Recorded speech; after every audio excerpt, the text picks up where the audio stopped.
Chapter 2131, White Jade Capital is the only path out of this space. Mengyu objected. No, last time in the Black Forest, you almost didn't make it back. Gu Dongxing held Mengyu in his arms. Wife, can you trust your man? I'm a man. I have to support this family. Don't worry, I can handle it. Last time, I didn't have divine sense, so I was fooled by the illusion. Now my divine sense can leave my body, so that won't happen again. Although Mengyu was reluctant to let Gu Dongxing go, he was determined, and she had no choice. In the end, he packed his belongings and set off. Before leaving, Gu Dongxing repeatedly instructed Mengyu, while I'm away, keep the door closed and wait for me at home. Mengyu nodded, but in her heart, she had already decided to secretly refine pills to sell. As long as she hid her identity well, who would know she was an alchemist? After seeing Gu Dongxing off, Mengyu didn't rush to refine and sell pills. Instead, she first studied the 2 body tempering methods they had purchased, and then taught them to the children. The 2 body tempering methods they bought were one for males and one for females, perfectly suited for the children to practice. When adopting the children, Mengyu had deliberately chosen those with good martial arts aptitude, so the children had no trouble starting their body tempering cultivation. Ping Ping and Anan enjoyed playing with the other children, but Guda and Gu Ma strictly instructed Xiaoyan and Xiaohong to treat the 2 little masters with utmost deference. Mengyu wanted to correct this, but Gu Ma always stopped her. They are the 2 young masters' attendants. Their loyalty must be cultivated from a young age. At home, Guda was in charge of purchasing, Gu Ma handled cooking and laundry, and the children took care of sweeping and cleaning. Seeing that the children had all entered normal cultivation, Mengyu decided to first learn to refine beast essence pills to earn learning points, which she would then use to study the complete version of the Hongmeng art. When Gu Dongxing returned, she would claim that the artifact spirit had guided her and she had learned the Hongmeng art. However, the pill formulas in her alchemy manual were incomplete, so she first needed to find a way to buy the beast essence pill formula in this space. She put on the ever-changing mask she had obtained from Jiang Huayu, disguised herself as a young man, and slipped out through the back door. On the street, she found 2 alchemy halls. She entered one called First Grade Hall. Do you sell pill formulas here? The clerk at First Grade Hall sized Mengyu up. What kind of pill formula do you want? Beast essence pill. Heh. The clerk laughed. He said to another clerk, he actually wants to buy the beast essence pill formula. Then he ignored Mengyu. Mengyu was quite frustrated. Was it so strange that she wanted to buy the beast essence pill formula? She left First Grade Hall and wandered the streets for a while before suddenly slapping her forehead. She finally understood why the clerk found it amusing that she wanted the beast essence pill formula. Beast essence pills were for martial kings. She headed straight to the Martial King district and entered an alchemy shop called 3 Words Hall. Although it was in the Martial King district, the most common pills on display were foundation pills and gathering pills. However, she noticed that the foundation pills sold here were inferior to hers, and the gathering pills were far worse. There was also a pill for great martial masters called augmentation pills, priced at 500 spirit stones each. So expensive. Mengyu sighed. The spirit stones referred to here were not ordinary ones, but top-grade spirit stones. Chapter 2132, A Pauper Wants to Cultivate the Hongmeng Art Too. Too expensive? The shop assistant looked at Mengyu with amusement. Do you even know that these pills aren't something just anyone can refine? Even if you wanted to buy them, you wouldn't be able to. There's also something called the Beast Origin Pill, refined from beast cores. Even a first-grade pill like this costs 1,000 spirit stones each. Because forcibly killed beast cores contain a lot of violent energy, they can't be directly absorbed for cultivation. They must be refined into pills, using medicinal herbs to calm the violent energy. Mengyu suddenly realized that in this realm, no matter what cultivation method people practiced, they all focused on body refinement. No one cultivated the soul. But alchemy requires spiritual power and even more so, soul power. Therefore, alchemists and artifact refiners in this realm were probably extremely rare, which was why pills were so outrageously expensive. This was also the real reason Gu Dongxing forbade her from revealing her identity as an alchemist. Mengyu thought that as long as she didn't expose herself and found a pill hall for long-term cooperation, driven by mutual profit, she should be able to protect herself. Heh. Mengyu chuckled softly and said in a low voice to the shop assistant, I want to see your manager. The shop assistant looked suspicious. What do you want to see our manager for? Naturally, for business. The shop assistant didn't look down on her and called the manager over. The manager looked at Mengyu. Young friend, you wanted to see me? Mengyu asked, I have a business deal to discuss with you. Can we go somewhere else? The manager quickly led Mengyu into a private VIP room. Young friend, what business do you want to discuss with me? Mengyu glanced at the manager and lowered her voice. Do you accept pills? The manager was startled. He opened the door, looked around carefully, then closed it again and stared at Mengyu. You have pills to sell? Show them to me quickly. Apart from their Sanyan Hall having one alchemist, the only other source of pills had always been the city lord's mansion. Minyu didn't rush to take out the pills. Instead, she kept her eyes fixed on the manager. An alchemist has entrusted me to sell pills to your Sanyan Hall. But no one must know. Seeing Minyu's caution, the manager directly raised his hand and swore an oath. I swear that if any alchemist sells pills to our Sanyan Hall, neither I nor any of our main or branch stores will ever reveal any information about your pill sales. May I be struck by lightning. Seeing the light that descended into the manager's brow as he swore the oath, Minyu was finally satisfied. She no longer had to fear selling pills to Sanyan Hall. She took out a bottle of Foundation Establishment pills and a bottle of Gathering Spirit pills. Take a look. How would you accept pills like these? The manager poured out the pills, examined them, and said, your Foundation Establishment pills are of good quality. I can take them at 15 spirit stones per pill. For the Gathering Spirit pills, I'll take them at 150 spirit stones each. Minyu inwardly sighed again at how ridiculously expensive pills were, then took out another bottle of replenishing spirit pills. What about these? The manager poured out the pills and looked at them. These are augmentation pills? They seem to contain a bit more energy than ordinary augmentation pills. Regular augmentation pills sell for 500 spirit stones each in our store, and we accept them at a maximum of 400. Since yours are better, I'll take them at 450 each. Minyu looked at the manager and said, I have 30,000 Foundation Establishment pills, 3,000 Gathering Spirit pills, and 1,000 augmentation pills to sell. Can you handle all of them? The manager was overjoyed. Yes, I can handle them. Minyu sighed inwardly. With so many pills, at the prices he had just quoted, that would be over 1 million spirit stones. The manager didn't hesitate to say he could handle it, which showed that there really were a lot of high-grade spirit stones in this world. It was probably a newly developed world, so spirit stones were abundant. Chapter 2133. Another Conspiracy. Mangyu took out 100 treasure pouch and handed it to the shopkeeper. The pills are all here. The shopkeeper took the pouch and stepped out. When he returned, he carried a large 100 treasure pouch with a capacity of over 100 cubic meters and asked Mangyu, your pouch, though over 30 cubic meters, isn't enough to hold all these spirit stones. Mangyu swept her divine sense over the shopkeeper's pouch and found it had over 100 cubic meters, the largest she had ever seen. Glancing at the spirit stones inside, she knew there were 1.3 million of them. She took out 2 more pouches, each over 30 cubic meters, and combined them with the one she had brought earlier to store all the spirit stones.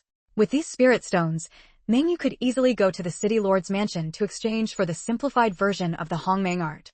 But just as she thought of this, she inexplicably felt that the full version of the Hongmeng art was better. Cultivating the simplified version would bring disadvantages. Thus, she still needed to refine the 7th grade Beast Origin pill. So, she had to obtain the recipe for the Beast Origin pill. She directly put away the 100 treasure pouches and asked, Shopkeeper, can you help acquire medicinal herbs? The shopkeeper was startled inwardly, but quickly understood.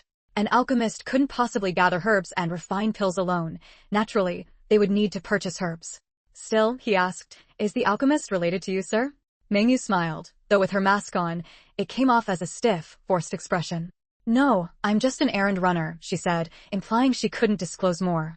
Then, may I ask which herbs you need? The shopkeeper inquired. Mangyu directly handed over a list of herbs for pills like the Foundation Pill, Gathering Yuan Pill, Replenishing Yuan Pill, Foundation Establishment Pill, Rejuvenation Pill, Great Return Pill, Detoxification Pill, and Condensing Infant Pill. The list included not only the names of the herbs, but also their illustrations and prices. Of course, the prices she gave were all calculated based on the Foundation Pill. I'll take as many of these herbs as you have. The shopkeeper was astonished when he received the list. Many of the herbs on it were ones he had never even heard of. Mangyu then asked, do you have the recipe for the Beast Origin Pill for sale? The shopkeeper was shocked. Does that alchemist plan to refine the Beast Origin Pill? Although Beast Origin pills came in 1st and 2nd grades, the energy within Beast cores was somewhat violent, making them extremely difficult to refine. This kept the price of Beast Origin pills high. It was said that alchemists below the 6th grade dared not attempt to refine Beast Origin pills. It seemed he had stumbled upon something significant. Even the alchemists at their 3 Words Hall were only 5th grade, and the Beast Origin pills they sold had to be sourced from the city lord's mansion, difficult to negotiate and often out of stock. If he could obtain Beast Origin pills from this young man in the future. Mangyu nodded. That alchemist actually has his own recipe for the Beast Origin pill, but some of the rare spiritual herbs on his list are hard to find. So, he told me to buy any Beast Origin pill recipe I come across for him. Mangyu extended her hand, revealing a Great Return pill in her palm. This is a Great Return pill. As long as there's still a breath of life, it can rapidly restore vitality. The moment the shopkeeper saw the great return pill, he became excited. An elder of the Three Words Hall had a mother who suffered severe blood loss during childbirth, damaging her vitality. No matter what precious medicines were used, her fading life force couldn't be restored, and she didn't have much time left. With this great return pill, her lost vitality could be instantly replenished. All right, I'll trade with you, the shopkeeper said readily. Chapter 2134, Earning a Fortune in Spirit Stones, Part 1. Minyu obtained the recipe for the Beast Origin pill, immediately memorized it, and then returned the recipe to the shopkeeper. In that case, please also purchase the medicinal ingredients listed in this recipe along with the others. Acquiring so many medicinal ingredients requires us to advance a large number of spirit stones. Could I meet the alchemist behind you? Or perhaps we could sign an agreement, the shopkeeper asked cautiously. Minyu shook her head. The alchemist doesn't want to see anyone. As for signing an agreement, she knew that signing an agreement would require filing it with the City Lord's mansion, and a private agreement. If either party failed to comply, the City Lord's mansion wouldn't intervene. Minyu just wanted to earn spirit stones quietly and didn't want the City Lord's mansion to know that she was the alchemist. She thought for a moment, then decisively took out a large bottle of replenishing yuan pills. I don't think an agreement is necessary. Here are 100 augmentation yuan pills as a deposit for purchasing the medicinal ingredients. Also, please keep our transaction confidential. 100 augmentation yuan pills, equivalent to a deposit of 45,000 spirit stones. This gesture was neither too small nor too large, but it showed sufficient sincerity. The shopkeeper had no choice but to write a receipt for the deposit. Minyu added, by the way, I might not come next time. Could you give me a token? The shopkeeper handed her a plaque. This is our shop's VIP plaque. Next time you come here or visit any other Sanyantang branch, just present this plaque. Alright, let's cooperate happily. Minyu casually stuffed the pouch containing the high-grade spirit stones and the token into her pocket, but actually tossed it into her space, then walked out. After Minyu left, a man appeared beside the shopkeeper. If we had this 7th-grade alchemist in Sanyantang. The shopkeeper was also tempted but quickly shook his head. As long as we remain trustworthy, he provides the medicinal ingredients we supply, and the pills he refines are sold by us. This alchemist is essentially exclusive to us, and we don't even have to pay training fees. But he's still not our alchemist. Wouldn't it be better to find him and persuade him to join Sanyantang? He's too cautious, he won't even show his face, so it's clear he doesn't want to be tied down. Besides, such a cautious alchemist isn't easy to find. We could follow this woman. The shopkeeper shook his head again. No, I've already sworn an oath. You only swore not to reveal his information, not that you couldn't find him. But if following him arouses his suspicion, it'll be bad. Then we won't even get the pills. Although he wanted to befriend the alchemist, he didn't want to sour the relationship. If the alchemist wanted Sanyantang to help collect medicinal ingredients, he could secure the ingredients and ensure the pills would come to him. But the man was still unwilling. I'll just follow from a distance and take a look. I won't let this woman notice. If I find the alchemist, good. If not, so be it. The shopkeeper smiled bitterly. If you want to go, then go. But be careful not to alarm her. After leaving Sanyantang, Minyu swept her divine sense and immediately noticed the tail behind her. She sneered. They wanted to find the alchemist through her? They'd be disappointed. The alchemist was herself. She thought for a moment and then headed toward a crowded area. The follower's attention was entirely on Minyu, so he wasn't paying much attention to his steps. He was bumped by someone walking while reading a booklet, stumbled, and his focus was inevitably pulled back. Chapter 2135, Making a Fortune in Spirit Stones, Part 2. However, the person who bumped into him didn't even take it seriously. He just swayed slightly, steadied himself, and then continued walking forward while reading a booklet. The man following her saw this and assumed it was an accidental collision. He cursed under his breath, then quickly looked up again to find Minyu. But in that brief moment of distraction, the person he had been tailing had already vanished. Minyu had actually taken advantage of the moment when the follower collided with someone to duck into a clothing store. She picked out a set of men's clothes and asked the shopkeeper, "Boss, how much is this set?" The shopkeeper glanced at it. 2 taels of gold. Minyu placed 5 taels of gold on the counter. Keep the change. I'll use your changing room.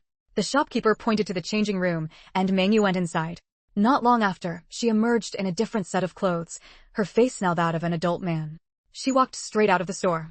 The shopkeeper was attending to another customer, and since she had already paid, he didn't bother with her. Meanwhile, the man following her was wandering around nearby. When he saw Minyu come out of the clothing store, he glanced at her. Seeing an adult man instead of the youth he was looking for, he paid no attention. After searching for a while and finding no one, he returned to the clothing store and asked the shopkeeper, "Boss, did a young man come in here just now?" The shopkeeper shook his head. "I haven't seen any young man come in. I only saw a young woman come in." The man following her left in disappointment. After the follower had gone far, the shop assistant asked the shopkeeper, "Boss, why did you lie to him? A young man clearly came in earlier to buy a set of clothes and used our changing room." The shopkeeper looked at the assistant. "I didn't lie to him. The person who came in to buy clothes and changed in the changing room wasn't a young man, it was a young woman." The assistant was startled. That was a young woman? But it clearly looked like a young man, even with an Adam's apple." The shopkeeper smiled. "From the outside, it did look like a young man. But the scent on her couldn't fool me. She was a young woman." The assistant was stunned. The shopkeeper then asked, "How much gold did that young woman give us?" 5 taels. "Exactly. The extra 3 taels were to tell us to take the money and keep our mouths shut." The assistant suddenly understood. "Oh, that was a hush fee?" The shopkeeper added, "Even if she hadn't given us extra money, we still couldn't say anything." Think about it. Why would someone be following a young woman? Clearly, they have ill intentions. If we told him, that young woman would be in trouble. The assistant nodded repeatedly. "That's true. But what if that young woman is a bad person? Tell me, if that young woman were a bad person and we revealed her information, what would happen to us?" The assistant was taken aback. If the young woman were a bad person and found out they had leaked her information, she would definitely not let them off easily. If the young woman was a good person, they couldn't speak up to protect her. If she was a bad person, they couldn't speak up to protect themselves. So, no matter whether the young woman was good or bad, they couldn't say anything. The shopkeeper taught the assistant, "Whether that young woman is good or bad has nothing to do with us. We're in business, doing trade. Always remember, better to avoid trouble." Moreover, he frowned. "And besides, if we had spoken, that man would likely have taken out his frustration on us for not finding her. He would blame us for not telling him sooner." The assistant was once again stunned by the shopkeeper's reasoning. Is that really the case? Chapter 2136, Making a Fortune in Spirit Stones 3. The man who had been tailing Mingyu lost her and returned dejectedly to report to the manager of Sanyantang. The manager immediately felt uneasy. "Did he notice you?" The man said gloomily, "Yes, someone bumped into me and I stumbled. When I looked up again, she was gone. She was too fast." The manager asked calmly, "Which shop did she disappear near?" The man thought for a moment and said, "There was a clothing store." "Damn it. She must have gone into the clothing store, changed her clothes, and left. That means she knew you were following her." Hearing that Mingyu knew he had been tailing her, the man was stunned. Would this affect Sanyantang's business? "But I asked the owner of the clothing store, and he said he didn't see anything." The manager sighed. "There are many people buying clothes in a clothing store. The owner only said he didn't see her, but that doesn't mean she wasn't there. Besides, even if he did see her, he wouldn't say so to avoid trouble." The man was somewhat frustrated. How infuriating. "This is the first time I, old 9, have lost someone I was tailing." "You lost someone while tailing them, and now you blame them for being infuriating? That's ridiculous." Heh. The manager chuckled twice. "Don't be so frustrated. She had someone helping her, so there's no way you could have kept tailing her." "Someone helping her?" Old 9 immediately caught on. "You mean that person walking while reading a booklet, the one who bumped into me?" "Exactly. Think about it, you were tailing someone, so you couldn't walk openly behind her. Yet someone still managed to bump into you, which means they did it on purpose. If you had kept following, they would have caused more trouble to stop you." The manager narrowed his eyes. It seemed this person was no ordinary individual. He would have to be more careful in the future. Moreover, she might try to sell at other branches, so he needed to warn them to be cautious and not offend her. In truth, the manager was overthinking things. Mingyu had no connection whatsoever to the person who bumped into the tail. But because of this misunderstanding, when she later dealt with Sanyantang's people, they treated her with considerable respect. Old 9 was deeply frustrated. "In that case, will it affect our dealings with that alchemist?" The manager shook his head. "Probably not. After all, I've already sworn an oath to him, and this time your tailing failed. Besides, she probably anticipated that we would send someone to follow her." He smiled bitterly. "I'm just worried that next time we do business, we'll have to pay a higher price. So from now on, never underestimate anyone." Mingyu had no idea that her actions had become a lesson for the manager of Sanyantang and the clothing store owner to teach their subordinates. By now, she had successfully shaken off her tail. In fact, if the man had continued following her, she still had ways to lose him. She carried the invisibility talisman her father had given her, as well as others she had learned to draw based on his original. Even without the invisibility talisman, she had the 5 elements fan. By activating its concealment formation, she could hide inside without being detected. While it might not fool a powerful cultivator, it was more than enough to deceive that tailing man. What she didn't know was that a major conspiracy awaited her at home. As Mingyu approached her street, she noticed a problem. Why were so many people gathered outside her house? She immediately swept her spiritual sense over the area. The moment she did, she was filled with anger. Chapter 2137. Following. That man surnamed Z was leading a group of people, shouting at the entrance of Mingyu's home. Listen, you southern martial artists inside. You have violated the housing management regulations by illegally rebuilding the house. According to Article 28, Clause 6 of the Housing Management Regulations, your current house has been confiscated and is now owned by the City Lord's Mansion. This is the document for the confiscation of house number 28 on Qing'an Street. All previously issued house deeds and land deeds are hereby void. You are given 3 days to vacate the premises. Otherwise, you will be dealt with as disobeying management. Able-bodied adults will be sold as mine laborers, and the elderly and children will be sold as servants. At that moment, Guda was standing at the entrance of the courtyard, shouting loudly, "We did not rebuild the house." The man surnamed Z pointed at the magnificent house and said, "You say you didn't rebuild the house? If you didn't, how could this originally dilapidated courtyard, with only 3 rooms still habitable, have turned into such an exquisite and beautiful estate?" Guda argued, "Our courtyard turned from a dilapidated house into an exquisite residence, because Our Lady set up a formation. What you see is not real, it is an illusion. In reality, the house is still the same dilapidated one." A man standing in front of the man surnamed Z had his hands behind his back and stood with his legs apart. He initially appeared righteous, feeling he was enforcing the law with reason, but upon hearing Guda's words, his brow furrowed almost imperceptibly. A formation master? That southern martial artist is actually a formation master? No, it could also be that she used a formation disc. A formation master. That is no ordinary existence. He wondered whether this southern martial artist had used a formation disc or if she herself was a formation master. Seeing the expression of Lord Wang, the man surnamed Z paused inwardly and quickly said, everyone has eyes to see. Are you saying that the lord from the City Lord's mansion is blind?" Lord Wang shot him a glare. "I never said that." Guda quickly replied, "I didn't mean that. That was what you said. I only meant that Our Lady used a formation disc to decorate the house, concealing the original dilapidated structure. Moreover, it has always been you who claimed our house was rebuilt. The Lord never said that. Besides, rebuilding a house is not something that can be done in a day or two, nor can it be done secretly by demolishing and rebuilding. I have repeatedly explained that the house looks this way because of a formation and illusion, but you refuse to believe me. Let me ask you, when did we demolish and rebuild our house? What was the start date and what was the completion date? Ask the neighbors. Has anyone seen us transporting sand, stone, or timber into the house? Has anyone seen us hauling out the debris from demolishing the old house?" Upon hearing Guda say that their lady used a formation disc, Lord Wang breathed a sigh of relief. At least she wasn't a formation master. When the man surnamed Z heard Guda's words, his heart sank. He had not investigated any of this. He had only thought of the house on the day Mingyu went to buy the Hongmeng technique and secretly came to check on it. When he discovered that the original dilapidated house had become magnificent, he was secretly delighted, thinking he had caught Mingyu's weakness. He immediately reported the matter and quickly processed the official document confiscating the house for the City Lord's mansion, due to the violation of housing management regulations.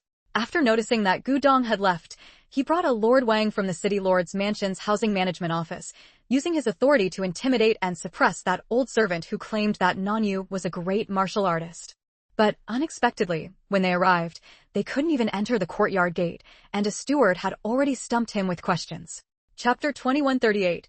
Better to avoid trouble than to court it. As soon as Zisu noticed the house had improved, he rushed to reclaim it without conducting any investigation. He couldn't even state the start and completion dates of the house's reconstruction. He could only resort to bluster. This rundown house has turned into a fine one, that's the evidence. What more proof do you need?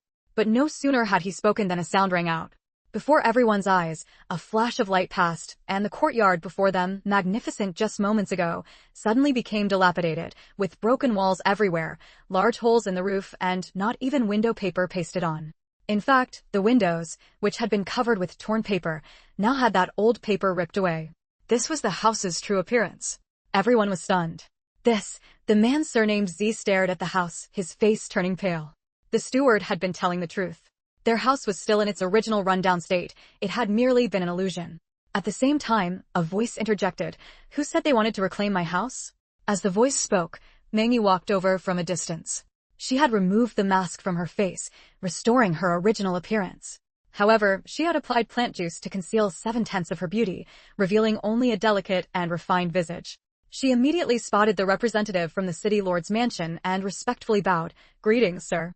The representative, seeing Meng Yu's refined appearance and dignified demeanor, reminiscent of a noble lady, felt a surge of goodwill and nodded in acknowledgement. "Greetings." Meng Yu then turned her gaze to the man surnamed Z. "So it's you again, Master Z.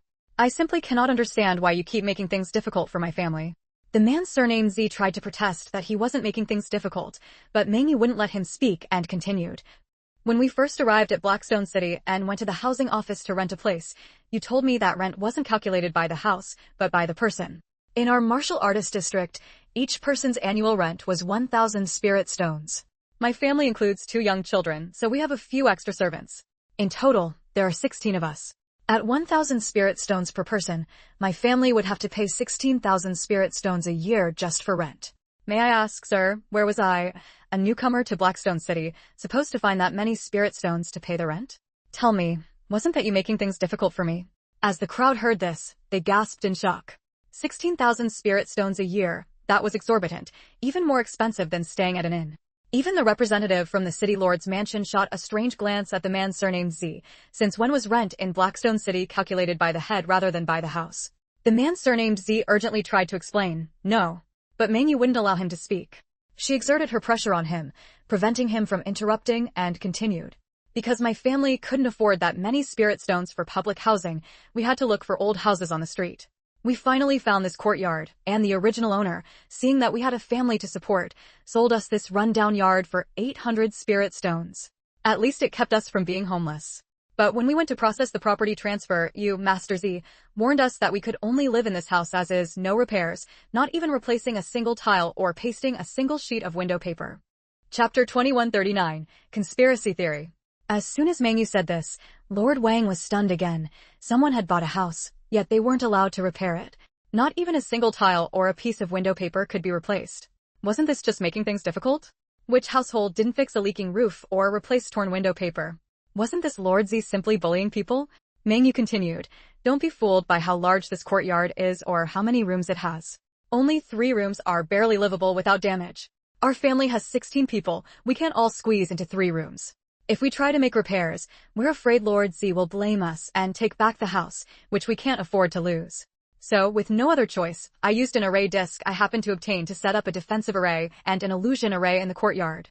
The defensive array is to shield us from wind and rain, and the illusion array is to make the house look decent, so people won't see us living in a broken-down place and treat us like beggars." Everyone fell silent. The pain of being forbidden to repair houses was something they all understood. At this point, Meng Yu turned to the city lord's envoy. "My lord, there's something I can't quite understand, and I'd like to ask for your guidance, if I may." The lord glanced at the man surnamed Z and said, "Go ahead. I'd like to ask you 2 questions. First, what is our housing regulation for? Is it established to better exploit the majority of martial artists, or to orderly solve the housing problems of us martial artists? Second, what is the housing management department of our Martial Artists Institute for? Is it established to serve the housing needs of us martial artists, or to exploit the spirit stones of the martial artist community?" The city lord's envoy answered firmly, "First, our housing regulation is naturally established to more orderly solve the housing problems of the majority of martial artists. Second, our housing management department is certainly established to serve the majority of martial artists and solve their housing needs." Meng Yu frowned. "If that's the case, then why are the rents for public houses in the Martial Artists Institute set so high, even higher than the best rooms in inns? And why, after we buy a house, can't we repair it if there's a problem? Must we wait for the house to naturally collapse so it can be taken back, rebuilt, and sold for spirit stones? Our houses are meant for people to live in. If they're damaged and we're not allowed to repair them, they'll eventually collapse. If it happens during the day, we might escape, but if the house collapses in the dead of night while we're sound asleep, we could suffer loss of life or property. Is this what it means to serve martial artists?" Meng Yu pointed at the man surnamed Z. "For example, he said that houses must not be repaired at all. But before we came to Blackrock City, whether in townhouses or county houses, who wouldn't fix a leaking roof by adjusting a tile or buying new ones to replace the old? Who wouldn't replace torn window paper? Who wouldn't put up new paper for the new year? I just don't understand why, in Blackrock City, if a house leaks, we have to let it leak? If a house lets in wind, we have to let it blow. Are the people of Blackrock City unafraid of rain and wind? In summer, the wind feels cool, but what about at night? When night falls, the adults might manage, but my family has adopted 8 children, plus 2 of my own, 10 children in total. Should they just be left to endure the wind and rain?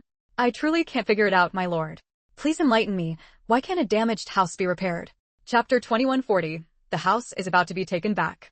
The official Shang from the city lord's mansion rubbed his nose and said, the housing management regulations do not have a clause stating that repairs are not allowed if a house has problems. There are only rules prohibiting unauthorized major alterations and unauthorized demolition and reconstruction. There is no rule against repairs. Minyu widened her eyes and pointed at the purple-clad man. So, you're saying this Lord Purple has been deceiving me? Oh, I see. Because I didn't pay the high rent of 14,000 spirit stones a year to rent your house. You saw me buy a rundown house and forbade me from repairing it, leaving me with a house I couldn't live in? Then, when I set up a formation and added an illusion array to make it look nicer in order to protect the children, you came to accuse me of unauthorized reconstruction, just so you could take the house back. Isn't that right? The purple-clad man kept breaking out in cold sweat, but he still refused to admit what he had done. You're talking nonsense. When did I ever say you couldn't repair it?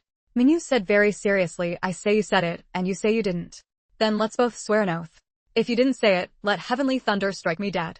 If you did say it, let heavenly thunder strike you dead. Do you dare?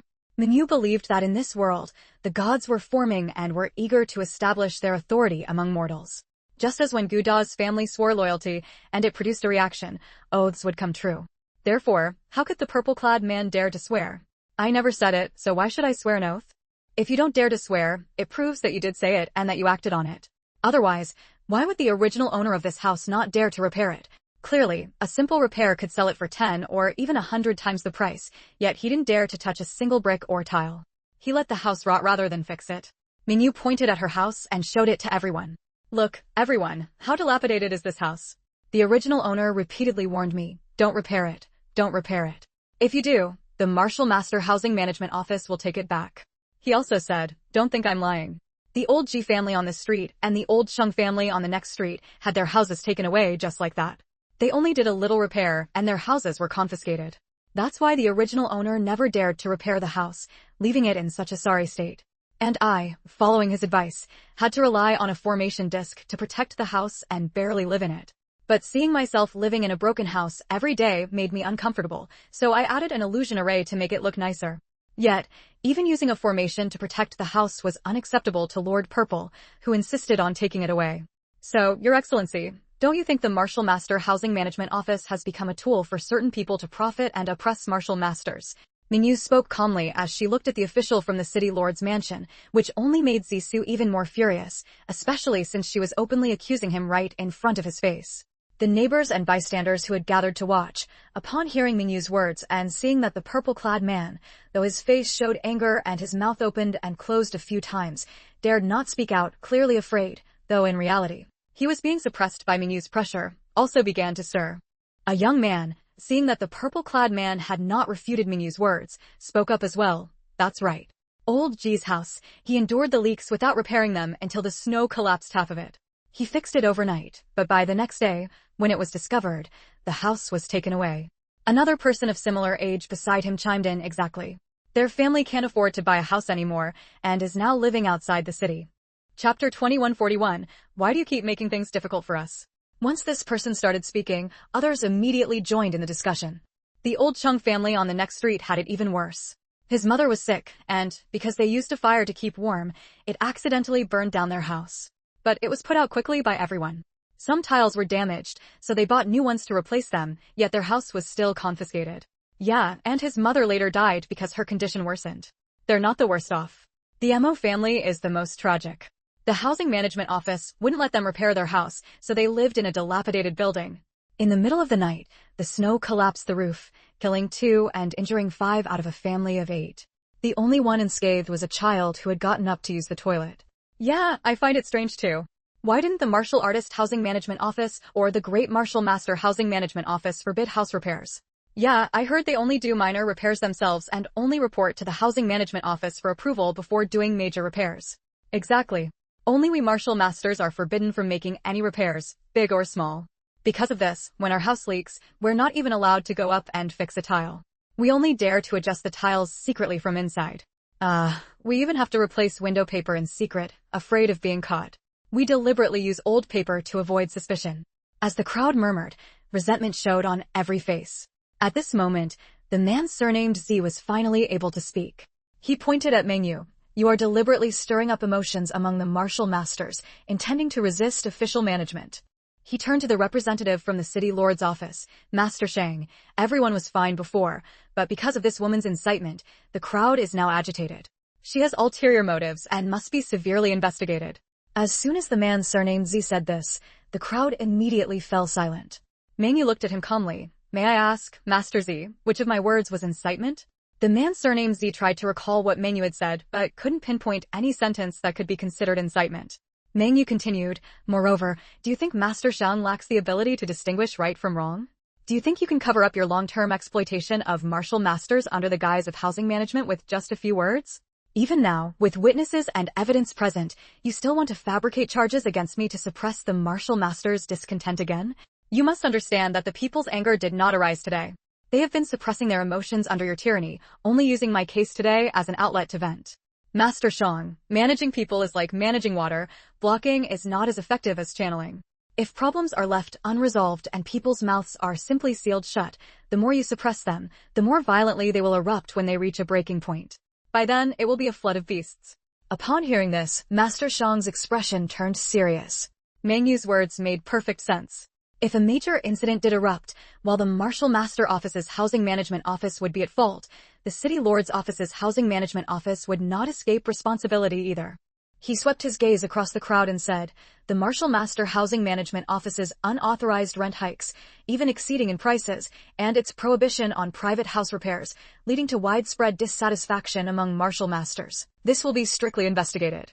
I now declare that for all public houses under the Martial Master Housing Management Office, the annual rent for a single-person room is 100 spirit stones, a 10-room courtyard is 1,000 spirit stones per year, a 20-room mid-sized courtyard is 2,000 spirit stones per year, and a 30-room large courtyard is 3,000 spirit stones per year. All houses purchased within the Martial Master Office may be repaired. Minor repairs may be done independently, while major repairs require filing with the Housing Management Office before hiring workers. The Martial Master Housing Management Office shall not obstruct this." Chapter 2142, What is the Housing Management Department for? After hearing Lord Shang's words, Mengyu finally understood. The man surnamed Z had told her earlier that it was 1,000 spirit stones per year, referring to the price of a small courtyard. How outrageous was that? Her family didn't even plan to rent a courtyard for each person, yet he had asked her for 1,000 spirit stones in annual rent. Was this a trick of swapping areas? When the man surnamed Z heard Lord Shang's words, his face immediately changed. Lord Shang. Lord Shang's stern gaze fell on the man surnamed Z. The man surnamed Z instantly dared not speak, but inwardly he thought, His Excellency only said he would investigate strictly, without any concrete action. There had been complaints before, and since he had ties to those above and a backing, hadn't he always come through unscathed? Upon hearing Lord Shang's words, the crowd cheered. Finally, they could repair their own houses. This night, they would no longer have to endure the cold. The lone martial artists were also overjoyed. Previously, no matter what, it was always 1,000 spirit stones per year. Now they could rent a single room for just 100 spirit stones per year. Your Excellency is wise. Your Excellency is truly wise. Your Excellency is far too kind. Your Excellency sees through everything clearly and has set the Housing Management Department right. We martial artists will have an easier time from now on. Your Excellency is a blessing to all of us martial artists. Your Excellency. Mengyu couldn't help but flatter him as well. Your Excellency, you are truly too wise. With this, we martial artists will have a much better life ahead. We all thank Your Excellency. As she expressed her gratitude, she clasped Lord Shang's hand with both of hers. In this world, handshakes were customary, and there was no strict segregation of men and women. However, it was rare for a woman to take the initiative to hold a man's hand. Still, when emotions ran high and gratitude overflowed, no one would criticize it. Yet, Lord Shang's expression shifted slightly. As Mengyu shook his hand, she slipped a pill bottle into his palm. He was about to speak when a voice as faint as a mosquito's buzz reached his ear. Your Excellency, this is a bottle of 10 augmentation pills. My husband saved a great cultivator in the Black Forest, and that cultivator gifted them to him. To thank Your Excellency for standing up for us, I humbly offer these 10 augmentation pills to you. A modest gift. I hope you will accept it. Your Excellency has redressed our grievances, and I sincerely thank you. When my husband returns from the Black Forest, there will be another generous gift. I only ask that your excellency punish the guilty according to the law. Lord Shang had initially thought Meng Yu was giving him foundation pills and didn't want to accept a petty bribe that would tarnish his reputation. But when he heard it was augmentation pills, his heart raced. He was a grand martial artist, and augmentation pills were exactly what he needed. However, they were sold outside for 500 spirit stones each, and he couldn't bring himself to buy them. Now, Meng Yu was giving him 10 pills at once, equivalent to 5,000 spirit stones. He wanted to refuse, but he simply couldn't resist. Lord Shang reasoned that she was only thanking him, not asking him to do anything wrong. Accepting it wouldn't count as corruption or bending the law. This woman also said her husband would bring another gift upon his return. How could he possibly refuse? Moreover, the actions of this Zissou had already sparked public outrage and involved a murder case. He could no longer tolerate it. Otherwise, if the martial artists truly rebelled, it would be a disaster. In the end, as he withdrew his hand, he slipped it into his pocket. On the surface, it seemed he was uncomfortable with a woman taking the initiative to shake his hand, but in reality, he was stashing the pill bottle Meng Yu had pressed into his palm. Chapter 2143, Do You Dare? Meng Yu felt relieved when she saw him accept the elixir. Although Lord Shang had said earlier that he would strictly investigate the man surnamed Z upon his return, who knew whether he would actually follow through. On the contrary, she was well aware that this man surnamed Z had done things that enraged martial artists, yet remained as steady as Mount Tai. Either he had a powerful backer, or the silver he embezzled was shared with those above him, prompting the city lord's mansion housing management office to turn a blind eye. In her estimation, the latter was more likely. Perhaps the martial artist office had skimped on tributes, and he was already annoyed. She feared that after returning, he might say a few words and be released, only to become even more oppressive. Even if she then chose to test for the rank of Grand Martial Artist and move to that domain, offending the housing management office would likely lead to further harassment. Thus, it was better to give something to Lord Shang and crush the man surnamed Z. Even if he couldn't be truly convicted, at least he wouldn't return to the martial artist office's housing management office. As expected, Lord Shang accepted the elixir and immediately waved his hand. Arrest this Zissou, who arbitrarily provided public housing rent and forbade private maintenance and repairs, causing injuries and deaths, and take him back for hearing and processing. Upon hearing this, Zissou sensed the shift in tone and his face changed drastically. Previously, he had been characterized as arbitrarily raising rent in disguise, even exceeding in rates, forbidding private repairs, causing dissatisfaction among martial artists. Now, he was being characterized as arbitrarily providing public housing rent and forbidding private maintenance and repairs, causing injuries and deaths. These two characterizations were vastly different. The former was merely a work oversight, while the latter involved severe consequences of injury and death. He instinctively knew that Lord Shang of the City Lord's Mansion Housing Management Office was preparing to sacrifice him to save themselves. He was terrified and enraged. Since becoming the head of the Martial Artist Office's Housing Management Office, he had never failed to pay tribute to the City Lord's Mansion's Housing Management Office. They had taken his money, and now that trouble arose, they wouldn't handle things for him. They wanted to abandon him. Zissou was no kind soul. Having done those things, how could he leave no leverage? He was about to shout when he suddenly felt a sharp pain in his throat and found himself unable to speak. Two officers stepped forward to restrain the man surnamed Z. Seeing him merely glaring fiercely at Meng Yu without speaking, Lord Shang assumed he was resigned to his fate. Little did he know that Zissou had been secretly struck by Meng Yu, who had sealed his mute acupoint from a distance, rendering him speechless. Lord Shang naturally knew that Zissou was no kind soul and feared he might say something embarrassing in public. As for after their return, Zissou would already be a prisoner. Since he was being offered up as a scapegoat, Lord Shang needed no instruction on how to handle things behind the scenes. Thus, Meng Yu could foresee that Lord Shang, wary of her warning about the accumulated resentment of suppressed martial artists eventually erupting, elevated by the crowd, having accepted her elixir and her promise of a generous reward afterward, would surely handle matters impeccably to showcase the City Lord's Mansion's fairness and justice. Therefore, the man surnamed Z was surely finished. As the uncle-in-law of the Lin family, Meng Yu had always feared he might use underhanded tactics against her. At this moment, however, Meng Yu was unaware that this man surnamed Z had already done something even more infuriating against Gu Dongxing. He had sold Gu Dongxing to a notorious female martial king, Black Peony, who delighted in toying with men. Chapter 2144, Ulterior Motives. During this period, every household of martial artists was busy repairing their houses, and Meng Yu also planned to fix hers. Since houses could be repaired, who would still want to live in a dilapidated one? However, when Guda returned from a trip outside and told her that the repair crew couldn't be hired, Mingyu could only smile bitterly. Forget it, the repair crews probably won't be available for a while. Let's just activate the formation and pretend we're living in a luxurious house. We'll fix it later. Once the formation was activated, the defensive and illusionary arrays opened, and a magnificent courtyard appeared before their eyes. Not only did it look splendid on the outside, but the inside was equally impressive. The back garden had been replaced with Mingyu's thatched cottage. Inside the cottage's space, her cultivation had fully recovered, and with a 30-fold time acceleration, she had enough time to slowly learn how to refine beast essence pills. She started by refining a few batches of ordinary pills. Of course, she didn't refine foundation pills or gathering pills. After her previous alchemy sessions, she had earned over 1.1 million learning points, all of which she had exchanged for foundation pills and gathering pills. Foundation pills cost 200 learning points per bottle, and gathering pills cost 400 learning points per bottle. At the time, she thought learning points were only useful for that, so she exchanged them all. The result was a disaster. She ended up with so many foundation and gathering pills that she had to buy several storage pouches just to hold them. She had originally planned to sell them all through the Love Hall in Hong Kong, but fearing it might cause undesirable reactions, she limited daily sales. By the time the turtle took her into the space, she had only sold a small portion. Over 1 million foundation pills were still lying around in her space, almost becoming a nuisance. However, she never expected that these foundation pills from the space could be exchanged for over a dozen high-grade spirit stones each. After her first sale, whenever she looked at those foundation and gathering pills, she would laugh in her sleep.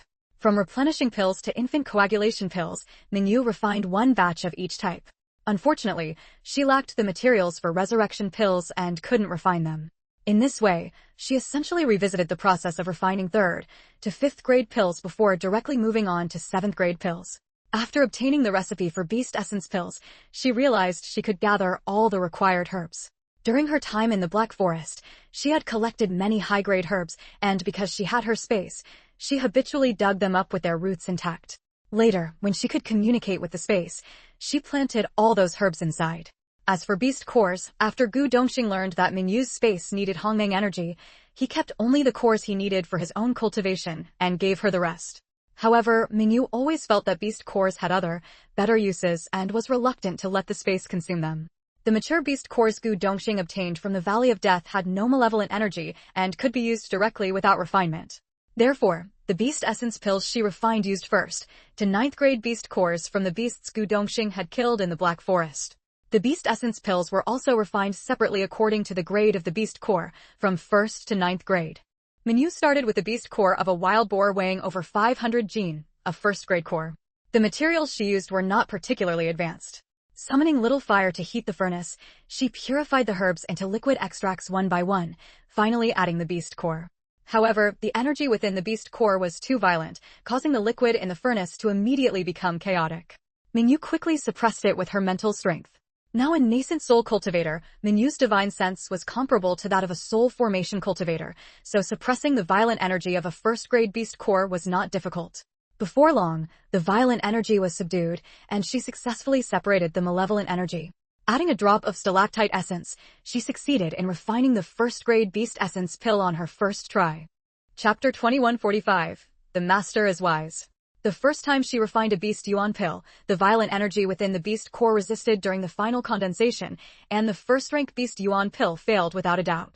But Mingyu was not discouraged at all. She only felt a bit regretful, as that single beast core was worth 200 spirit stones. Immediately after, she began refining a 2nd furnace, then a 3rd.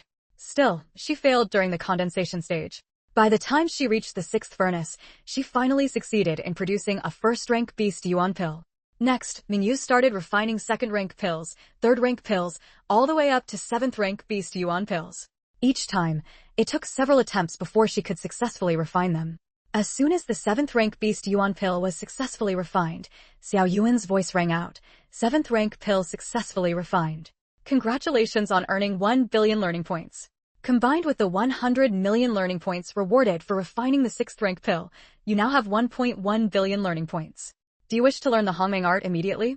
Minyu's heart stirred with excitement. If I learn it, can I teach Gu Dongxing and my 2 children? Xiao Yuan replied, once you learn it, you will fully comprehend it, but articulating it may not be easy. However, you can bring them into the thatched hut space and directly impart it to them through divine transmission. Mingyu spent 3 months in the thatched hut space, while only 3 days passed in the outside world. After 3 months of repeated alchemy, she was now a 7th-rank alchemist. Not just in this world, but even in the outside world, including within the immortal sect, a 7th-rank alchemist was exceedingly rare. Having refined a considerable number of pills, Mingyu put on the ever-changing mask and went to the Sanyan Hall to sell her pills. She wondered how many medicinal herbs the Sanyan Hall had helped her acquire over the past half-month. "Hello, I'd like to see your manager," she said to the shop assistant, holding up her VIP token. This time, she had disguised herself as a slightly pretty 15 or 16-year-old girl, wearing a water-green long dress, and had even changed her voice to a soft, sweet, and gentle tone. Seeing a delicate beauty holding a VIP token asking for the manager, the assistant immediately summoned him. Mingyu greeted him sweetly. "Hello, manager." The manager was a bit bewildered. This was the token he had given to that young man last time. That alchemist was something else. Last time he sent a boy, and now he had sent a young girl directly. Wasn't he afraid someone might rob her of the things she carried? "Manager?" Mingyu waved her hand in front of his face. Snapping out of his daze, the manager said to Mingyu, "Please follow me." Once inside the VIP room, the manager eagerly asked, How should I address you?" He had initially wanted to say, "Your master," but fearing that the girl might not be a servant of the alchemist, he changed his question to ask how she preferred to be called. Mingyu smiled, revealing 2 small dimples. "Manager, you haven't introduced yourself yet." "My master taught me that before asking someone's name, one should first tell them one's own name." A bit embarrassed, the manager said, My surname is Bai." "You can call me Manager Bai." "And you, miss, what is your surname?" "My surname is Yu," Mingyu replied. The manager then belatedly recalled what Mingyu had just said, her master. He ventured, "Miss Yu, is your master that alchemist?" Mingyu nodded. Yes, my master is an alchemist. Actually, not only is my master an alchemist, but that senior brother who came last time is also an alchemist."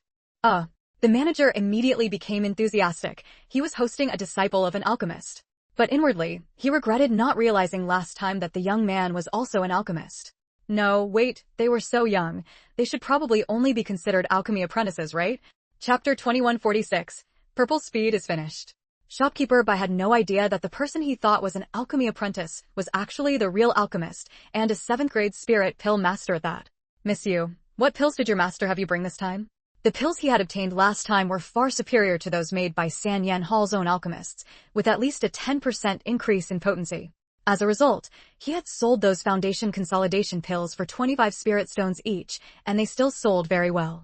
He sold the spirit gathering pills for 250 each, and the spirit enhancement pills even fetched a high price of 600 spirit stones per pill. With just that one transaction, his shop had made a huge profit. Therefore, he was now eager to get more pills. Mingyu took out a pouch. "My master had me bring 60,000 foundation consolidation pills, 10,000 spirit gathering pills, 3,000 spirit enhancement pills, and 300 beast spirit pills ranging from 1st to 7th grade. My master complained that my senior brother gave too low a price last time. Could you see if you can raise it?" "What? 7th grade beast spirit pills?" The shopkeeper was stunned. He quickly said, All right, I'll raise the price. I'll give you 18 for the foundation consolidation pills, 200 for the spirit gathering pills, and 500 for the spirit enhancement pills. As for the beast spirit pills, I'll price them by grade, 800 for 1st grade, 1,800 for 2nd grade, 2,800 for 3rd grade. Mingyu interrupted him. "The foundation consolidation, spirit gathering, and spirit enhancement pills can be as you said. But for the beast spirit pills, my master said they are harder to refine, and the pills he makes are of excellent quality. So the price should be 1,000 for 1st grade, 2,000 for 2nd grade, 3,000 for 3rd grade, and so on. But for 7th grade, it must be 10,000 spirit stones per pill." Shopkeeper Bai thought it over and said, "Fine, I'll go with your master's price. 60,000 foundation consolidation pills total 1,200,000 spirit stones, 10,000 spirit gathering pills total 2 million spirit stones, 3,000 spirit enhancement pills total 1,500,000 spirit stones. The total for the foundation consolidation, spirit gathering, and spirit enhancement pills came to 4,700,000 spirit stones. Now, let's see how many beast spirit pills of each grade you have." After the final calculation, Sanyan Hall owed Mingyu a total of 5,705,000 spirit stones. Mingyu then asked, "Has my master asked you to purchase the medicinal herbs?" Shopkeeper Bai brought over 100 treasure pouch and handed it to Mingyu. "I've purchased them. The spiritual herbs are all inside." As you requested, they come with roots and soil. There are various kinds of spiritual herbs, though some were simply unavailable. Mingyu looked at the herbs and saw that, just as she had requested, many still had their roots, some even with soil still attached. She was overjoyed. So many. That's wonderful. How many spirit stones do I owe? For any herbs she didn't already have in her space, she planned to toss them in and have her clone plant them. Shopkeeper Bai said, these ordinary herbs aren't very expensive, but the spiritual herbs are costly. A few are even immortal herbs. In total, we spent 150,000 spirit stones. You gave 45,000 spirit stones worth of pills as a deposit last time, so you still owe 105,000 spirit stones. After balancing the accounts, I now need to pay you 565 spirit stones. Mingyu had felt that taking home 1,300,000 spirit stones last time was a lot, but now, with 5,600,000, she didn't find it particularly impressive. She thought for a moment and said, just pay me 5,550,000. Keep the remaining 100,000 spirit stones as a deposit for the next batch of herbs. All right. Shopkeeper Bai appreciated Mingyu's straightforwardness, truly fitting for the disciple of a 7th grade spirit pill master. He asked, would you like a card or spirit stones? Chapter 2147, Refining Beast Yuan Pills. Mingyu didn't hesitate. I want spirit stones. What would she do with a card? A card could only be used in this time and space, but these spirit stones, she planned to take them back to the outside world. Shopkeeper Bai hesitated. But do you have a treasure pouch big enough? Mingyu quickly pulled out over a dozen treasure pouches. I came prepared. 1 million spirit stones would take up over 70 cubic meters of space, but the pouches she could exchange for held at most 36 cubic meters. Those 550,000 spirit stones would fill 11 treasure pouches. Shopkeeper Bai was quite worried, but aren't you afraid someone might steal them? If you use a card, no one can steal it. He still hoped she would take the card, so he could leave behind her information. A faint smile dimpled Mingyu's face. Don't worry, no one can steal my things. That statement was truly arrogant beyond measure. Shopkeeper Bai wanted to warn Mingyu again, but seeing her unconcerned demeanor, he simply clamped his mouth shut. A young girl's nature, she would only learn after some hardship that youthful arrogance has its limits. Unfortunately, he didn't know that Mingyu had every right to be arrogant in this regard, because once she tossed the spirit stone bags into her space, no one could indeed steal them from her. Moreover, she was no longer who she used to be. Since giving birth to her child, she had been practicing martial arts, often sparring with Gu Dongxing, and her combat strength had been steadily increasing. Now, even a grand martial master could be easily knocked down by her. Not to mention, she still had her divine sense attack. Though the flying cloud all was no longer useful, her divine sense attack remained effective. Seeing Shopkeeper Bai's expression, Mingyu read his thoughts at a glance and said, rest assured, I'm telling the truth. But her words, as heard by Shopkeeper Bai, took on a different meaning. She was telling him she had other arrangements in place. Remembering how his men had followed that young man last time, only to be easily shaken off, he asked cautiously, that young man who came last time, he was your senior brother, right? Why didn't he come this time? Was he angry? Mingyu wanted to laugh. I'm standing right in front of you. Both last time and this time, it was just me. But of course, she couldn't say that. She simply shook her head and said, don't even mention it. He was angry, said you had him followed, which meant you didn't trust him, and not trusting him meant not trusting our master. He even advised our master not to sell you any more pills. But our master said, they're working with us for the first time, so let's forgive it this once. If it happens again, we'll just stop trading with them. It's not like we signed any contract. My senior brother isn't angry anymore, but he still didn't want to come. Our master had no choice, and since I happened to want to travel outside, he sent me over. Listening to Mingyu's words, Shopkeeper Bai deeply regretted having that young man followed last time. He had heard that alchemists were eccentric by nature. Fortunately, this alchemist wasn't too bad-tempered and was giving him a second chance. Moreover, judging by this young girl's words, it seemed she wasn't alone this time either. I'm sorry, Miss Xiaoyu. Please be sure to convey my apologies. We will absolutely not follow you again, nor will we ever pry into your master's affairs. Mingyu looked at him. Then will you swear? You and the 3 words hall behind you will never investigate my master or my fellow disciples' information, and will never reveal our details to anyone. Having tasted the benefits of oaths, Mingyu now quite enjoyed making people swear.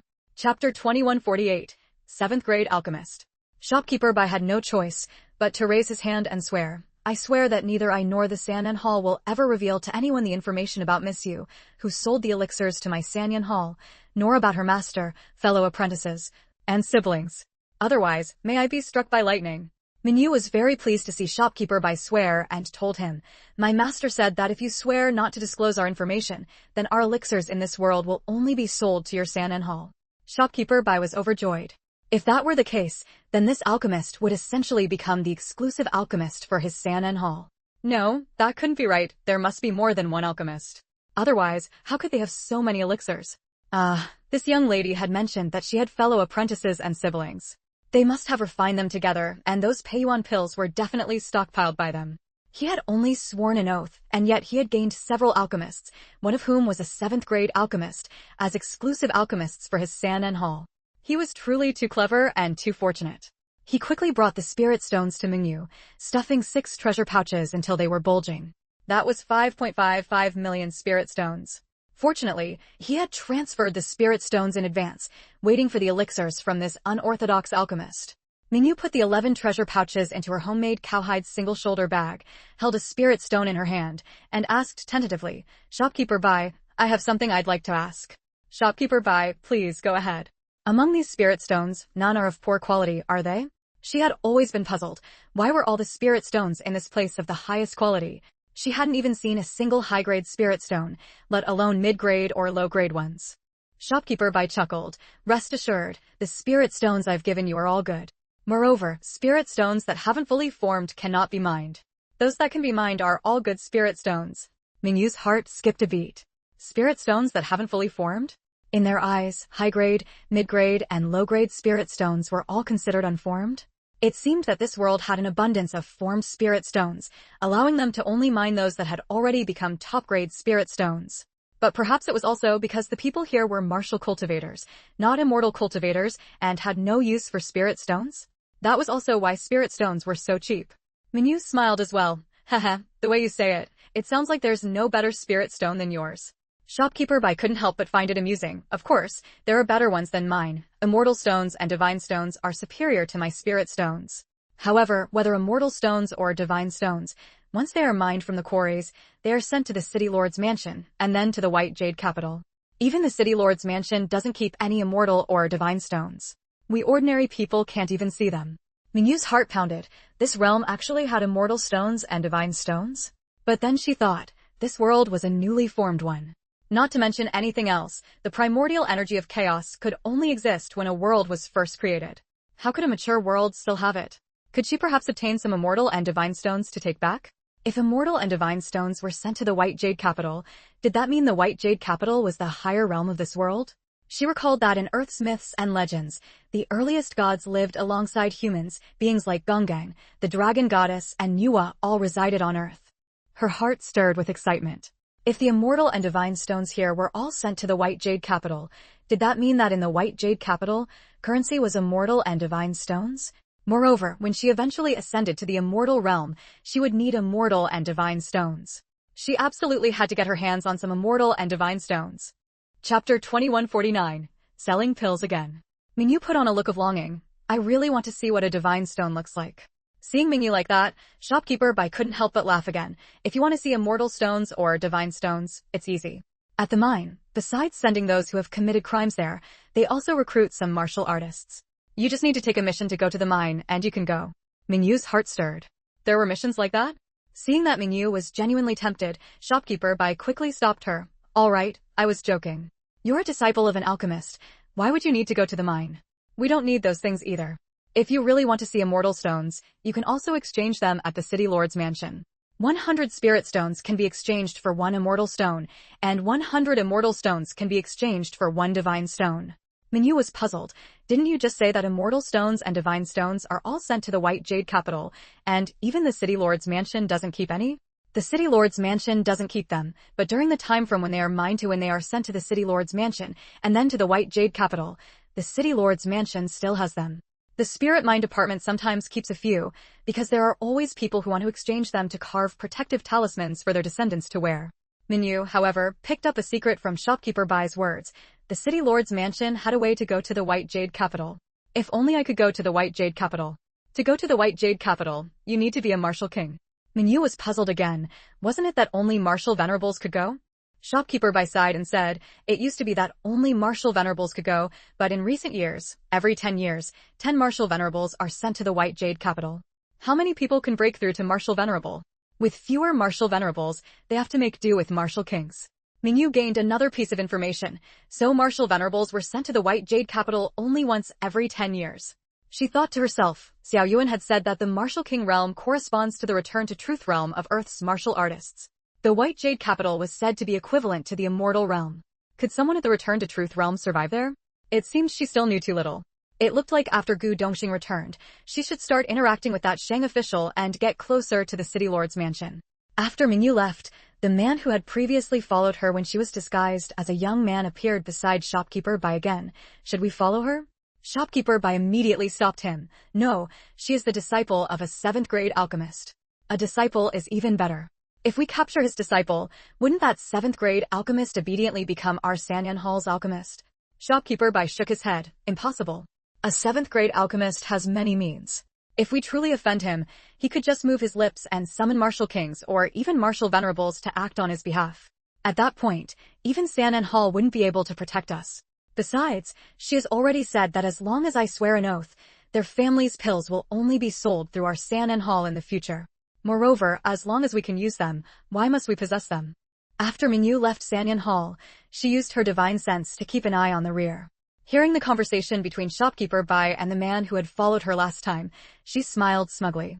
She was very satisfied with Shopkeeper Bai's attitude of only seeking to use talent, not necessarily to possess it. Inventing a master for herself had indeed proven useful. However, after walking for a while, her brows furrowed again. She was being followed once more. And this time, it was clearly not someone from Sanyan Hall. Who was looking for trouble with her? Chapter 2150, Unbridled Arrogance. Gu Dongxing had been in the polar forest for over half a month, having only killed a dozen or so demon beasts, though he had gathered over 100 medicinal herbs. Yes, it was only when he left Black Rock City that he was informed that residents of Black Rock City were forbidden from hunting in the Black Forest. Moreover, anyone who had entered Black Rock City and was found hunting in the Black Forest would be executed on the spot. As Gu Dongxing had guessed, the Black Forest was essentially the city lord's breeding ground. Once the demon beasts matured, they would rush one after another toward the Valley of Death, offering up their bodies and demon cores. How could the city lord allow martial artists to hunt them freely? The people of Great Wind Town could hunt in the Black Forest because there were no martial artists in Great Wind Town. As for ordinary hunters, even if allowed to hunt, they would only roam the outskirts of the Black Forest at most. Previously, Gu Dongxing had lived in Great Wind Town and was not considered a resident of Black Rock City, so he had not been subject to these restrictions.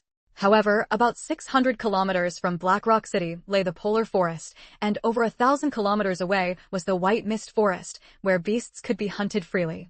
It was said that the White Mist Forest was perpetually shrouded in thick fog, making it extremely dangerous, and few dared to hunt there. Most people preferred the Polar Forest.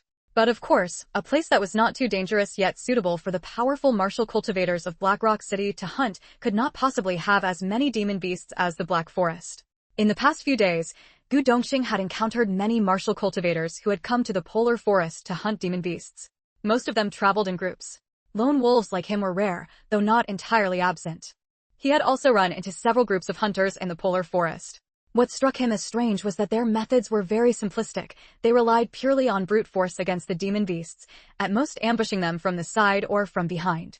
It was then he realized that although this world had many martial cultivators, they all trained in raw strength and had no systematic martial techniques. No wonder they couldn't kill demon beasts as easily as he could. Still, there were many martial artists. How could the demon beasts on the outskirts withstand years of relentless hunting by so many? Gu Dongxing had spent 3 days in the Great Martial Master Zone without encountering a single demon beast that sparked his desire to fight. He finally understood that what he had done in the Black Forest wasn't hunting, it was slaughter. He would never lay a hand on demon beasts that hadn't even formed a demon core, unless they recklessly attacked him first. So he pressed deeper into the forest. When he left Black Rock City, he had been warned not to venture toward the forest center, where 2 demon beasts equivalent to martial gods resided. Anyone who entered the heart of the Polar Forest never returned. Gu Dongxing naturally didn't dare to be overconfident and go alone to the center of the Polar Forest. His current strength was only equivalent to a martial ancestor. As he moved deeper into the forest, he gradually entered the hunting grounds of martial ancestors. After condensing his nascent soul, Gu Dongxing's spiritual sense, though still unable to fully leave his body as it could on Earth, had improved significantly compared to before he cultivated with Hongmeng Qi. He could now scan an area of over 10 kilometers, and if he focused his spiritual sense into a linear scan, he could even reach up to 30 kilometers. Although Gu Dongxing's strength was equivalent to a martial ancestor, he was still outmatched by demon beasts at the martial general level. Therefore, he frequently used his spiritual sense to scan his surroundings, allowing him to avoid powerful demon beasts in advance. So far, he had encountered no major dangers in the polar forest, but he had also gained no significant rewards. He released his spiritual sense and swept the area, finding no humans within a 30-kilometer radius and no demon beasts with dangerous auras. He then stopped and took out a set of formation plates. He thought to himself, since he couldn't find any demon beasts, he would lure them in instead. Chapter 2151, The Secret of Spirit Stones in This World. This formation disc was obtained by Mingyu in exchange for Gu Dongxing. Such a formation disc could already be considered a large-scale one. Mingyu spent 20,000 merit points to exchange for 2 formation discs for him. One was for defense. When an ultimate-grade spirit stone was inserted, it not only provided defense, but could also launch attacks, capable of withstanding attacks from a Tribulation Transcendence cultivator for half a day. It was mainly for Gu Dongxing to use when sleeping at night or when he encountered an enemy he could not defeat and needed a place to take refuge. The other was a formation for trapping enemies, primarily used by Gu Dongxing for luring and killing beasts. The beast trapping formation also contained an illusion array.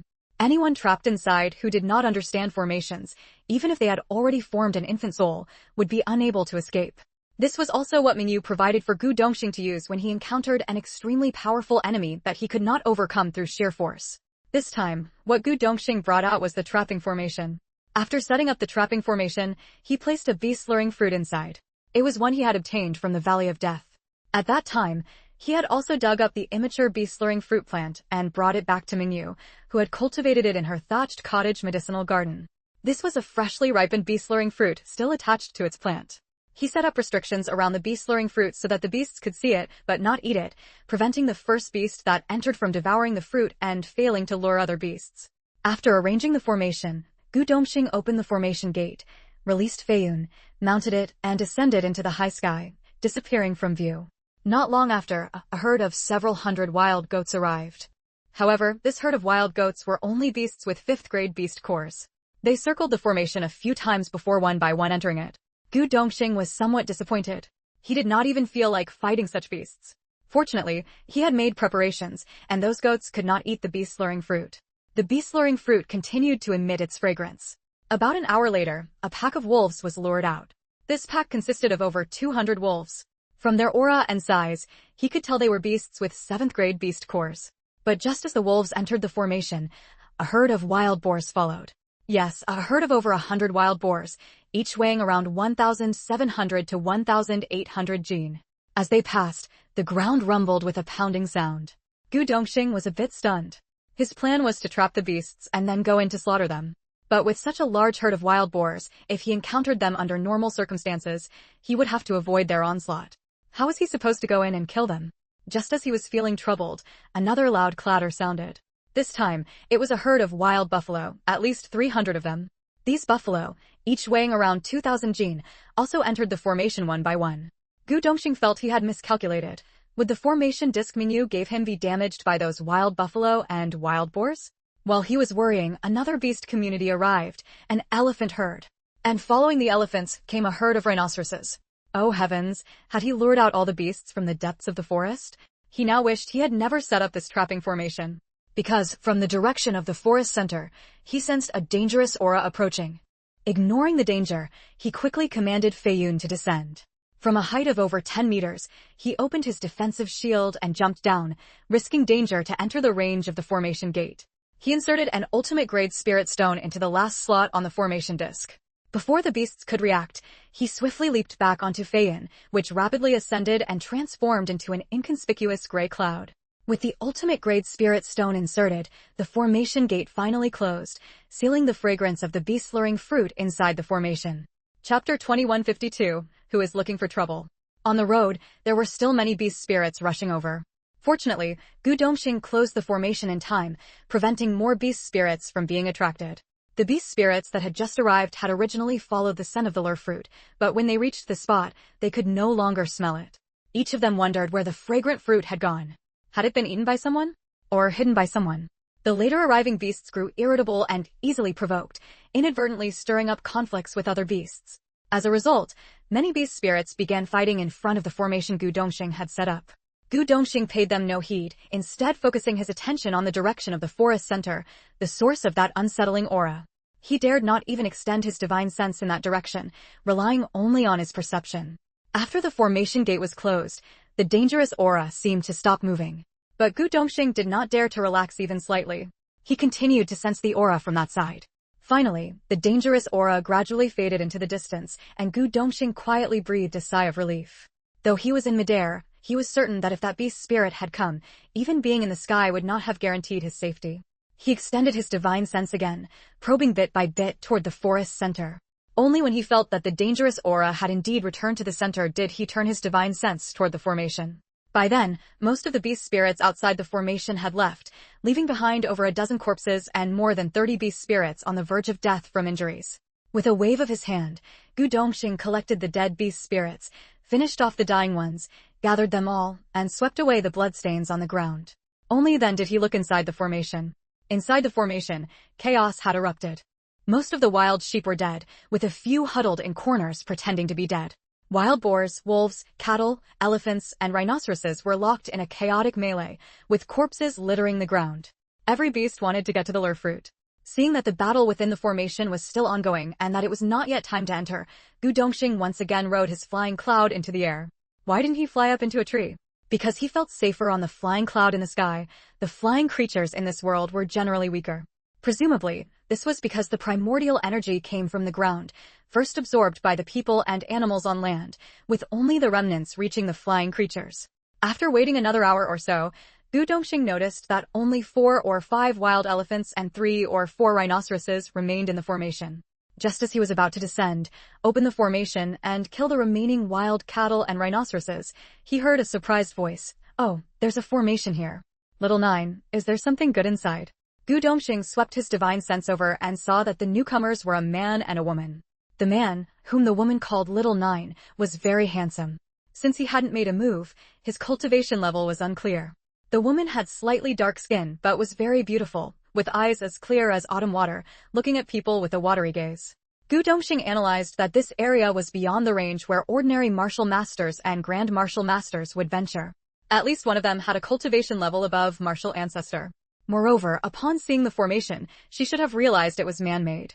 Yet she still dared to speak loudly, likely because she believed she could dominate within the territory where martial ancestors roamed, or perhaps rely on a powerful backer to do so. Thus, he estimated that the stronger one among them was at least a martial king. Or perhaps both of them were above the martial king level. Chapter 2153, Luring the Beast. Since entering the forest, Gu Dongxing had seen mostly martial artists and grand martial artists, rarely even martial masters, let alone martial kings. Yet now, he encountered 2 at once. He did not appear immediately but instead observed the woman's reaction. The woman looked around for a while, saw no one, and muttered in confusion, "How can there be no one? Setting up an array here to lure and kill beasts, yet not being here yourself. Little 99, what do you think this means?" The young man called Little 99 only glanced around warily and did not answer the woman. The woman suddenly raised her voice. "Which expert set up this array here to lure and kill beasts? Please come out and meet me."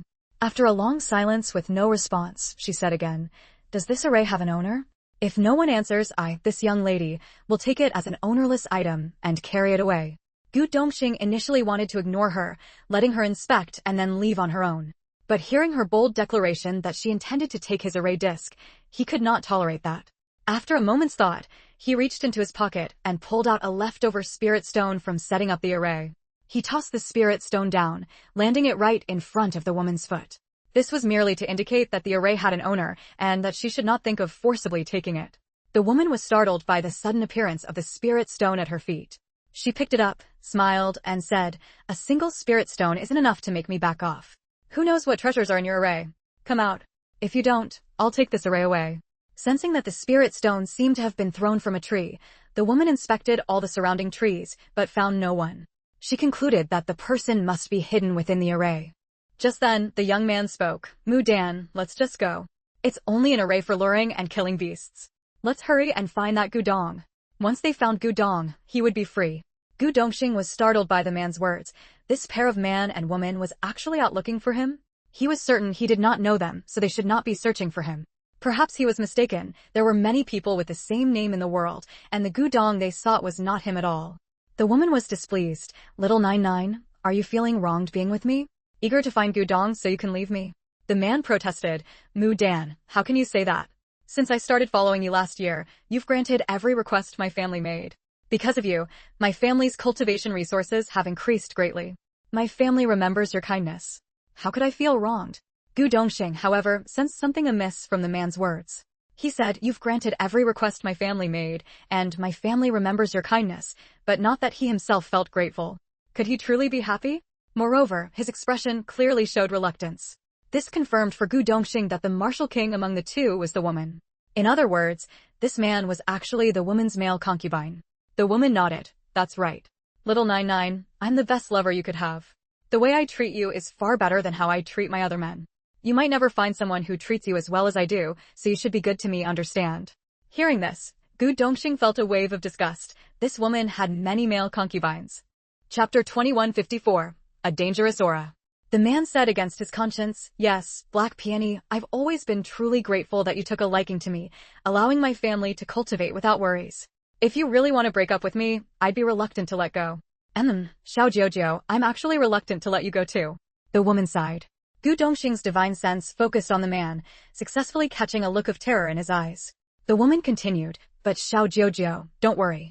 Even if we break up, I'll definitely give you at least 100,000 spirit stones and pills worth 100,000 spirit stones as a breakup fee, so you and your family won't lack resources for cultivation in the future.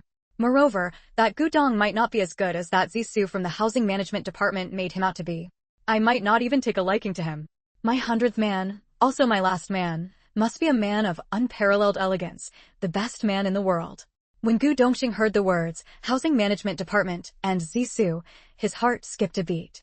Zisu, a man with the surname Zi, and the person he provided was named Gudong. Thinking of his past conflicts with Mengyu and that man's surname Zi, Gu Dongxing was certain that the Gudong this woman was seeking information about was indeed himself. Moreover, from the conversation between this woman and that man, it was clear that this woman intended to replace that man with him as her male concubine. And this disgusting woman had already used 99 men, discarding one after another. This 100th man was to be her final male concubine, meaning he would be her concubine for life. In other words, if Gu Dongxing were captured by this woman, he could never hope to escape for the rest of his life. Unless, one day, his cultivation surpassed hers. From the man's behavior, it was evident that he was unwilling to be this woman's male concubine, but had been forcibly taken. Clearly, this woman only cared about taking what she fancied, regardless of the other party's consent. Judging by Xiao Jiujiu's appearance and her own words, the man she sought didn't need any particular abilities, only good looks. And Gu Dongxing was confident in his own appearance. He had never lost to anyone in that regard. Thus, if this woman saw his face, she would likely never let him go. How could he ever submit to being a woman's male concubine, especially such a disgusting one? Moreover, he had a feeling that since this woman intended to treat him as her last man, she would probably not tolerate his woman. That is, once he was captured by this woman named Black Peony, her first move would likely be to kill his beloved little Meng. He immediately decided. He must kill this woman. Even if she was a martial king, he would still challenge her head-on. Even if it meant dying together, he would make sure she died. Otherwise, given the way this woman operated, he might not die, but he would wish he were dead, while his beloved Nan Mingyu would certainly die. Though his cultivation was inferior to hers, he could still ambush her. As for the man beside her, if he didn't act, fine. If he did, Gu Dongxing would kill him too. Having made his decision, Gu Dongxing quickly pulled out a great return pill wrapped in wax coating, charged down from the air, and thrust his sword directly at the woman the man called Black Peony. Chapter 2155, Someone is Coming. Black Peony was suddenly attacked, and she could feel the murderous intent radiating from her assailant. He clearly intended to kill her. Terror gripped her heart. This man was too outrageous. He wanted to kill her without even saying a word. Caught off guard, she panicked for a moment, but quickly dodged to the side, narrowly evading the fatal descending strike. Gu Dongxing, seeing that Black Peony had managed to avoid his airborne attack, twisted his body midair, kicked off his flying cloud step, and turned to pursue her, his longsword still aimed at her. However, whereas his initial strike had descended from above toward the crown of her head, his horizontal movement now shifted the blade's trajectory toward her chest. Black Peony had no time to draw her weapon, and was forced to use her hands to block. In her desperation, she pressed her palms together to catch Gu Dongxing's sword. At the same time, she found herself face to face with him. When she saw his peerlessly handsome features, she nearly lost her composure. What a stunningly beautiful man. Yet she was certain she had never met him before. But Gu Dongxing had the advantage of momentum, his strike carrying an unstoppable force. How could her hastily raised hands withstand it? Coupled with her momentary distraction at his appearance, she lost any chance of countering. Why are you trying to kill me? Gu Dongxing had already landed on the ground. He did not answer her question, but continued thrusting his sword toward her. Black Peony retreated rapidly, eventually backing up against a large tree with no room left to escape. Gu Dongxing's sword slid through her palms and pierced into her left chest. Seeing that Gu Dongxing was determined to kill her, Black Peony could no longer tolerate him, no matter how handsome he was. With a mindset of mutual destruction, she struck out at his chest. Even as his longsword sank into her chest, Gu Dongxing pressed forward, willing to risk being injured or killed by her blow. As her hand came toward him, he drove his blade deeper, through her chest, into her heart, and out through her back. But Gu Dongxing himself was sent flying by Black Peony's palm strike. The palm of a martial king, part of its force was absorbed by his scale armor, and part by his enchanted robe, but the residual power was still terrifying. He was hurled over 10 meters, crashing into a tree before stopping, then falling to the ground. Before he landed, Gu Dongxing spat out a mouthful of blood, then collapsed. The blood he coughed up contained fragments of internal organs. Clearly, he had suffered severe internal injuries. Black Peony's heart had been pierced.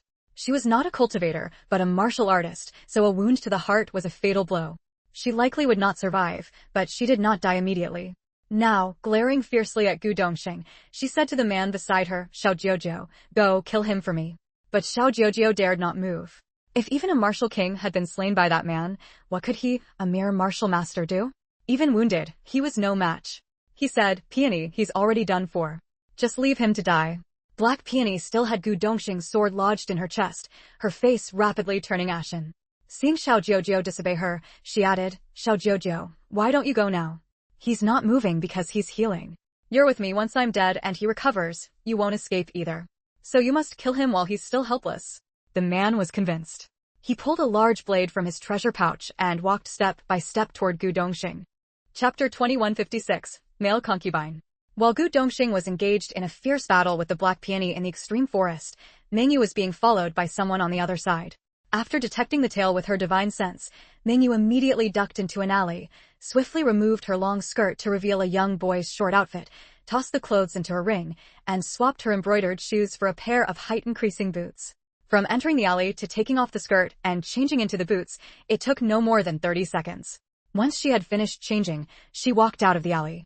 As she walked, she willed her face to shift from that of a delicate 15 or 16-year-old girl to an 18 or 19-year-old youth covered in acne. Even her height increased from under 1.6 meters to 1.75 meters, thanks to the height-increasing boots. No matter how the tracker thought, he would never imagine that the delicate little girl who entered the alley had emerged as a tall, thin, ordinary-looking youth, let alone that this youth was the same girl from moments ago. After all, the gender was wrong, the appearance was wrong, and even the height was wrong. And so, Mengyu easily shook off the tail and headed home. However, just before reaching her doorstep, she ducked into a latrine again, changed back into her original self, and then walked toward the small street where she lived.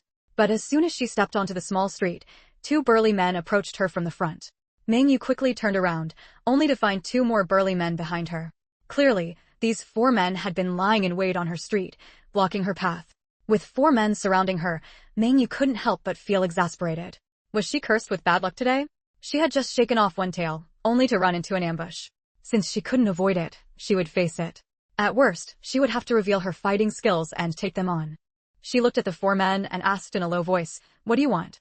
A man with a scar on his forehead stared at her and said, "What do we want?" "Someone sold you to us, the Qinghua Alley, for 100 spirit stones. Come with us." Mengyu wrinkled her nose in disdain. "What? I'm only worth 100 spirit stones? Who sold me? Why did they sell me so cheaply?" The 4 men exchanged bewildered glances. What kind of girl was this? Instead of being angry about being sold, she was complaining about the low price? Isn't that right? Mengyu pointed to the crystal phoenix hairpin on her head. "This hairpin alone is worth 100 spirit stones." Then she extended her wrist. "And this pair of natural crystal bracelets is worth several hundred spirit stones." These accessories were all made by Gu Dongxing from depleted top-grade spirit stones. Unlike ordinary spirit stones, which turned into powder when drained of spiritual energy, top-grade spirit stones transformed into a beautiful, translucent crystal like jade after their energy was absorbed. Since she didn't have much jewelry, she had asked Gu Dongxing to use his refining skills to turn these depleted top-grade spirit stones into accessories for her to wear. Indeed, these pieces made from drained top-grade spirit stones were far more beautiful than ordinary jewelry.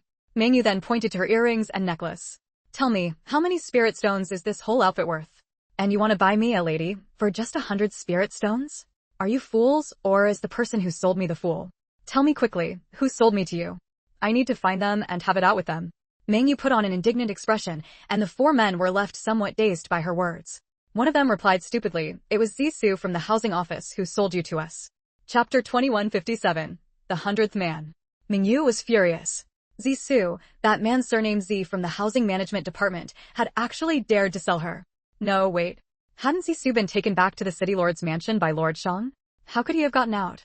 And not only that, he had come to sell her? Moreover, according to the laws of this world, only parents could sell their children. No one else had that right. What gave Zisu the authority to sell her? Mengyu swept her gaze over the four men from Qinghua Alley, then grew even angrier. You're lying. Zisu made a mistake and was taken to the city lord's mansion. The Scarface leader twitched the corner of his mouth. Why would we lie to you? Even though Zisu lost his position in the housing management department, he still had connections. So nothing serious happened to him, and he was released. As soon as he got out, he sold you to us. Mengyu seethed inwardly. He was released that quickly? Had Lord Shang taken her gift and done nothing? She didn't know that if Lord Shang hadn't accepted her gift, Zisu might not have even lost his job. But on what grounds did Zisu sell me? Don't tell me he's my father or mother. The scar-faced man let out a dry laugh. We wouldn't dare come after you without proper procedures. Zisu may not be your parent, but he obtained a signed deed of sale from your parents. In other words, your parents sold you to Zisu, and Zisu then sold you to us here at Qinghua Alley. Mengyu suddenly burst into laughter. Ha ha ha ha. What are you laughing at? The scar-faced man and his companions frowned. Mengyu kept laughing. Ha ha, my parents signed a deed of sale? In this world, who could find my parents? Who could even see my parents? The four men exchanged glances. What do you mean? No one can see your parents? Are you saying? Mengyu clutched her stomach, still laughing. That's right. In this world, we no longer have parents. How could Zisu possibly have obtained a deed of sale signed by my parents? The four men fell silent. Although Qinghua Alley was a brothel, everyone they bought had to go through proper procedures. If that deed of sale was fake, then their procedures were illegal. Buying someone who wasn't sold by their own parents was a capital offense. The scar-faced man asked Mengyu seriously, are you telling the truth? Are both your parents dead? Mengyu immediately corrected him. My parents aren't dead. They're alive in another world. But in this world, I have never seen my parents. Are you sure? Or are you just lying to avoid being sold? The scar-faced man couldn't believe it, or rather, didn't want to. Mengyu raised her hand and swore. I swear, neither I, Nanyu, nor my husband, Gu Dong, have parents in this world. If I'm lying, may I be struck by lightning. She suspected that Zisu, in order to avenge his niece, had even sold Gu Dong. So when she swore, she included Gu Dong in her oath. After all, she had never met her mother. As for her father, he was in the immortal sect of the outside world. Gu Dong's parents were still alive, but they lived in the outside world. The scar-faced man's expression turned extremely grim. Mengyu's guess was correct. That reckless Zisu had not only sold her to Qinghua Alley, but had also sold Gu Dong to the Nanfeng Pavilion within Qinghua Alley. Chapter 2158. A Fierce Killing Intent. Mengyu saw the scarred man's expression and asked knowingly, that Zisu, did he sell my husband to you too? The scarred man hesitated, then nodded. Yes. Zisu sold you to us at Qinghua Alley to work as a prostitute, and sold your husband to Nanfeng House in Qinghua Alley to work as a male attendant. He sold both of you to us. How many spirit stones did he sell them for? For each of you, 100. In total, he collected 200 spirit stones from us. So he really did sell both of them. Huh, he sure thought highly of them. Menyu's mind stirred, and she said, let me see the slave contracts, will you? The scarred man didn't want to show them. Menyu threatened, if you don't show me, I'll go to the city lord and report you for illegally buying and selling women. Seeing that the scarred man remained unmoved, Menyu added, you're planning to take me away secretly, aren't you? Didn't Zisu tell you that although I live in the Martial Residence District, I'm actually a Grand Martial Master?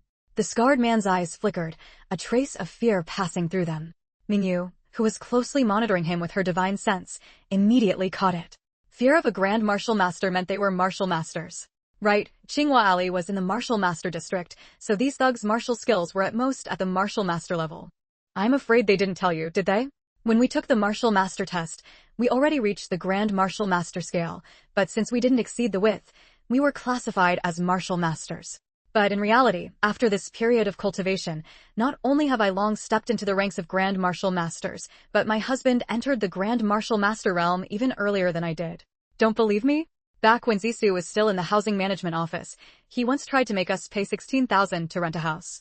We didn't want to rent it, nor did we want the private housing he recommended, so we turned and left. He grabbed an iron rod to stop us, but my husband took the rod and crushed it into an iron ball. Only then did he dare not force us anymore. But that's how our grudge with him started. This time, he got you to come and humiliate us. He's using you as his pawns.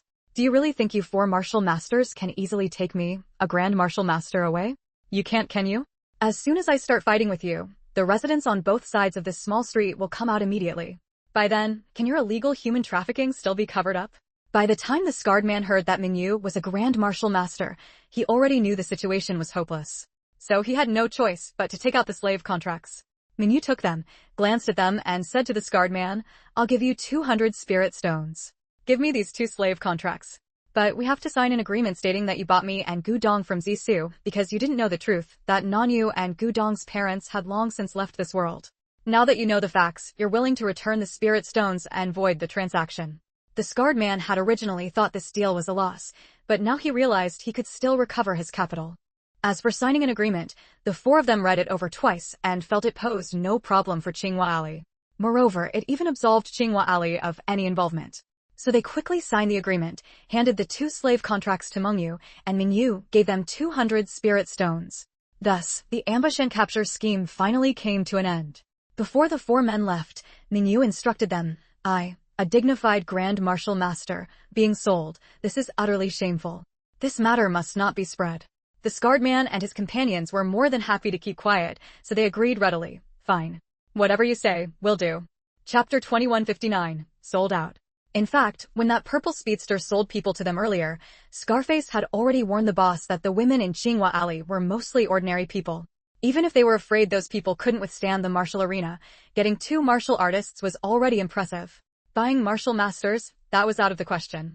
But the boss said that having martial masters as prostitutes would attract martial masters, and even ordinary people would like it, since they couldn't normally sleep with martial masters. Therefore, buying 2 martial masters would bring unexpected business to Tsinghua Alley. Who would have thought that the promised martial masters turned into great martial masters? That the so-called legitimate procedures, standard parents selling their children, were false, since their parents had long since died. Or, according to this woman, they were no longer in this world. In truth, with a little thought, one could see the problem. What kind of parents would sell their own children, who were already martial masters, and sell them into a lowly profession? A martial master could easily earn a few spirit stones to support a family. Selling a martial master? It was simply impossible. Not to mention, she was a great martial master. Fortunately, this great martial master was easy to talk to. Otherwise, she could have taken the indenture contract without paying a single spirit stone, and there would be no place to seek justice. They would have wasted 200 spirit stones for nothing. 1 spirit stone was worth 100 taels of gold. Leaving aside Scarface's resentment and the repercussions back in Tsinghua Alley, Mingyu returned home and grew angrier the more she looked at the indenture contract. She wanted to go straight to the Martial Master office and slap the contract on the registration office's desk, saying, "I want to file a complaint. Someone is illegally trading people."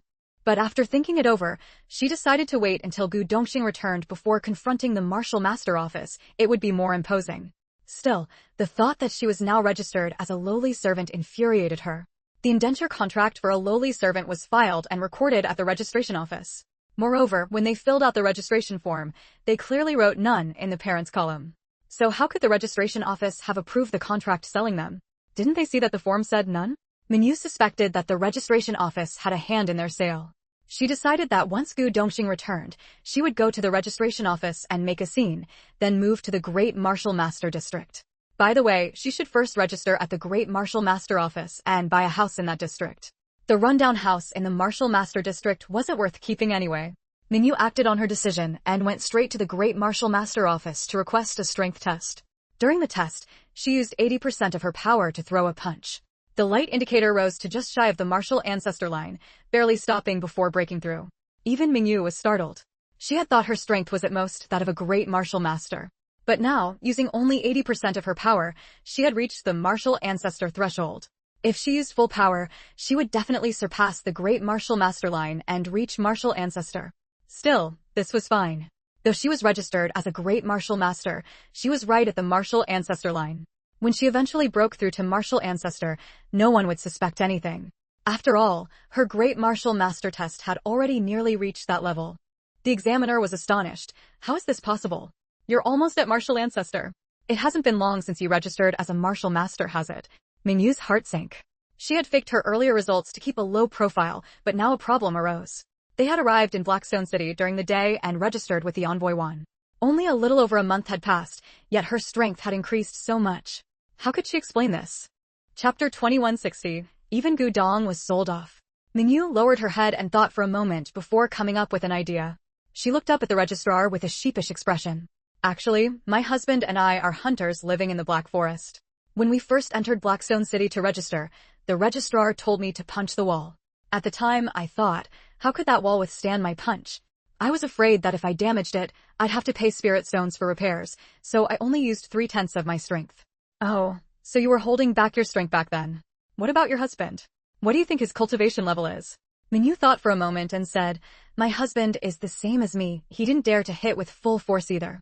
His strength is probably about the same as mine. Maybe just a little stronger. Then he's at the Martial King level. Even if he's at the Martial King level, he's the weakest kind. It's better for him to stay with me in the Great Martial Master area. What if he gets bullied elsewhere? The examiner found it amusing. Most people would do anything to advance to a higher level, yet these two deliberately stayed at a lower one, all because they were afraid of being bullied. All right, when your husband returns, have him come directly to exchange his badge, said the registrar at the Great Martial Master Registration Office. Mingyu exchanged her badge for a Great Martial Master one and then went to buy a house. With plenty of spirit stones to spare, she spent 200,000 spirit stones on a beautiful 3-courtyard residence. Although the house was expensive, she could sell it and recover the spirit stones when they left. So, she didn't feel the loss. After handling the property deed, she returned to the house in the Martial Master District and immediately called out, everyone, follow me. We're moving. On the other side, Gu Dongxing stared coldly at the man approaching him with a large blade, his eyes icy, but he said nothing. At first, he had been troubled about how to deal with this man. After all, the real culprit was Black Peony. This man hadn't offended him, and killing him would make Gu Dongxing feel guilty. He had been uncertain about whether to kill him, because he didn't want news of him killing a martial king to spread. Leaving this man alive would always be a potential threat. But now that this man, Chen Xiao, had been persuaded by Black Peony to make a move against him, Gu Dongxing no longer hesitated. When he had prepared to withstand Black Peony's palm strike, he had already bitten through the wax coating of the Great Rejuvenation Pill and swallowed it. As he landed, he also took a rejuvenation pill. Gu Dongxing was wearing not only a scale armor made of dragonhide leather, but also a magical robe over it. Even so, the blow from Black Peony had left him severely injured. His entire body ached with intense pain, as if every bone was about to shatter. But at the same time, the immense medicinal power of the Great Rejuvenation Pill began to surge through him, providing a vast amount of vitality, while the Rejuvenation Pill started repairing his body. Seeing the man called Xiao Jiujiu approaching with his blade, Gu Dongxing continued circulating his cultivation technique to heal himself while watching the man closing in to kill him. Just as the man was about to raise his blade to strike, the woman's voice suddenly rang out again. First, ask him, who is he? Why does he want to kill me? She had never met this person before, yet he wanted to kill her on sight. She couldn't understand it and wanted to get to the bottom of things. Xiao Jiujiu held his blade suspended over Gu Dongxing's head before asking, my Black Peony wants to know, who are you, and why do you want to kill her without any reason? Chapter 2161.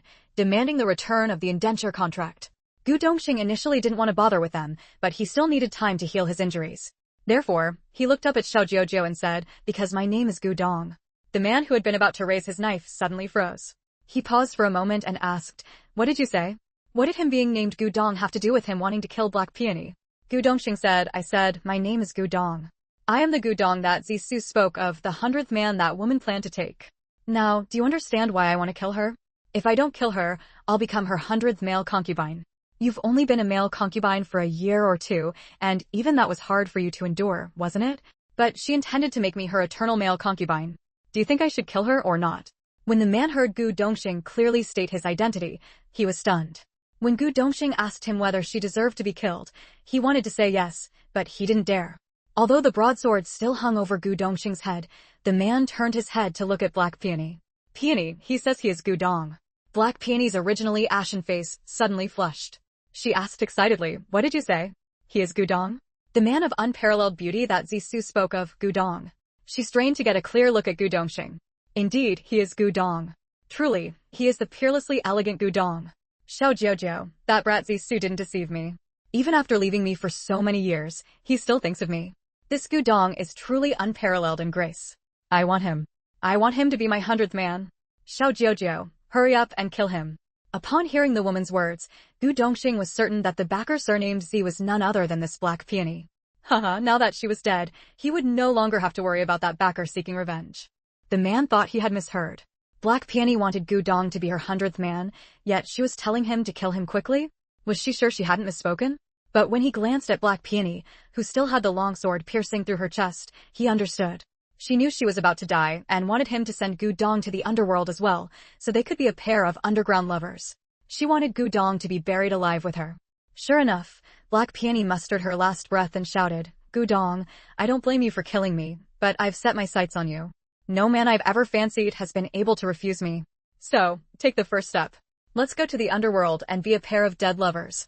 But as she forced out that breath, the blood that had nowhere to go surged from her mouth. She coughed, spitting out even more blood, which splattered onto Gu Dongxing's longsword. When Black Peony's 99th man saw her like this, his heart ached for a moment. But he immediately resisted that emotion. He didn't love her. How could he sympathize with her or feel sorry for her? He raised his broadsword again and said to Gu Dongxing, Number 100, this is the wife master's command. I cannot disobey. You go down first and serve the wife master. With that, he swung the broadsword down toward Gu Dongxing. Unable to bear it, he even closed his eyes. In his view, surviving Black Peony's palm strike without dying on the spot was already a miracle. At most, Gu Dongxing had only one last breath left. Moreover, from the shattered internal organs Gu Dongxing had coughed up with his blood, it was clear that his 5 viscera were already crushed. Death would only be a release for him. But the expected sound of a blade cutting into flesh never came. Just as he was about to open his eyes, he suddenly felt a sharp pain in his neck, and then his perspective abruptly changed. Chapter 2162, the registration office also has a hand in selling them off. Black Peony's 99th man saw his own body standing before Gu Dongxing, but that body had no head. And his large blade had somehow fallen into Gu Dongxing's hands. Gu Dongxing, who should have been lying on the ground, had already risen and stood before him. He reached out and pushed the man's body, and it toppled over. He had just realized one thing. Gu Dongxing had taken his blade and cut off his head, and then his consciousness sank into darkness. Black Peony saw that her little 99 had gone to kill Gu Dongxing, but had been killed by him instead. She sighed, Little 100, why did you kill little 99? He has a wife and children at home. Now that you've killed him, what will happen to his wife and children? Gu Dongxing said coldly, I am a martial ancestor. Even if I am severely injured, I am not someone a mere martial master can kill. So, by sending him to kill me, weren't you just delivering him to me for slaughter? You venomous snake. You heartless man. I kindly sent him to you for killing, yet you don't even thank me and speak to me like this instead. Gu Dongxing sneered inwardly. You sent him to me to kill only to use the act of murder as leverage against me. Gu Dongxing had been talking with them for a while, his goal being to wait for his body to heal. By now, his damaged internal organs had been repaired by 70 or 80%, but he had to kill this woman as quickly as possible. However, he dared not approach her. He felt that as a martial king, her vitality must be astonishing. A single stab from him might not be enough to kill her. Thus, he produced a high-grade spirit artifact, a small flying sword, and with a whoosh, he hurled it straight at Black Peony's brow. Black Peony tilted her head to dodge it, cursing as she did, You heartless man, you truly are my heartless man. So eager to take my life. Tell me, what's wrong with me?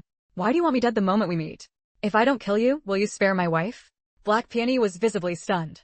With her previous men, she had merely toyed with them for a few months before discarding them, keeping their wives and children around to pick up the scraps she left behind.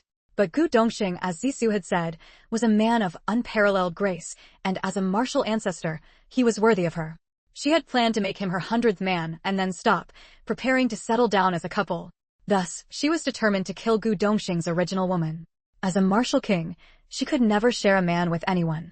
Whoever dared to vie for her man, she would destroy them. But she forgot one thing.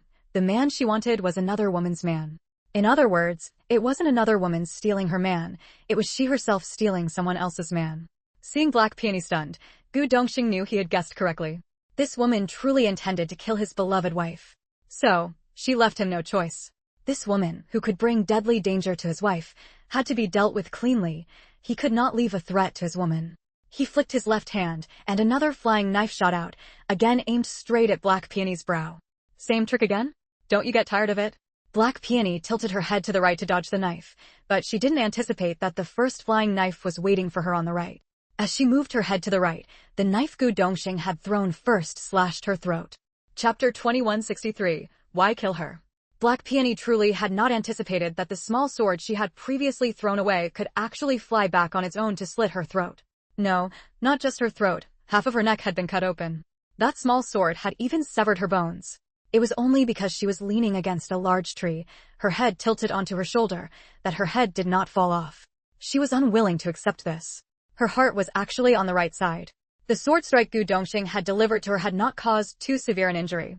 She had deliberately refrained from pulling out the sword and had feigned a mortal wound, pretending to be on the verge of death, all to lure Gu Dongxing closer so she could kill him at close range. Yes, she truly intended to kill him. Such a stunningly handsome man, yet upon their first meeting, he wanted to kill her. Clearly, he had no desire to be her man. If she were merely playing around, she would not have cared about an unwilling man. Unwilling was fine. But a man she intended to keep by her side for a long time could not be unwilling. Moreover, this man was not only unwilling but also ruthless. Knowing she wanted him as her male consort, he had not said a single word before attempting to kill her. Even if she forced him to become her husband, he might very well kill her in her sleep one day. Thus, she dared not keep such a man, nor could she. But a man of such unparalleled charm would be hard to find a second time. Since she could not have him, she would not allow anyone else to have him either. The only way to satisfy herself was to destroy him. Therefore, in her mind, Gu Dongxing had to die. But who could tell her, she had clearly feigned a severe injury, yet he still dared not come close to retrieve his sword. Instead, he threw a flying blade to kill her. And she, a dignified martial king, was killed by his thrown flying blade. Who would have thought that his fallen blade could rise again from behind to deliver a fatal strike? Moreover, only at the moment of her death did she realize that his second flying blade was merely a decoy for the first. She died with her eyes wide open in resentment. After Gu Dongxing's divine sense was unsealed, this was the first time he had used a flying sword to kill someone, and it was a sneak attack at that. However, this dimension still placed restrictions on his divine sense, and no one in this realm could kill with a flying sword. Thus, he could not normally use this technique. No one knew that killing with a flying sword was possible. He had managed to slay a martial king despite being of a lower rank. If that martial king had known he could wield a flying sword and had been on guard, he might not have been able to kill Black Peony so easily. After his divine sense confirmed that Black Peony was truly dead, Gu Dongxing finally breathed a genuine sigh of relief. He quickly produced a fireball talisman and burned the bodies of Black Peony and her 99th man. He pulled off the dozen or so treasure pouches hanging on their bodies, but only emptied their contents into the courtyard of his palace. Then he burned the pouches as well, even though each of them had over 100 cubic meters of space. The two had quite a lot of belongings. The man, Xiao Jiujiu, carried over 100,000 spirit stones. As for Black Peony, she had 11 storage pouches, 8 of which were filled to the brim with spirit stones. Each pouch held 1,000,000 spirit stones, so 8 pouches meant 8 million. Apart from the spirit stones, one pouch contained some energy stones that Gu Dongxing did not recognize. In addition, there were many other items. Gu Dongxing threw all of Black Peony's clothing and personal items into the fire to be burned, keeping only the treasures without any identifying marks. Chapter 2164. Counterkill. After burning Black Peony and Little 99 to ashes, Gu Dongxing took out several water ball talismans, washed away the ashes, and even cleaned the bloodstains on the ground with water ball talismans. Then, he lit a large fire on the ground to dispel the smell of blood and also drive away the beasts attracted by the scent. Finally, he entered the formation. At that moment, the formation was filled with various demon beasts. Gu Dongxing swept his gaze and discovered that there were over 3,000 demon beast corpses. The rhinoceros and elephant had also inflicted heavy damage on each other. Gu Dongxing finished them off with a few strikes and collected their bodies. After gathering all the demon beast corpses, he removed the restrictions, stored the beast-attracting fruit in his ring, and put away the formation disc. The area once covered by the formation was now stained with demon beast blood. Gu Dongxing took out dozens of water talismans and had just used over a dozen to rinse the ground when his spiritual sense detected people approaching. He didn't have time to check if the blood was fully cleaned. He boarded the flying cloud, quickly ascended into the sky, and flew out of the extreme forest. Not long after he left, a group of people arrived. They had been chasing the demon beasts, but since they traveled on foot through the forest, they were naturally slower than the beasts. By the time they arrived, they were over an hour behind the beasts. Seeing no demon beasts around, everyone was puzzled. Strange, the beasts were clearly running this way. Why are they all gone now? Someone killed them here? Who could kill so many demon beasts? It must be a martial venerate expert. Maybe it's one of the two in the center of the forest. There seem to be bloodstains here, but they've been washed with water. There's no stream here. Maybe someone brought their own water? In the extreme forest, people barely have enough water to drink. Who would waste water washing the ground? Unfortunately, they only knew that the water brought into the forest was barely enough for drinking. They didn't know that water ball talismans existed. A first-grade water ball talisman could summon 1 cubic meter of water, and a second-grade one could summon 4 cubic meters. However, Mengyu had only focused on learning alchemy. As for talisman making, since it wasn't very useful in the outside world, she had barely practiced it. So far, she could only draw ordinary first and second-grade water ball talismans. Gu Dongxing, sensing someone approaching, left in a hurry after using just over a dozen water ball talismans to rinse the area. Gu Dongxing didn't concern himself with what happened afterward. He directly drove the flying cloud back to the city. However, he landed outside the city, slung a large blade over his shoulder, and hung a pouch containing over a dozen demon beast corpses at his waist. He swaggered into the city. When Gu Dongxing arrived home, he found that his once beautiful house had turned into a dilapidated shack, and no one was inside. He was shocked. Where had his family gone? Looking closer, he noticed a house-selling advertisement posted on the wall, with a new address written next to it. It turned out to be a false alarm. They had moved to the Great Martial Master District. He wondered, though the house here was a bit run down, it was still livable after setting up the formation. Why had she gone to buy a house in the Great Martial Master District? Moreover, houses in the Great Martial Master District must be very expensive. Where did she get the spirit stones to buy one? Had she gone to sell pills? Chapter 2165, Black Peony Dies. Thinking about Mengyu selling pills to buy a house, Gu Dongxing felt a pang of bitterness.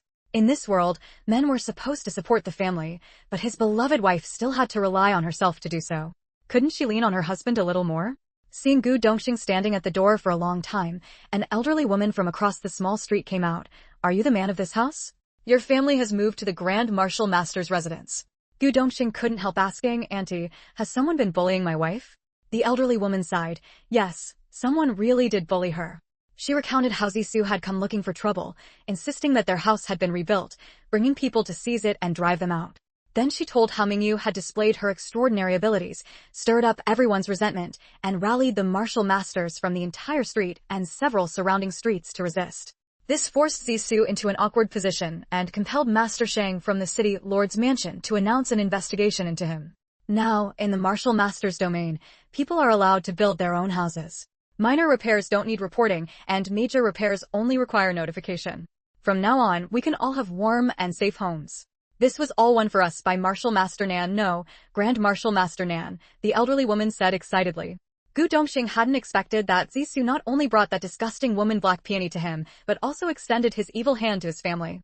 He now hated Zisu to the core. He thought to himself that he must find an opportunity to teach him a harsh lesson. If convenient, he would make sure Zisu could never speak again. He didn't know that Zisu had done something even more repulsive to him and Mengyu, selling them into lowly servitude. Gu Dongxing followed the address to the new residence, a beautiful 3-courtyard house. Guda, seeing Gu Dongxing approach, immediately reported inside, quickly tell the madam, the master has returned. By the time Gu Dongxing reached the middle gate, Mengyu had already come out to greet him. He grabbed her hand and inspected her from head to toe before pulling her into the space house in the backyard.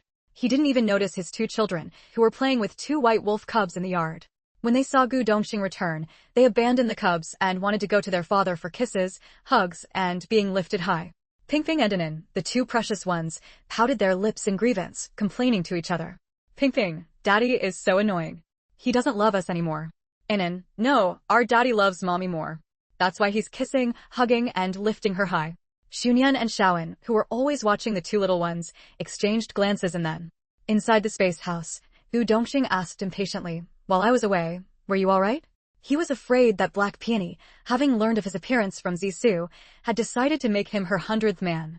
She might have gone to the polar forest to find him while sending people to harm Mingyu. If Black Peony knew what he was thinking, she would have been furious enough to come back to life and sneer at him. Do you think I'd decide on a man without seeing him myself? You underestimate me. Mingyu was puzzled. What could happen to me? Then she immediately thought of the trouble Zissou had caused and asked, do you know about Zissou's affairs? At the mention of Zissou's name, Gu Dongxing ground his teeth. That's a rotten scoundrel, with sores on his head and pus oozing from his feet. Thoroughly evil. Mingyu thought her husband had learned about them being sold into lowly servitude and sighed. Now that you're back, let's go make a scene at the martial master's residence, and then file a complaint against Zissou. Chapter 2166. Gu Dong must die. Gu Dongxing had no idea that Mingyu was referring to something else entirely. He sighed and said, there's no need to file a complaint. I've already killed that Black Peony. He hadn't planned on telling Mingyu about Black Peony, but since she already knew that Zissou had sold him out to Black Peony, he decided not to hide it anymore. After all, in this space house, only the two of them could hear what was said. There was no fear of anyone else overhearing that he had killed someone. What did you say? Black Peony? A woman? What happened between Zissou and that woman? Could it be that he collaborated with her to sell us to Qinghua Alley? Mingyu was extremely puzzled. Gu Dongxing immediately realized that he and Mingyu were talking about different things. He pulled her onto his lap and said, come on, tell me first, how did he sell us to that Qinghua Alley?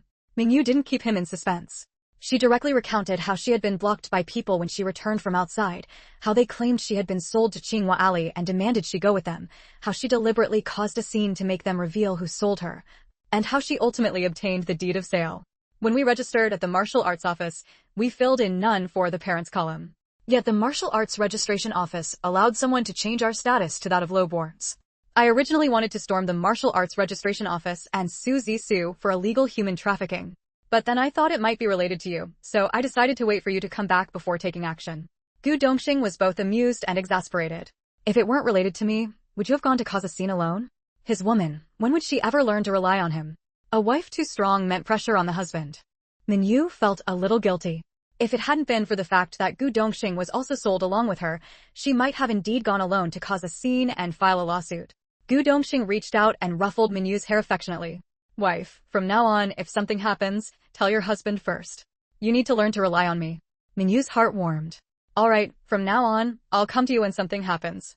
But she immediately remembered what Gu Dongxing had just said about Black Peony and quickly asked, husband, you haven't told me yet. What's the story with Black Peony?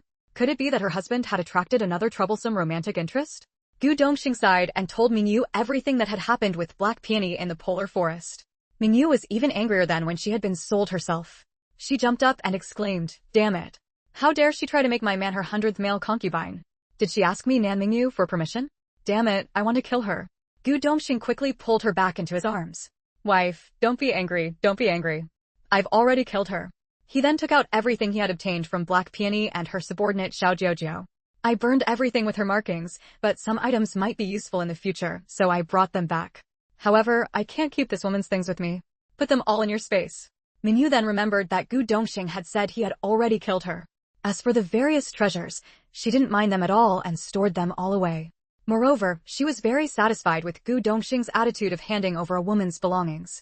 She suddenly thought of something else. Black Peony was a martial king. Her husband had actually managed to kill a martial king. Husband, you're amazing. I love you so much. Mingyu gave Gu Dongxing a kiss. Gu Dongxing had originally wanted to ask Mingyu about selling the pills, but with that kiss, he completely forgot. He pulled his wife close and indulged in an intimate, passionate kiss that was not suitable for children. Chapter 2167. Where did the family go? Gu Dongxing forgot to ask, but Mingyu spoke up on her own. Husband, I went to sell elixirs. I made up a master for myself, disguised myself as his male disciple to sell the elixirs, and had them help me collect medicinal herbs. After I left, they sent a man to follow me, but I shook him off in no time. Over 10 days later, I disguised myself as a little girl to deliver the elixirs, and they stopped sending anyone to tail me. They even said they wanted to maintain a good relationship with a 7th grade alchemist and absolutely must not offend us. Haha, it cracks me up. Mingyu laughed and hopped around like a little child, spinning in circles. La la la. Gu Dongxing was speechless. Was his wife being disobedient and deliberately acting cute in front of him? Mingyu pulled out a few storage pouches. Husband, let me tell you, I sold a ton of spirit stones. As she spoke, she poured the spirit stones out, forming a small mountain in the courtyard. Then she threw herself onto them and took a deep sniff. Such lovely smelling spirit stones. Gu Dongxing watched her with amusement. Are you planning to sleep on the spirit stones tonight? How about we spread them all over the bed and then? His eyes flickered with thoughts unsuitable for children. Seeing Gu Dongxing's expression, Mingyu knew exactly what he was thinking. She blushed. Doing that on spirit stones? He dared to imagine it. Didn't he care about the rough texture on his skin? I'll spread the spirit stones out very flat and let you sleep on top, Gu Dongxing said as he spoke, already feeling that it would be quite thrilling. His lower body reacted. Mingyu tried to run, but Gu Dongxing caught her. Don't run, let's have a nice double cultivation session. And so, that session lasted for several hours, leaving the two little treasures waiting outside, longing for hugs and kisses from their parents, filled with endless resentment. Mom and Dad don't love us anymore. When Gu Dongxing finally came out, the two little treasures turned around and pointed their backsides at him. Babies, don't you miss Daddy? Come on, whoever comes first gets hugs, kisses, and being lifted high. Upon hearing this, Anin immediately turned around and ran toward Daddy, while Pingping stomped his feet in frustration behind her. Anin is a little traitor. Anin didn't care about being a traitor at all. She was already laughing loudly as Daddy lifted her high. Afterward, Gu Dongxing went to the Martial Ancestor Hall to verify and exchange his badge. Yes, he didn't go to the Grand Martial Artist Hall, but to the Martial Ancestor Hall. As for why he had advanced from a registered martial artist to a martial ancestor so quickly, his reasoning was the same as Mingyu's.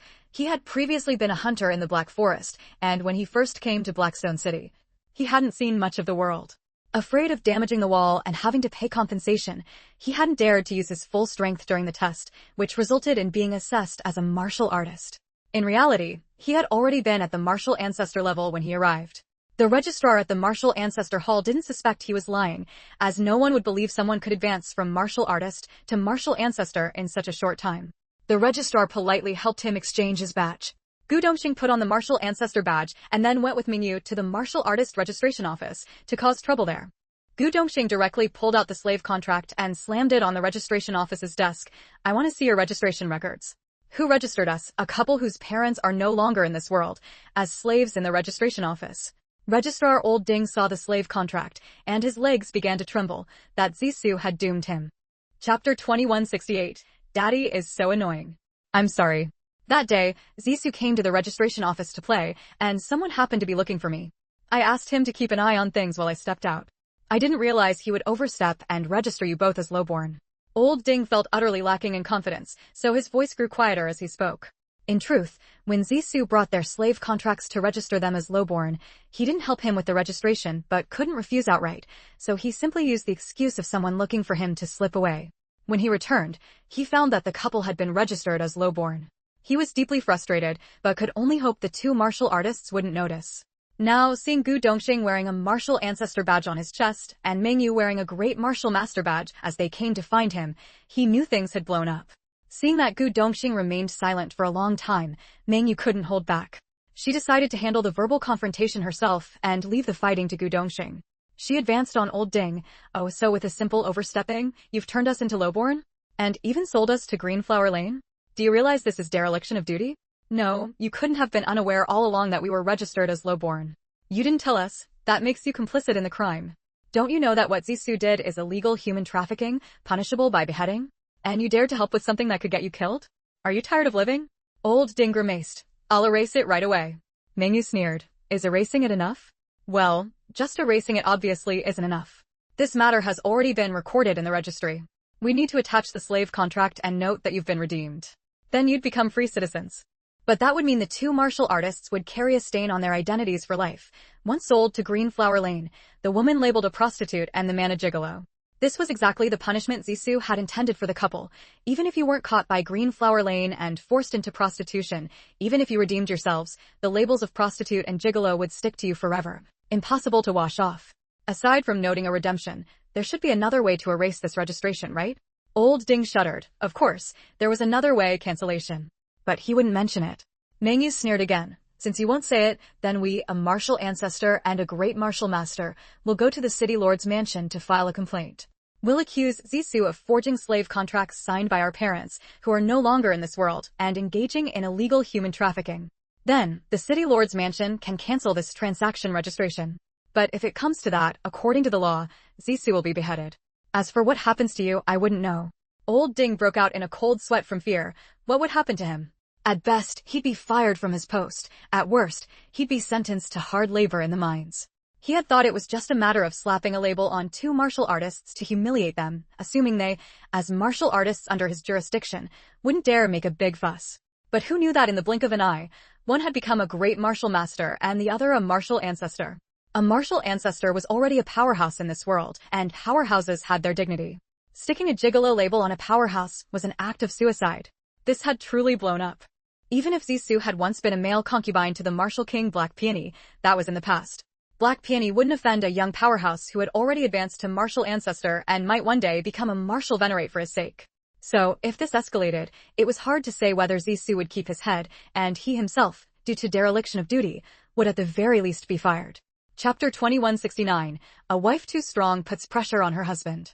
Old Ding could only pin his hopes on Black Peony, who was behind Purple Speed, stepping in to help them. However, he was still unaware that Black Peony had already been killed by Gu Dongxing in the polar forest. Otherwise, he would have been even more despairing. Please don't report me to the City Lord's mansion. Spare me, esteemed ones. Old Ding shouted. Minyu sneered. You mean to say, we should let you off, not go to the City Lord's mansion, and then attach the indenture contracts to the registration forms, forever branding ourselves with the stain of having been prostitutes and male prostitutes? How could it be possible for strong individuals to carry the stigma of being prostitutes or male prostitutes for the rest of their lives? Even Old Ding himself felt his request was unreasonable. But once their lowly status was registered, it could not be erased. The only way to handle it was through a separate case at the City Lord's mansion. This could be resolved either by redeeming themselves or by overturning their indenture contracts and dealing with those responsible for selling them. Even if he were in their shoes, he would absolutely never agree to resolve the matter through redemption. So, to settle this, the only option was for the authorities to handle those involved in the illegal trade of people and overturn the case from its source. Although Mingyu and her group were destined to stay in this space for at most 10 years, she absolutely could not accept bearing this disgraceful name. Let's go. Take us to the City Lord's mansion to report the situation. We'll only accuse Purple Speed, not you, Mingyu said. Old Ding's heart was bitter. Only accuse Purple Speed, not me? But once this case was filed, he couldn't escape the charge of dereliction of duty. Of course, if Mingyu and the others voluntarily spoke up for him, that would be a different story. In the end, Old Ding had no choice but to gather the relevant documents and bring Mingyu and Gu Dongxing to the City Lord's mansion. The City Lord's mansion was tall and imposing, inspiring a sense of submission in anyone who saw its grand gate. But that did not include Gu Dongxing and Nan Mingyu. No matter how imposing the gate was, it could not suppress the powerful mental strength of Gu Dongxing and Nan Mingyu. At the entrance, the three of them were stopped by the guards. What's your business? Mingyu casually handed each of them a bottle of polyyuan pills. You two have worked hard, gentlemen. We're here to see Lord Shang. Old Ding shot Mingyu a surprised glance. If they said they were here to file a complaint, they might not even get through the door. That was one of his intentions, to bring them here, but claim he couldn't get them in. But now, she was saying they were here to see Lord Shang of the Housing Management Department. After accepting the gifts, the two guards' expressions softened. Since you're here to see Lord Shang, please come in. As for who they would see once inside, the guards couldn't care less, especially since they had the public official Old Ding with them. Seeing the two guards looking at him, Old Ding felt bitter. They just let them in like that? Was it because of him? He really didn't want to bring them here. He was forced to. Couldn't they see that? Could he refuse to bring Gu Dongxing and the others? No. With Nan Mingyu's methods, even if he didn't bring them, they could still enter the City Lord's mansion to file a complaint, and then he would be implicated as well. Better to sacrifice others than himself. Purple Speed, I have no choice. Why did you have to go out of your way to offend two strong individuals? Besides, forcibly registering those two martial artists as lowly citizens was your doing. I advised you against it at the time, but you insisted. I'm just being dragged down by you. Old Ding mentally steeled himself as he led Mingyu and Gu Dongxing to the Legal Affairs Department. Chapter 2170, Going to the Martial Artist Registry to Cause Trouble. There were 3 people in the Law Enforcement Department.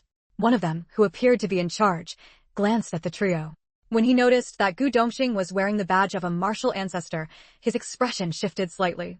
Immediately after, he turned his gaze to Old Ding, who was wearing the badge of the Martial Artist Registry Department, and asked with a stern face, "What's the matter?" Old Ding grimaced and said, "These two arrived in Blackstone City only at the start of this year's daytime. At the time, they didn't know their own strength. Envoy 1 from Great Wind Town brought them to the Martial Artist Hall. During the assessment there, they were afraid of damaging the walls and having to pay compensation, so they didn't exert their full force. They only achieved results below the martial artist level and were thus registered at the martial artist hall. Get to the point, the head of the law enforcement department said. Yes. Zissou from the housing management division of the martial artist hall was exposed by the Gu couple over a rental issue, which created a conflict between them. In retaliation, he forged a deed of sale supposedly signed by their parents, selling them into Tsinghua Alley. He then took the forged deed to the registry department and, while I was away, registered them as persons of base status. When people from Tsinghua Alley came to pick up the Gu couple, they realized they had been sold. They immediately took the deed of sale to the registry department of the martial artist hall. Only then did I discover that Zissou had registered 2 martial artists as persons of base status. That's why they asked me to bring them to the City Lord's Mansion's law enforcement department to file a complaint against Zissou. The law enforcement department was, of course, aware of Zissou's actions in the housing management division, raising rents on public housing, forbidding private repairs, and then demolishing dilapidated properties to rebuild and resell them. If not for the intervention of Black Peony at the time, he would have already been sent to the mines. In the end, he still lost his position. But no one expected that, even after losing his job, he would come up with such a scheme to spite 2 martial artists. Selling 2 martial artists into the flesh trade, how could he even think of such a thing? Still, thinking of Black Peony, the law enforcement officer found himself in a difficult position. He looked at Gu Dongxing and Nan Mingyu and asked, "Do you have any way to prove that you were not sold by your parents?" Hearing this, Gu Dongxing immediately understood that the officer was trying to shield Zissou. He said coldly, "Yes, because my wife's and my parents have long since passed from this world. No one except the King of Hell could possibly obtain a deed of sale signed by them." The law enforcement officer's mouth formed an O shape. Then, inwardly, he cursed Zissou, "You damn fool. If you're going to forge something, at least check whether the parents are still alive first. When did your parents pass away? Perhaps they sold you while they were still alive." Hearing this, Mingyu cursed inwardly, "This man is still siding with Zissou." Gu Dongxing stared coldly at the law enforcement officer, flames of anger burning in his eyes. Fearing that Gu Dongxing might lose his temper, Mingyu quickly tugged at him and then addressed the officer. "Sir, neither my husband nor I have ever seen our parents since we came into this world. We lived with our foster parents in the Black Forest and never left until last night day, when our foster parents passed away. Only after the sky turned bright did we emerge from the Black Forest. It wasn't until this year's daytime that we followed Envoy Wan to Blackstone City. Therefore, it is absolutely impossible for Zissou to have purchased us at any earlier time. We are certain that the deed of sale he provided, allegedly signed by our parents, is forged. I swear I am telling the truth. May I be struck by lightning if I lie." The moment Mingyu swore this oath, everyone in the law enforcement department changed color. Chapter 2171, Going to the City Lord's Mansion to File a Complaint. 1. In this world, no one could make a vow lightly, even children knew this. If someone swore an oath but did not speak the truth, thunder would immediately strike them down. At that moment, Mingyu had sworn an oath, and no thunder fell, proving that her words were completely true and without deceit. But since she had not lied, that meant Zissou had lied. The so-called indenture contract signed by their parents was undoubtedly fake. Zissou had lied and even forged a false indenture contract, selling a martial ancestor and a great martial master to Tsinghua Alley. He would not be able to escape punishment. It didn't matter if Zissou could not escape, because he was merely a martial master, nothing to fear. But while Zissou was not frightening, Black Peony was terrifying. The people from the law enforcement department did not know that Black Peony was already dead. In this world, there was only one martial god, the City Lord. As for martial honors, after the Black Sky had passed this year, 2 new martial honors had emerged, but they mostly stayed shut inside their mansions and did not go out. This was because, in a few years, when the 10-year deadline arrived, they would ascend to the White Jade capital. Thus, martial kings were the ones who ruled and dominated this world. Since people had to be sent to the White Jade capital every 10 years, even martial kings were few in number. Counting them all, there were only about 20 or 30. Basically, no one dared to offend a martial king. Therefore, even though everyone knew that Black Peony's habit of keeping male concubines was disgusting, no one interfered with her. But this martial ancestor before them, they also did not dare to underestimate him. Because a martial ancestor who appeared to be no more than 30 years old was certain to become a martial king, or even a martial honor. Becoming a martial god was not impossible either. And this woman, who looked no older than 18 or 19, was already a great martial master.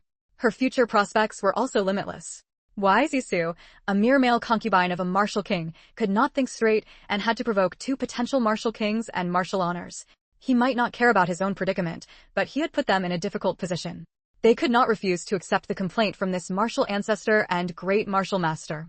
But if they accepted it, they would have to arrest Zissou.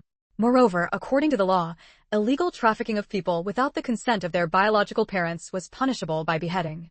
If they cut off Zissou's head, would Black Peony let it go? Gu Dongxing saw the people from the law enforcement department exchanging uneasy glances, but doing nothing. He pushed Mengyu slightly aside and said, "Are you planning to bend the law for personal gain?" The people from the law enforcement department immediately snapped back to reality. Yes, Black Peony was formidable, but this couple before them was no pushover either. If they dared not accept the complaint, this couple would not let them off easily. Moreover, Black Peony was one person, while they were two. If things really escalated, they would have a hard time handling it, especially since this couple had the law on their side. No martial ancestor who had been sold off would fail to file a complaint. There had been a case before, where a martial ancestor had come to the law enforcement department with a legitimate grievance. But because that person had the protection of a martial king, the law enforcement department had bent the law and failed to punish the one who had offended the martial ancestor. 10 years later, that martial ancestor advanced to martial king and killed the person who had offended him, saying, "Since the law enforcement department could not uphold justice for me, I will uphold it for myself." The law enforcement department could do nothing about it. Moreover, no one could say he was wrong, because the man he killed had deserved death. He had merely executed the law in their place. 20 years later, that martial king advanced to martial honor.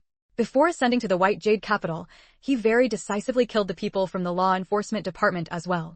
His reason was, since the law enforcement department cannot enforce the law, what use is it? Chapter 2172, Going to the City Lord's Mansion to File a Complaint, Part 2. The entire City Lord's Mansion could do nothing about that martial venerable, because he was about to ascend to White Jade City. It was also that time that the entire law enforcement department was purged. The new department head established a rule that no one in the department would bend the law for personal gain. Especially for those martial cultivators with potential, fairness, and justice must be upheld.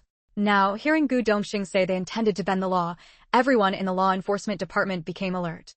A man in his 30s with a crew cut said, "Director Yen, let's arrest Zissou first." As he spoke, he shot a meaningful glance at the director. That's right, arrest Zissou first. If Black Peony wanted to plead for him, she could go find Gu Dong and his wife. The director had no choice but to give the order. Zissou forged a contract of sale for parents selling their children, engaging in illegal human trafficking. Arrest him. What? The director sent you to arrest me? Zissou asked in disbelief. The director, swayed by Black Peony's intercession, had only made him compensate with spirit stones and let him go.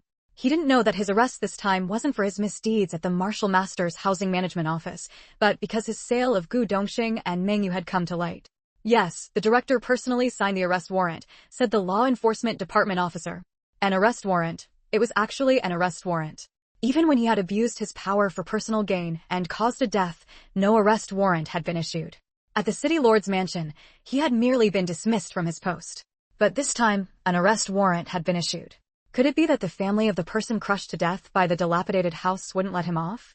He grabbed the officer and stuffed a pouch of spirit stones into his hand. "Brother, tell me, who exactly is after me?" The officer asked him, "Did you sell a couple named Gudong and Nanyu? And did you sell them to Qinghua Ali, registering them as lowborn?" Zissou's heart skipped a beat. No way? That matter? He hadn't expected that his attempt to punish Gudong and his wife would have such severe consequences. The law enforcement department would actually disregard Black Peony's face as a martial king to arrest him. He was Black Peony's 88th man, after all. In his eyes, it was a trivial matter. He thought that even if they found out he had forged the contract of sale signed by their parents, they would at most pay 100 spirit stones to redeem themselves, erase their lowborn status, swallow the humiliation, and try to keep it quiet, avoiding anyone knowing they had been sold to Qinghua Ali and made lowborn. But he never imagined they would actually file a complaint at the City Lord's mansion. Didn't they fear that others would find out they had been sold as prostitutes in Qinghua Ali? Is it really that Gudong and Ninyu who filed the complaint? He still couldn't believe it. Absolutely true. The officer shook his head. Why are you so foolish? How could you dare to forge a contract of sale for a martial sect? Martial sect? They're clearly martial masters. Zissou panicked. Didn't you know that Gudong is a martial sect? How could you sell someone without knowing that? Not only is Gudong a martial sect, but Nanyu is also a great martial master, a quasi-martial sect, just shy of becoming a true martial sect. They're so young and already a martial sect and a quasi-martial sect. In the future, they're sure to become martial venerables. When that day comes, if anyone finds out they once bore the stigma of being prostitutes, what do you think will happen? For someone like that, you permanently branded them with the mark of lowborn status. Tell me, who would let you off?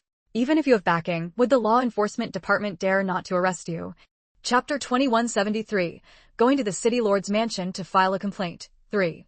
I really didn't know that this Gudong was actually a martial lord. Zissou panicked. When he was tested, he clearly tested as a martial master. The officer explained, he came from the Black Forest and had never seen a testing wall before. So when he participated in the test, he didn't understand how the testing wall worked. Afraid of damaging the testing wall, he didn't use his full strength. That's why he only tested at the martial master level. Of course, this is also the fault of the registration office for not clearly explaining the situation. Originally, they had bought a house in the martial master district and moved in with their family, so no one knew their true strength. Everything came to light only because you sold them to Qinghua Lane. When Qinghua Lane sent a martial master to forcibly take that Nanyu, they discovered that she wasn't a martial master at all, but a peak great martial master. Zissou cursed inwardly as he listened. You, a peak great martial master, why pretend to be a martial master? If he had known that woman was a great martial master and her husband was a martial lord, would he still have dared to seek revenge for his niece? Even if that niece were a celestial beauty, he wouldn't have given her a second glance. And that forged contract of sale, how was it discovered to be fake? Zissou couldn't understand. He had forged many sale contracts before and had never been exposed. Huh, you still don't know? That Gudong and Nanyu never met their biological parents since arriving in this world. They were raised by foster parents and grew up in the Black Forest, never seeing outsiders until last year during the day, when they finally left the Black Forest. The contract you forged, claiming it was signed by their parents, was far too fake. So it turned out those two had been orphans since childhood. Indeed, in this world, only biological parents could sell their own children. No one else could sell anyone to others. Even orphans in orphanages could only be adopted, and only by good families, not sold into servitude. That Nanyu, who had caused his niece's death, had never even seen her parents since childhood. No wonder his scheme was so easily exposed. A martial lord and a great martial master being sold into servitude, no wonder they refused to let the matter rest. Zissou knew he was doomed this time, unless Black Peony was willing to plead for him. But last time, when he used the house in the martial master district to scheme for spirit stones, she had made it clear that it was the last time she would help him. Would she still help him now? He quickly grabbed the officer's hand. Can you help me contact Black Peony? The officer knew that Zissou was Black Peony's 88th male concubine, and had once been quite favored by her. Because of this, he had relied on Black Peony's influence to commit many disgraceful acts. Many people looked down on him, but had to tolerate him because of Black Peony. And these two officers sent to arrest Zissou were among those who despised him. Thus, when they heard Zissou mention Black Peony, their eyes were filled with disdain. Please, once this matter is over, I will definitely repay you generously, and I will also ask Black Peony to look after you. Zissou begged the two officers desperately. The only hope he could cling to now was Black Peony. Though unwilling to help Zissou, the two arresting officers thought of Black Peony, who was already a peak martial king and could break through to martial venerate at any time. They reluctantly agreed to Zissou's request and promised to contact Black Peony for him. But we only agreed to help you contact her. Whether we can reach her or not, we can't guarantee. Zissou quickly said, it's enough if you two brothers can help me try. Whether it works out or not, I'll leave it to fate. He didn't know that fate was uncertain, but he would never be able to contact Black Peony again. Chapter 2174, Going to the City Lord's Mansion to File a Complaint, 4. When Zissou was captured and brought back to the City Lord's Mansion, Gu Dongxing and Mingyu were already waiting there, along with Shi Qinghua, the owner of Qinghua Alley. The moment he saw Zhang Ming, the director of the Law Enforcement Department, Zissou's legs went weak. Last time, because of the incident where the martial masters from the Housing Management Department of the Martial Arts Institute had collectively filed complaints, Director Zhang had warned him, don't let me catch you again. Otherwise, I don't care if you're Black Peony or White Peony, I won't show any favor. No amount of spirit stones can atone for your crimes. But he never expected that, not long after, he would be caught and brought back to the Law Enforcement Department of the City Lord's Mansion. And now, even Shi Qinghua had been brought in. He couldn't deny that he was the one who sold them even if he wanted to. Hello, Director Zhang. He forced a smile and greeted him. Then, he turned to Shi Qinghua, Mingyu, and Gu Dongxing. Hello, Boss Shi. Hello to you two as well. Shi Qinghua kept a cold face, but managed to respond with a faint acknowledgement. Gu Dongxing only let out a cold snort. As for Nan Mingyu, she said directly, we've been sold into lowly servitude. Do you think we could possibly be doing well? Zissou threw all caution to the wind and dropped to his knees with a thud in front of Gu Dongxing and Nan Mingyu. This was my fault. Please, be magnanimous and forgive me. I will definitely reform myself. From now on, I'll take a detour whenever I see you, alright? Seeing that Zissou was directly addressing the victims, Director Zheng let him continue. If they could resolve this matter themselves and forgive Zissou, he could also do Black Peony, who already had one foot in the martial honor realm, a favor. If I kill you and then apologize and ask for your forgiveness, would that be acceptable? Gu Dongxing stared at Zissou, his voice carrying a chilling edge. Zissou was filled with guilt. Haven't you already redeemed the deed of sale? That matter of lowly servitude should have been cancelled by now, right? Mangyu let out a cold laugh, but her eyes held no warmth. Cancelled? You mean you want us to carry the stain of having once been sold into lowly servitude forever? From now on, wherever we go as a couple, people will mock us, saying the woman was once sold as a prostitute and the man as a male escort. Zissou's original intention had been exactly that, to make the couple unknowingly bear the lifelong stain of having once been prostitutes and male escorts. After all, they were the ones who caused his wife's death. But now he deeply regretted what he had done. If you don't bring it up and I don't bring it up and no one else does, who would know? Zissou's eyes darted around, and then he added, besides, didn't you scheme to kill my wife's niece in Dafeng Town? Let's just call it even, alright. You've finally shown your true colors. You did this deliberately. You wanted to avenge your wife's niece, so you forged a deed of sale signed by our parents and sold us into lowly servitude. But do you really know the true cause of your wife's niece's death? She then recounted the whole story, how she had gone to buy people, how Lin Shi had forced Gu Dongxing to buy her, how Gu Dongxing refused, how after being bought by Nong Xiaomin, Lin Shi had schemed to frame her, even falsely accusing her of being a runaway wife, bribing the town officials to arrest her, and how she had no choice but to sue Lin Shi for false accusations, leading to Lin Shi's imprisonment by the town government. As for whether she committed suicide out of guilt or was murdered after being imprisoned, I am not a member of the town government, so I cannot know the details. But one thing is certain, your wife's niece brought about her own death. I have a clear conscience regarding her. After hearing Meng Yu's account, everyone found her words credible. They all turned to look at Zissou. Was he really seeking revenge for such a malicious, ordinary woman against a high-level martial master? Zissou was also stunned. This was not what his wife had told him. Chapter 2175, Going to the City Lord's Mansion to File a Complaint, 5. Zissou had always believed that in dealing with Nan Mingyu, he stood on the side of righteous revenge. He never imagined that he would be deceived by his own wife. You're talking nonsense. It was clearly your husband who took a liking to my niece. Afraid of losing favor, you not only forbade him from buying her but deliberately had a vulgar man purchase her, then made her husband torment her by every possible means. Later, she discovered that you were actually her husband's runaway wife, so she reported you. But you bribed the town government office to have her arrested instead, and even bribed the town lord of Dafeng Town to have her humiliated to death. Mingyu looked at Zissou with disdain. Such a clumsy lie, and you actually believed it? First, my husband is right here. Ask him, would he ever take a liking to a venomous woman like Lin? Gu Dongxing coldly glanced at Zissou. I have never given a second glance to any woman other than my wife. Your husband and wife, of course you speak for her, Zissou retorted stubbornly. Mingyu didn't even bother to argue and continued. Second, she, Lin, was an official slave. She had no choice over who bought her. What fault is it of mine that I didn't buy her? And how could I interfere with who did? At the time, my husband and I had just emerged from the Black Forest. The very next day after arriving in Dafeng Town, we bought a house and servants. We didn't know anyone in town. How could I have arranged for her to be bought by a vulgar man? I didn't even know who her husband was, so how could I have made him torment her in every possible way? Third, I have no parents in this world. No one sold me off, so how could I possibly be a bought wife? Since I'm not a bought wife, how could I be her husband's runaway wife? Fourth, she claimed I bribed Town Lord Shi. Is there evidence? Town Lord Shi had previously conspired with her to have me arrested as a runaway wife. Why would he turn around and be bribed by me to humiliate her to death? Also, I heard she committed suicide out of guilt. How did that become death by humiliation? Of course, I didn't witness her death myself, so I can't be certain. Seeing Zissou eager to retort, Mingyu raised her hand. I swear that everything I have said is true, without a single falsehood. May I be struck by lightning if I lie? At Mingyu's oath, Zissou's words caught in his throat. After all, she had sworn an oath, and no lightning had struck her down. That meant what she said was indeed the truth. No matter how he tried to refute it, he couldn't. Mingyu was also grateful that oaths held such power in this realm. It made things much easier. Zissou was speechless, so Mingyu continued. So, Zissou, you sought revenge on me because of your niece's matter. You didn't hesitate to abuse your authority by going to the martial artist registry office.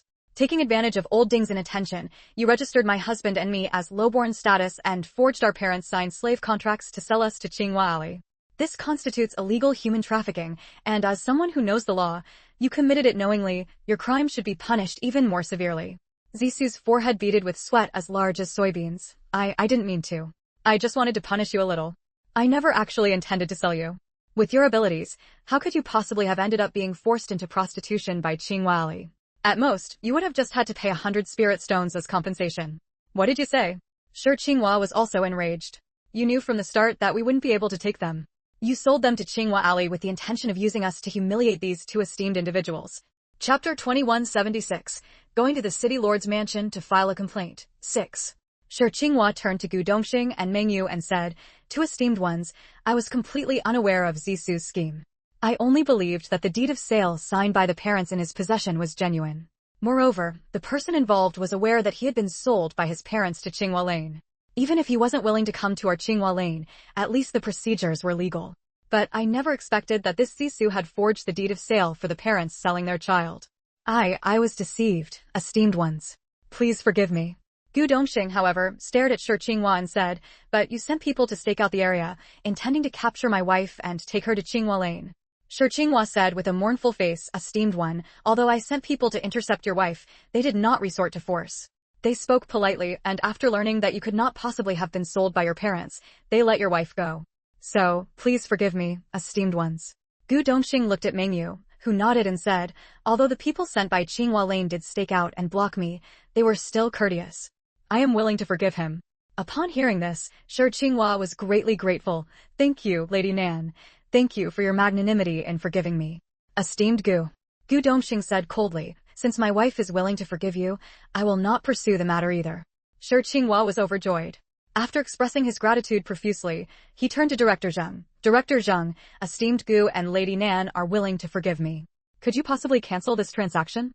Director Zheng sighed and said, "Since Lady Nan and esteemed Gu are willing to forgive you, our legal affairs department will not pursue this wrongful purchase. But in the future, you must keep your eyes wide open and never again buy people through irregular procedures." However, although esteemed Gu and Lady Nan are not pursuing the matter and have cancelled the transaction, the necessary compensation must still be made. Shi Qinghua quickly said, "I am willing to compensate, and as for the amount, I will follow the law completely." Director Zheng straightened his expression. "Shi Qinghua, according to the law, your participation in the illegal trade of people would normally warrant the death penalty by beheading. However, firstly, because you were deceived, and secondly, because the victim is willing to forgive you, as long as you pay 1 million spirit stones to redeem your life, you will not be sentenced. Do you accept this?" Shi Qinghua hurriedly said, "I accept. I am willing to pay 1 million spirit stones as compensation to the Legal Affairs Department." Only then did Meng Yu realize that the death penalty for illegal human trafficking could be commuted by paying money. Moreover, the price to redeem one's life was actually 1 million spirit stones. But what surprised her was that the compensation was not given to the victim, but to the Legal Affairs Department. However, there was a prerequisite for redeeming one's life: obtaining the forgiveness of the person who was sold. At first, this rule seemed unfair. The compensation should go to the victim. But upon reflection, this law was likely designed to prevent victims from being bought off by spirit stones. It seemed that the person who created this law had a deep hatred for illegal human trafficking. Since the victim received no compensation, they would naturally want the perpetrator to be punished by law. Director Zheng then turned to Gu Dongxing and Nan Mingyu. "You have heard that the 1 million spirit stones Shi Qinghua pays as compensation go to the Legal Affairs Department, not to you. Are you still willing to forgive him?" Shi Qinghua immediately looked at Gu Dongxing and Nan Mingyu, his eyes filled with anxiety. He feared that once they learned the compensation went to the Legal Affairs Department, they would no longer forgive him. Gu Dongxing looked at Meng Yu, who nodded and said, "I am willing." Director Zheng, having obtained a large sum of compensation, felt pleased. "Good, you are indeed sincerely forgiving Shi Qinghua. The 1 million spirit stones Shi Qinghua has brought out as compensation, I declare, will all go to you, the couple." Chapter 2177. Going to the city lord's mansion to file a complaint. 7. Gu Dongxing and Nan Mingyu were both stunned. So, the compensation ultimately ended up in the hands of the victim after all. "Thank you, Your Honor." Gu Dongxing and Nan Mingyu sincerely expressed their gratitude. Mingyu had sold many pills and obtained a large number of spirit stones, and the beast cores Gu Dongxing had hunted were also worth a great many spirit stones. Therefore, the couple actually did not lack spirit stones. However, the pills Mingyu sold were all done in secret and could not be openly used. Additionally, the over 10,000 mature beast cores Gu Dongxing obtained from the Valley of Death could not be sold either, because obtaining even one such beast core was extremely difficult. Even Gu Dongxing had never killed a single 10th rank demon beast. If he dared to sell them for spirit stones, he would likely be discovered immediately, and people would connect him to the divine dragon outbreak in the Valley of Death.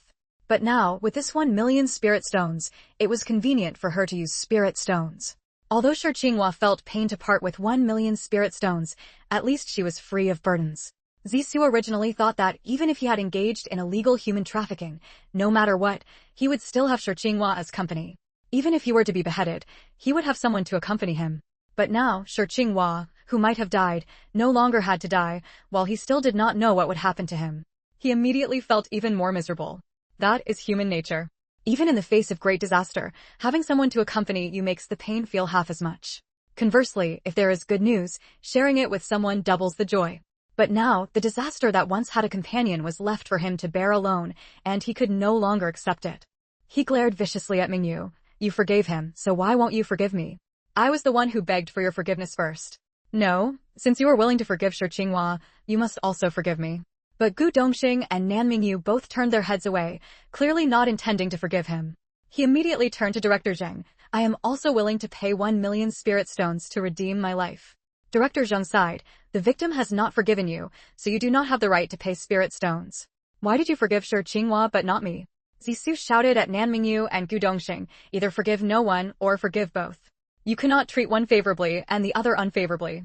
Upon hearing this, Shi Qinghua immediately became anxious, fearing that Mingyu might be swayed by his words and retract her forgiveness. Mingyu coldly looked at Zissou, who was being restrained by the officials. I forgave Shi Qinghua because he was deceived by you. Even though he had the sale contract and even ambushed me, he did not forcibly drag me back to Qinghua Lane to engage in degrading work. Therefore, he is worthy of my forgiveness. Unlike you, who are malicious at heart. Zissou still tried to argue. How am I malicious at heart? I was merely deceived by my wife and wanted to avenge my niece. Shi Qinghua was deceived, and you forgave him. Why, when I was similarly deceived, do you not forgive me? You call that being deceived? Avenging your niece is just an excuse. The real reason I became enemies with you is that I did not rent your house and did not let you exploit me. That is why you secretly harbored resentment against me. Do not think I do not know your intentions. You forged a sale contract signed by our parents, selling us into a degraded status, ensuring that even if we ascend to the White Jade capital in the future, our records will forever bear the stain of having been sold into a degraded status. Do you think such intentions are worthy of our forgiveness? Moreover, your target was not just us as a couple. What you did in the Housing Management Department of the Martial Arts Institute caused the deaths of many people. I will not list all your evil deeds one by one. Whether your heart is malicious is clear for all to see. A person like you is not worthy of forgiveness. Chapter 2178, Going to the City Lord's Mansion to File a Complaint, 8. After saying this, Mingyu ignored Zissou and turned her gaze to Gu Dongxing. Gu Dongxing nodded and looked at Director Zheng. Director Zheng, regarding Zissou forging the indenture contract signed by our parents, registering us as lowborns, and selling us to Qinghua Lane, we absolutely do not forgive this.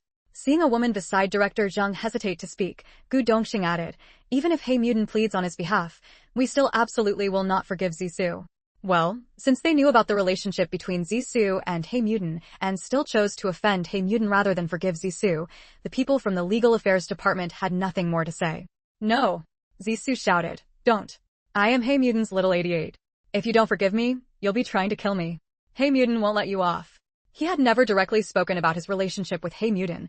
Everyone usually tacitly understood it. After all, being a woman's male concubine was hardly a glorious image. But now, to save his life, he had directly exposed his relationship with He Muden. Won't let us off? Gu Dongxing's cold voice sounded as if it came from the depths of hell. How exactly won't she let us off? Have your patron come and cause trouble for us? And what would she dare do to us? She'll break your hands and feet. Zissou's face suddenly turned frantic. If you still forgive me, as long as I beg her, she'll break both your hands and feet. We dared to file a complaint against you, so we're not afraid of her standing up for you. If anyone comes to us on your behalf, my wife and I will take them on. If He Muden dares to come, we're not afraid. Gu Dongxing said domineeringly. Director Zheng and the others looked at Gu Dongxing, then at Nan Mingyu. This couple had an imposing presence. Even if they couldn't defeat He Muden, they could still escape from her hands. Mingyu recalled what Gu Dongxing had said about encountering He Muden in the polar forest and sneered inwardly. The He Muden you rely on is already dead. If you think you can still throw your weight around by depending on her, that's no longer possible. She looked at Zissou disdainfully. Are you proud of being a woman's male concubine? The problem is, if you kept it behind closed doors, that's one thing. But now that you've brought it out into the open, Do you think that Hey Mutant will forgive you? You're nothing but a has-been male concubine.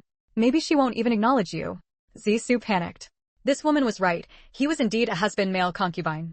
Even the last time she agreed to stand up for him, it was because he had told her he had found her an extraordinarily handsome man. And that man was Gu Dong. If she found out that he had forged the indenture contract signed by Gu Dong's parents and sold Gu Dong to Shi Qinghua, he had no idea how she would deal with him. At the time, he only wanted to spite Gu Dongxing and his wife, to permanently stain their records with a blemish. He never expected such a strong reaction from them. He regretted it. He truly hadn't thought that something meant only to annoy Gu Dong and his wife would lead to such serious consequences. At this moment, Gu Dongxing naturally also thought of the other disgusting things Zissou had done. He bowed to Director Zheng. Director Zheng, I say it again, I do not accept mediation. No one should try to plead for Zissou. As for Zissou, my wife and I do not forgive him. Furthermore, because Zissou has a prior criminal record, prohibiting martial artists at the warrior level from building houses to extort spirit stones, resulting in 1 death and 2 injuries, his current crime constitutes a second offense. Therefore, I make the following demands. First, revoke the lowborn registration and sale record for my wife and me. Second, punish Zissou severely according to the law and execute it immediately. Chapter 2179, Going to the City Lord's Mansion to File a Complaint, 9. Shi Qinghua turned to Gu Dongxing and Meng Yu and said, Honored officials, I was completely unaware of Zissou's scheme. I only believed that the deed of sale signed by the parents in his possession was genuine. Moreover, the individual involved was aware that he had been sold by his parents to Qinghua Lane. Even if he wasn't willing to come to our Qinghua Lane, at least the procedures were legal. What I didn't anticipate was that this Zissou had forged a deed of sale for a child sold by his parents. I was deceived, honored officials. Please forgive me. Gu Dongxing, however, fixed his gaze on Shi Qinghua, but you sent people to stake out the area, intending to capture my wife and take her to Qinghua Lane. Shi Qinghua's face fell with distress. Honored official, although I sent people to intercept your wife, they did not resort to force. They spoke politely, and after learning that you could not possibly have been sold by your parents, they let your wife go. So, please, honored officials, forgive me. Gu Dongxing looked at Meng Yu, who nodded and said, although the people sent by Qinghua Lane did stake out and block my path, they were still courteous. I am willing to forgive him. Upon hearing this, Shi Qinghua was immensely grateful. Thank you, Lady Nan. Thank you for your magnanimity in forgiving me. Honored Gu. Gu Dongxing said coldly, since my wife is willing to forgive you, I will not pursue the matter further. Shi Qinghua was overjoyed. After expressing profuse gratitude, he turned to Director Zheng. Director Zheng, Honored Gu and Honored Nan are willing to forgive me. Could you perhaps cancel this transaction? Director Zheng sighed and said, since Honored Nan and Honored Gu are willing to forgive you, our Legal Affairs Department will not pursue this wrongful purchase further. But in the future, you must keep your eyes open and never again buy individuals through improper procedures. It seems that the one who drafted this law had a deep hatred for illegal human trafficking. Since the victim receives no compensation, they naturally only want to see the perpetrator brought to justice. Director Zheng straightened his expression. Shi Qinghua, according to the law, for your involvement in illegal human trafficking, you should be sentenced to beheading. However, first, because you were deceived, and second, because the victim is willing to forgive you, as long as you pay 1 million spirit stones to redeem your life, you will not be sentenced. Do you accept this? Shi Qinghua quickly replied, I accept. I am willing to pay 1 million spirit stones as compensation to the Legal Affairs Department. At first, this rule seemed unfair. The compensation should go to the victim. But upon reflection, this law was likely designed to prevent victims from being bought off with spirit stones. Moreover, the price to redeem one's life was actually 1 million spirit stones. However, the compensation was not given to the victim, but to the Legal Affairs Department. Still, there was a condition for redeeming one's life, obtaining the forgiveness of the person who was sold. Meng Yu then realized that the death penalty for illegal human trafficking could be commuted by paying a sum to redeem one's life. Shi Qinghua quickly added, I am willing to pay compensation, and the amount will be exactly as the law stipulates. However, although Honored Gu and Honored Nan have forgiven you and cancelled the transaction, the required compensation must still be made. Director Zheng then turned to Gu Dongxing and Nan Meng Yu. You have heard as well. The 1 million spirit stones Shi Qinghua pays as compensation go to the Legal Affairs Department, not to you. Are you still willing to forgive him? Shi Qinghua immediately looked at Gu Dongxing and Nan Meng Yu, his eyes filled with anxiety. He feared that once they learned the compensation went to the Legal Affairs Department, they would no longer be willing to forgive him. Gu Dongxing looked at Meng Yu, who nodded, I am willing. Having secured a large sum of compensation, Director Zhang felt pleased. Good, you have truly forgiven Shi Qinghua from the heart. The 1 million spirit stones Shi Qinghua has offered as compensation, I hereby declare, shall all go to you, the couple. Good morning, and thank you all for your concern about my cat, ding dang. Yesterday, I tried every method possible. Finally, around 5 in the afternoon, I asked a security guard to take a risk and climb up. He put the cat in a plastic bag and dropped it onto a dense clump of palm bamboo. But that little rascal ran off as soon as it landed and hasn't come home yet. I suspect it ran off to find its boyfriend. Over the past 2 days, it was trapped on the air conditioning ledge between the 2nd and 3rd floors. The boyfriend it once brought home had been waiting below all along, occasionally responding to its calls. It seems it's going to run off with its boyfriend and doesn't plan to come back. Heartbreaking. This chapter ends. Chapter 2180, Going to the City Lord's Mansion to File a Complaint, 10. Gu Dongxing and Nan Mingyu were both stunned. So the compensation ultimately ended up in the victim's hands after all. Thank you, Your Honor. Gu Dongxing and Nan Mingyu sincerely expressed their gratitude. Mingyu had sold many pills and obtained a large number of spirit stones, and the beast cores Gu Dongxing had hunted were also worth many spirit stones. Thus, the couple was not actually short on spirit stones. However, the pills Mingyu sold were done in secret and could not be openly used. Additionally, the over 10,000 mature beast cores Gu Dongxing had obtained from the Valley of Death could not be sold openly either. After all, obtaining even a single beast core of that level was extremely difficult. Even Gu Dongxing had never killed a single 10th-rank demon beast. If he dared to sell them for spirit stones, he would likely be discovered immediately, and people would connect him to the divine dragon outbreak in the Valley of Death.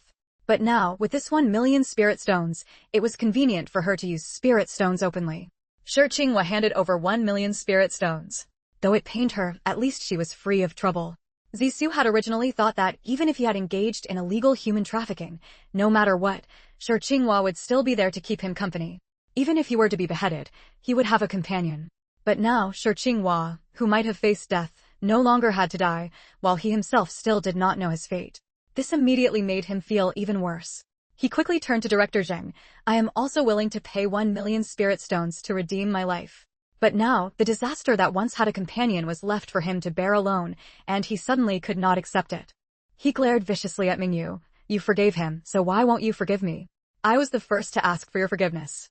No, since you were willing to forgive Shi Qinghua, you must also forgive me. Hearing this, Shi Qinghua immediately grew anxious, afraid that Mingyu might be swayed by his words and retract her forgiveness. Director Zheng sighed. The victim has not forgiven you, so you do not have the right to pay spirit stones. Such is human nature. Even in the face of great disaster, having a companion makes the suffering feel halved, while in times of joy, sharing it doubles the happiness. Why did you forgive Shi Qinghua but not me? Zixu shouted at Nan Mingyu and Gu Dongxing. Either forgive neither, or forgive both. You cannot treat one differently from the other. But Gu Dongxing and Nan Mingyu both turned away, clearly unwilling to forgive him. Mingyu coldly looked at Zixu, who was being restrained by the officers. I forgave Shi Qinghua because he was deceived by you. Even though he had a sales contract in hand and even ambushed me, he did not forcibly drag me back to Qinghua Lane to force me into the brothel trade. Therefore, he was worthy of my forgiveness. Unlike you, who are utterly malicious at heart. Zixu tried to argue. How am I malicious? I was merely deceived by my wife and wanted to avenge my niece. Shi Qinghua was deceived, and you forgave him. Why, when I was also deceived, do you not forgive me? You call that being deceived? Avenging your niece was merely an excuse. The real reason I became your enemy was that I did not rent your house and did not let you exploit me, so you held a grudge against me. Don't think I don't know your intentions. You forged a sales contract signed by our parents, selling us into a lowly status so that even if we ascend to the White Jade capital in the future, our records would forever bear the stain of having been sold into servitude. Do you think such intentions deserve our forgiveness? Moreover, your target was not just us. What you did in the Housing Management Department of the Martial Arts Institute caused the deaths of many people. I won't list all your evil deeds here. Whether your heart is malicious is clear for all to see. A person like you does not deserve forgiveness. End of this chapter. Chapter 2181, Going to the City Lord's Mansion to File a Complaint, 11. After Mingyu finished speaking, she ignored Zixu and turned her gaze to Gu Dongxing. Gu Dongxing nodded and looked at Director Zheng. Director Zheng, regarding Zixu forging the indenture contract signed by our parents, registering us as lowborn status, and selling us to Qinghua Lane, we absolutely do not forgive this. Seeing a woman beside Director Zheng hesitate to speak, Gu Dongxing added, even if He Mudan pleads on his behalf, we still absolutely do not forgive Zixu. Well, since they knew about Zisu's relationship with Hey Mutant and still chose to offend Hey Mutant rather than forgive Zisu, the people from the law department had nothing more to say. No! Zisu shouted. No, I am Hey Mutant's little 88. If you don't forgive me, you'll be trying to kill me. Hey Mutant won't let you off. His affair with Hey Mutant had never been spoken of directly, everyone tacitly understood. After all, being a woman's male concubine was hardly a glorious image. But now, to save his life, he had directly exposed his relationship with Hey Mutant. If she found out that he had forged the indenture contract signed by Gu Dong's parents and sold Gu Dong to Shi Qinghua, he had no idea how she would deal with him. Won't let us off? Gu Dongxing's cold voice sounded as if it came from the depths of hell. How exactly? Have your patron come after us? And what would she dare do to us? She'll break your hands and feet. Zisu's face suddenly turned manic. If you still forgive me, as long as I beg her, she'll break both your hands and feet. Director Zheng and the others looked at Gu Dongxing, then at Nan Mingyu. This couple exuded an imposing aura. Even if they couldn't defeat Hey Mutant, they could still escape from her grasp. Zisu panicked. This woman was right, he was indeed a past his prime male concubine.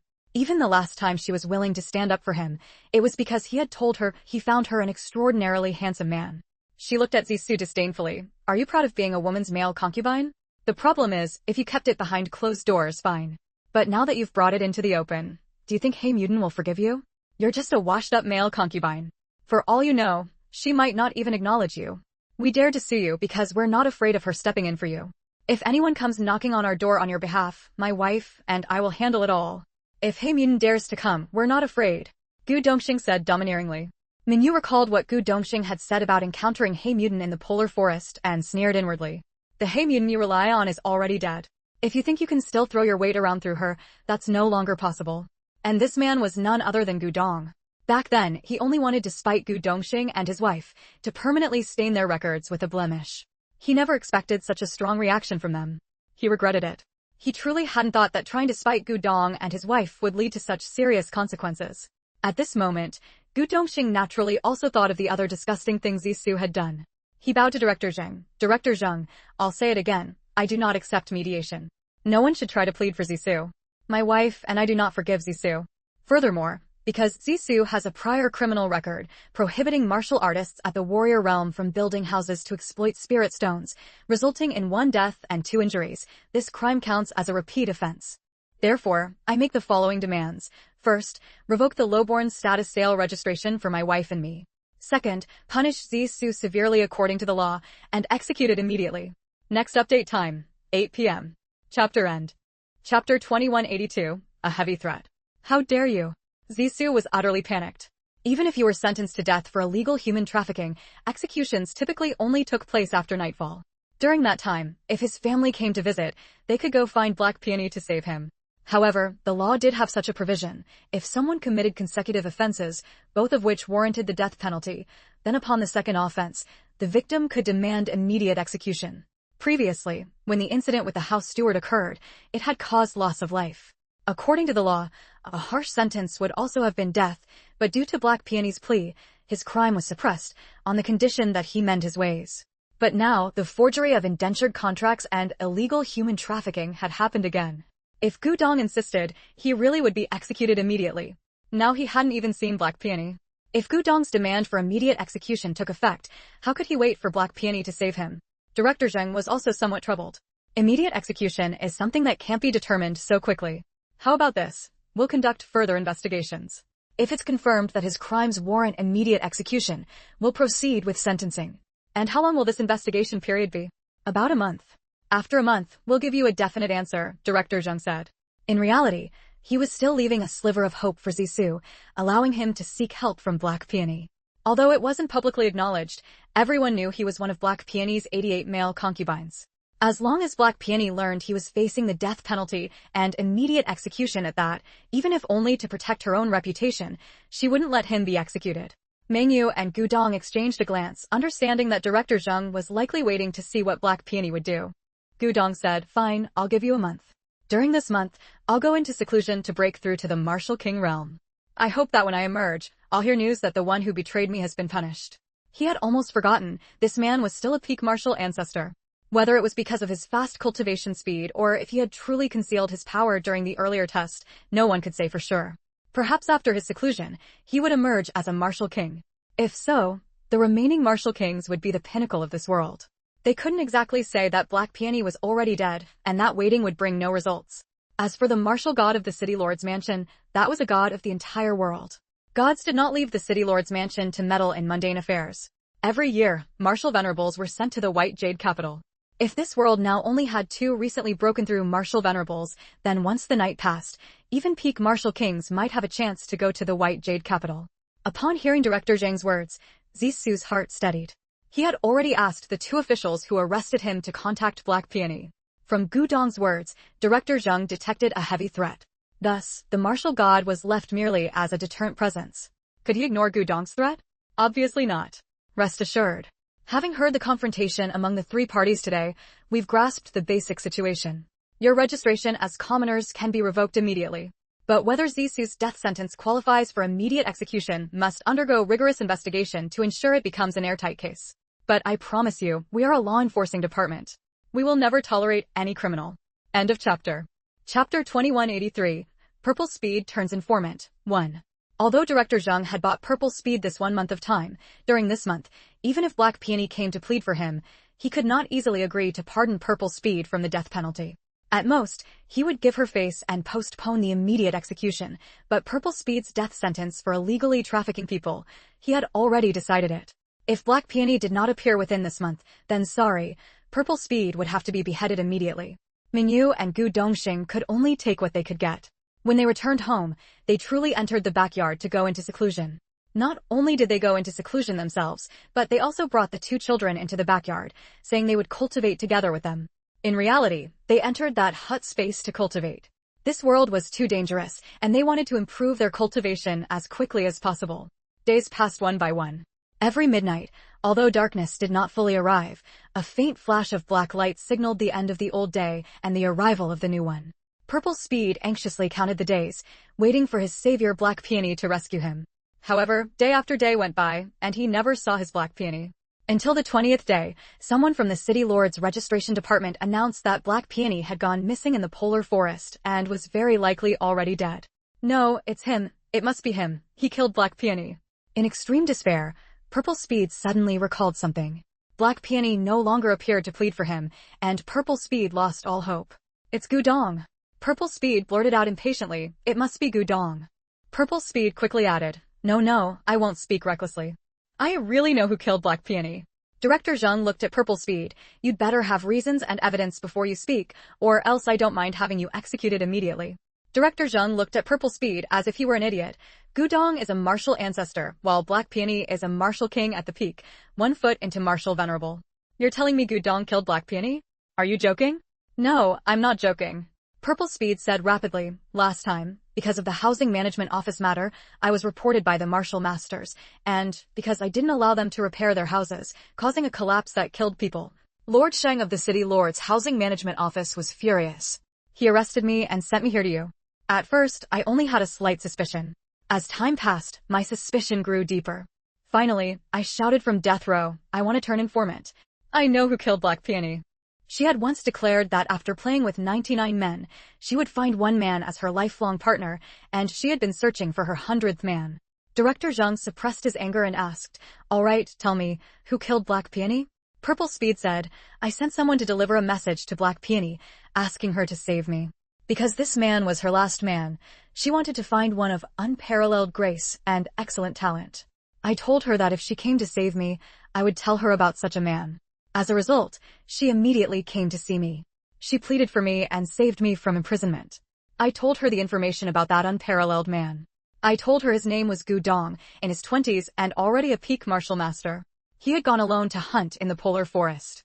After that, she indeed pleaded for me, then immediately rode to the polar forest. Now she hasn't returned, but Gu Dong has. So, Black Peony was very likely killed by Gu Dong. End of this chapter. Chapter 2184, Zisu Speaks Out, Part 2. Then how do you explain the fact that Black Peony, a martial king at the peak, was killed by Gu Dong, a martial ancestor? Don't tell me that killing someone above your level is easy. Director Zhang still didn't believe it. Director is right, killing above one's level isn't easy. But what if Gu Dong is actually a martial king? Zisu looked at Director Zhang. If Gu Dong could hide his cultivation once, he could certainly hide it a second time. So it's very possible that martial ancestor isn't his true strength. Therefore, he is very likely a martial king with the ability to kill Black Peony. As Director Zheng listened to Zisu's words, his expression grew serious. When Black Peony saw Gudong's unparalleled charm, she would definitely want him to be her 100th man. But in reality, few men are willing to be a woman's male concubine, especially when that man is a strong one. But Gudong would certainly not agree to be Black Peony's 100th man. The reasons are as follows. First, based on Gudong's words and actions, he is an extremely proud and aloof man. Apart from his wife, he hardly speaks gently to anyone. Such a proud man would absolutely never be willing to be another woman's male concubine. Seeing that Director Zheng seemed swayed by her words, Zisu quickly continued. Third, Gudong is deeply in love with his wife. He would not want to leave her to be with another woman, let alone become that woman's male concubine. Second, as for Gudong's wife, I don't know what you think, but in my eyes, she is also a stunning beauty. Compared to her, Black Peony is like mud compared to clouds. Gudong's woman is the cloud, and Black Peony is the mud. I speculate that Black Peony must have encountered Gudong in the polar forest. Anyone who has seen Gudong knows his appearance. To this day, I have never seen a man more handsome than Gudong. And Black Peony is also a very domineering woman. She would not allow anyone to defy her decisions. A conflict between them would be inevitable, so it's entirely possible that Gudong killed Black Peony. The reason I judge that he killed Black Peony is also based on this. That is, as long as Gudong learned of Black Peony's intentions, he would have a motive to kill her. Therefore, once he learned of Black Peony's intentions, he would definitely strike first, kill Black Peony, and eliminate a potential threat to his woman. Thus, when Black Peony saw Gudong, she would surely take a liking to him. And Black Peony's temperament has always been that if she wants something, she gets it. She never speaks in a roundabout way. She would directly propose to Gudong that he become her 100th man. Fourth, and most importantly, if Black Peony wanted Gudong to be her last man, she would inevitably have to eliminate his wife. Gudong would certainly realize this. The more Director Zheng listened to Zisu's analysis, the more he felt that Gudong killing Black Peony was plausible. But these are all your deductions. There's no evidence, Director Zheng said with a stern face. Zisu, however, disagreed. Black Peony has been a martial king for over 300 years and has countless treasures on her. She has over a dozen treasure pouches, with tens of millions of spirit stones alone. That's only because she kept 99 male concubines. Otherwise, she could have had hundreds of millions of spirit stones.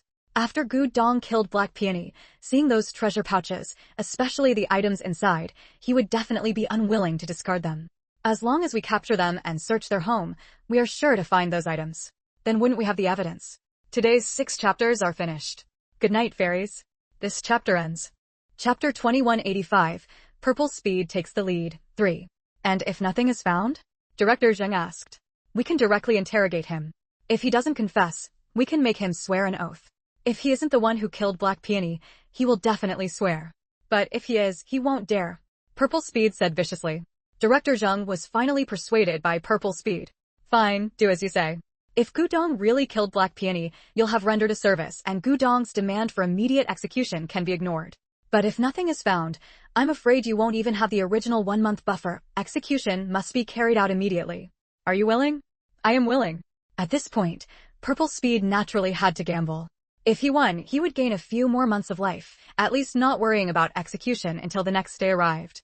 Even if he lost, he would only be beheaded about 10 days earlier. Moreover, regarding Black Peony's murder, he had a premonition that ordinary people lacked. Black Peony was killed by Gudong. At the Gu residence, Guda was enjoying the delicious meal sent by Gu's mother when the courtyard gate was knocked on. Annoyed at being disturbed during his meal, Guda opened the small window facing outward and asked, "Who is it, and what's the matter?" The 4 public servants, upon hearing this, followed the leader, a man with a noticeably tilted head, as he entered with Guda. He left right after returning from the city lord's mansion last time. He's been gone for 20 days now. If you don't believe me, sir, you can check. My master truly isn't home. Guda's heart skipped a beat. After entering the city, he had begun learning various things and now had a clear understanding of all the institutions in Blackstone City and their functions. Before Gu Dongxing and Nan Mingyu went into seclusion in the backyard to avoid unnecessary trouble, they instructed Guda and the others to say, if anyone came asking, that they had gone on a journey. After all, they planned to stay in the backyard for the entire month without coming out. Thus, at this moment, Guda didn't know why the city lord's mansion's public servants were looking for them, so he stuck to the earlier explanation. This was the advantage of the new courtyard. The gatehouse had a small window facing outward. Whenever someone came, he could ask through the window before opening the door, preventing ill-intentioned people from entering. What we want him for is not something you can ask about. Just call him out, the public servant said. This law department was the place where all legal punishments were determined, the most formidable office to offend. Since public servants from the law department had arrived, he couldn't refuse to open the door. On a journey? When did he leave? The 4 public servants, wearing the uniforms of the city lord's mansion, arrived. An older one stepped forward to reply, "We are public servants from the city lord's mansion's law department. We need Gudong to come to the city lord's mansion for questioning." Guda frowned, "But our master has taken them, madam, young master and young miss, on a journey and hasn't returned yet." He abandoned his meal and quickly opened the main gate.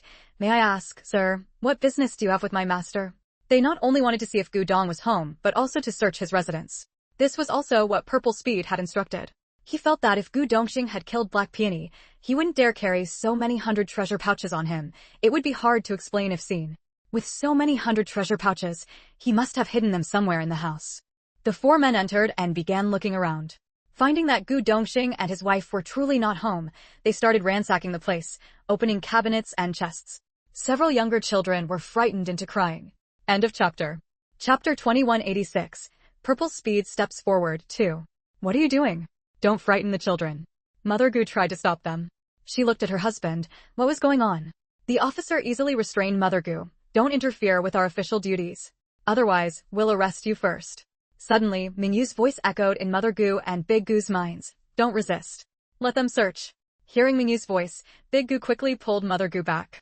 Mother Gu had no choice but to comfort the children. "Don't be afraid, don't be afraid. It'll be fine." After all, no matter how thoroughly they searched, they wouldn't find anything. Their master's belongings were all in the hidden rear garden, and the entrance to that garden had already been concealed by their master. The 4 officers searched for a while and then ordered Mother Gu to open the master's bedroom for inspection.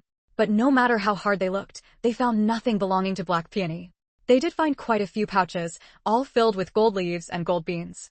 As for Black Peony's dozen or so treasure pouches, they didn't find a single one.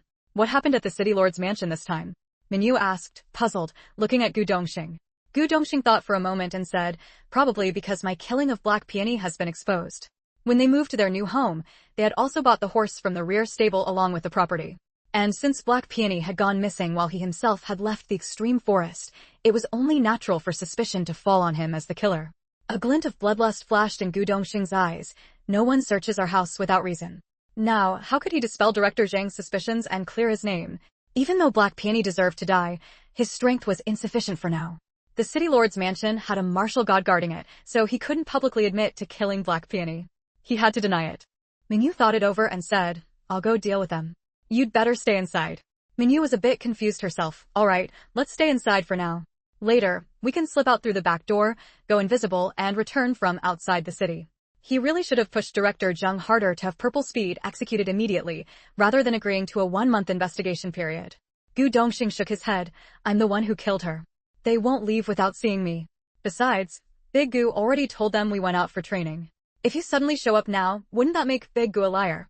At that moment, he placed the horse directly onto the 5 Elements fan, activated the concealment formation, and flew out of the city. Then, finding a spot outside, he dismounted from the fan, each carrying a child as they rode the horse back into the city, soon arriving at their doorstep. He immediately thought of one person, Purple Speed. His situation had been reported to Black Peony by Purple Speed, so only he knew that Black Peony had gone to the extreme forest to find him. But they shouldn't have any evidence. How dare they search his home like this? Gu Dongxing shook his head again. "We can't go invisible. That would still make them think Big Gu is lying. Let's take your 5 Elements fan, fly out invisible, then ride back in from outside the city and confront those searchers head-on." Just then, they ran into the 4 officers coming out of the courtyard, holding some ornaments they had seized from the Gu residence. These were antique vases Mingyu had collected from the outside world, placed as decorations in the house. Anyone with discerning eyes could tell they were valuable treasures. Gu Dongxing's eyes blazed with fury. "Who dares to ransack my home?" He unleashed his full aura, pressing down on the 4 officers. End of chapter. Chapter 2187, Zissa Comes Forward, 3. The 4 constables were startled by Gu Dongxing, and one of them dropped the exquisite glass vase in his hand, which shattered with a smack. Mingyu still had an on her back, but she jumped off the horse without any trouble, hurried over a few steps, crouched down to pick up the pieces of the vase, and looked up at the constable. You broke my priceless vase?" The constable panicked. It wasn't me, I didn't mean to, I was just startled. Not on purpose? Then let me ask you, who sent you to raid my home? Do you have a search warrant? Even if you do, who allowed you to take my priceless glass vase? Among the 4 constables, a calm and handsome man stepped forward. I'm sorry, Sorry? You searched my home while we were away, took my priceless vase, and now you've broken it. Do you think a simple sorry can make up for this? Mingyu pressed aggressively. The handsome man thought for a moment and said, our purpose here is to take Master Gu for questioning regarding the disappearance of Black Peony. Because Zissou has accused Master Gu of killing Black Peony. Normally, these 4 constables were only supposed to summon Gu Dongxing and couldn't reveal too much about the case, but Mingyu had caught them in a misstep. They had taken the exquisite vase, intending to use it as evidence that the Gu family was now wealthy. In their eyes, that pair of glass bottles was as precious as Mingyu claimed, because they had never seen such crystal-clear bottles before. Thus, they had no choice but to disclose Zissou's accusation against Gu Dongxing for killing Black Peony to Gu Dongxing and Nan Mingyu in advance. No, the handsome constable replied bluntly. He has no evidence, but he has a very tight chain of reasoning that points to you as the killer of Black Peony. His reasoning is very sound. The director said there was no evidence, so he suggested that you be made to swear an oath. If you dare not swear, then you are the murderer. Gu Dongxing's expression didn't change at all. He just snorted, accusing me? Does he have evidence? He then relayed to Gu Dongxing everything Zissou had reasoned with the director. The handsome constable said, I'm sorry, but the director said it would be best to have both of you come in for questioning. Gu Dongxing was a bit irritated. What? Are you saying you want to arrest not just me? The constables looked at Nan Mingyu with some hesitation. Mingyu's eyes flickered, and she sent a telepathic message to Gu Dongxing. If they make you swear an oath, do this and that. Gu Dongxing smiled. He no longer made things difficult for the constables and said, put the things down. I'll go with you. Gu Dongxing and Mingyu exchanged a glance. Zissou's plan was vicious, because Black Peony had indeed been killed by Gu Dongxing. He certainly wouldn't swear an oath, as in this realm, an oath would take effect immediately. Not swearing would mean he tacitly admitted to killing Black Peony. Mingyu looked at the constables, who looked back at her helplessly. Mingyu sneered, you suspect my husband, fine, but do you suspect me too? At that time, I was at home. Just because I'm his wife, you want to take me in? Are you going to take our 2 children as well? Mingyu had only meant to mock them, but to her surprise, the handsome man nodded. Yes, madam. Your entire family must come to the City Lord's mansion for questioning. End of chapter. Chapter 2188. Purple Speed makes the first move for. In reality, the officials' true purpose was to conduct a body search on Mengyu and the 2 children. They believed that after Gu Dongxing killed Black Peony, he would certainly be unwilling to abandon those large-capacity treasure pouches. Who among murderers would not seize the spoils? Moreover, if Gu Dongxing truly killed Black Peony, the most likely reason was for Black Peony's treasures. Killing for treasure was precisely the strongest reason Purple Speed believed Gu Dongxing had murdered Black Peony. Furthermore, in their view, no one would be willing to abandon the vast collection of a peak martial king. Black Peony was so wealthy, if Gu Dongxing killed him, he would definitely bring back the treasure pouch. Black Peony's treasures, taken by Gu Dongxing, were most likely hidden on his wife and children. As for the room, they had already searched it and found no treasure pouch inside. The vast majority of martial cultivators carried all their belongings with them. Only by bringing the entire family to the law department could they have them searched. That was the real reason they wanted to take the whole family away. Mengyu understood their intentions with just a moment's thought. She said to her 2 precious children, my darlings, how about we go with Daddy to the City Lord's mansion for a visit? Purple Speed, who had been standing nearby, interjected sharply, Gu Dong, Black Peony entered the polar forest for you. She went to find you. She didn't come back, but you did. If you didn't kill her, then who did? At the City Lord's mansion's law department, the director personally received them. Gu Dongxing's eyes, devoid of warmth, gleamed with a look that saw through to death. She went to find me, so I killed her? She went to the polar forest. Do you have any idea how vast the polar forest is? The 2 babies responded with hum sounds. To others, it was just infant babbling, but Mengyu could tell that her 2 treasures had agreed. Purple Speed choked. Indeed, the polar forest was the largest forest known in this world, a forest spanning thousands of square kilometers. Even if Black Peony wanted to go into the polar forest to find Gu Dongxing, it wouldn't be easy. But he quickly thought of another point. Although the polar forest is vast, there's only one direction from the City Lord's mansion to enter it. Finding you wouldn't be difficult. Gu Dongxing asked flatly, is there evidence? Seeing his wife agree, Gu Dongxing coldly swept his gaze over the few officials and said, let's go. Mengyu looked at Gu Dongxing. Let's go, we'll take a trip to the City Lord's mansion. I don't believe they can turn white into black. Lord Gu, Lady Nan, Purple Speed has accused you of killing Black Peony, so we must invite you for a visit to confront Purple Speed. Not difficult? Gu Dongxing sneered. That forest is so vast, who can be certain where anyone would be? Moreover, there are even divine beasts in that forest. She could have been killed by one of them. During his recent trip into the polar forest, he had sensed the dangerous aura of a divine beast at the forest's center. Impossible. The divine beasts are at the forest's center. As long as Black Peony didn't enter the center, how could she provoke a divine beast? Finding you would be much easier because I told her about your situation and gave her an object you had touched. Her little tracker has a special ability, a nose strengthened like a dog's. With an object you touched, finding you would be a piece of cake. Upon hearing this, Gu Dongxing was secretly alarmed. So in this world, without divine sense, there were people with such spiritual noses? The little tracker he had killed was exactly that kind of spiritual nose? The chapter ends. Chapter 2189, Purple Speed Makes Her Move, 5. Purple Speed said smugly, so, with little Jojo in tow, Black Peony could find you very easily.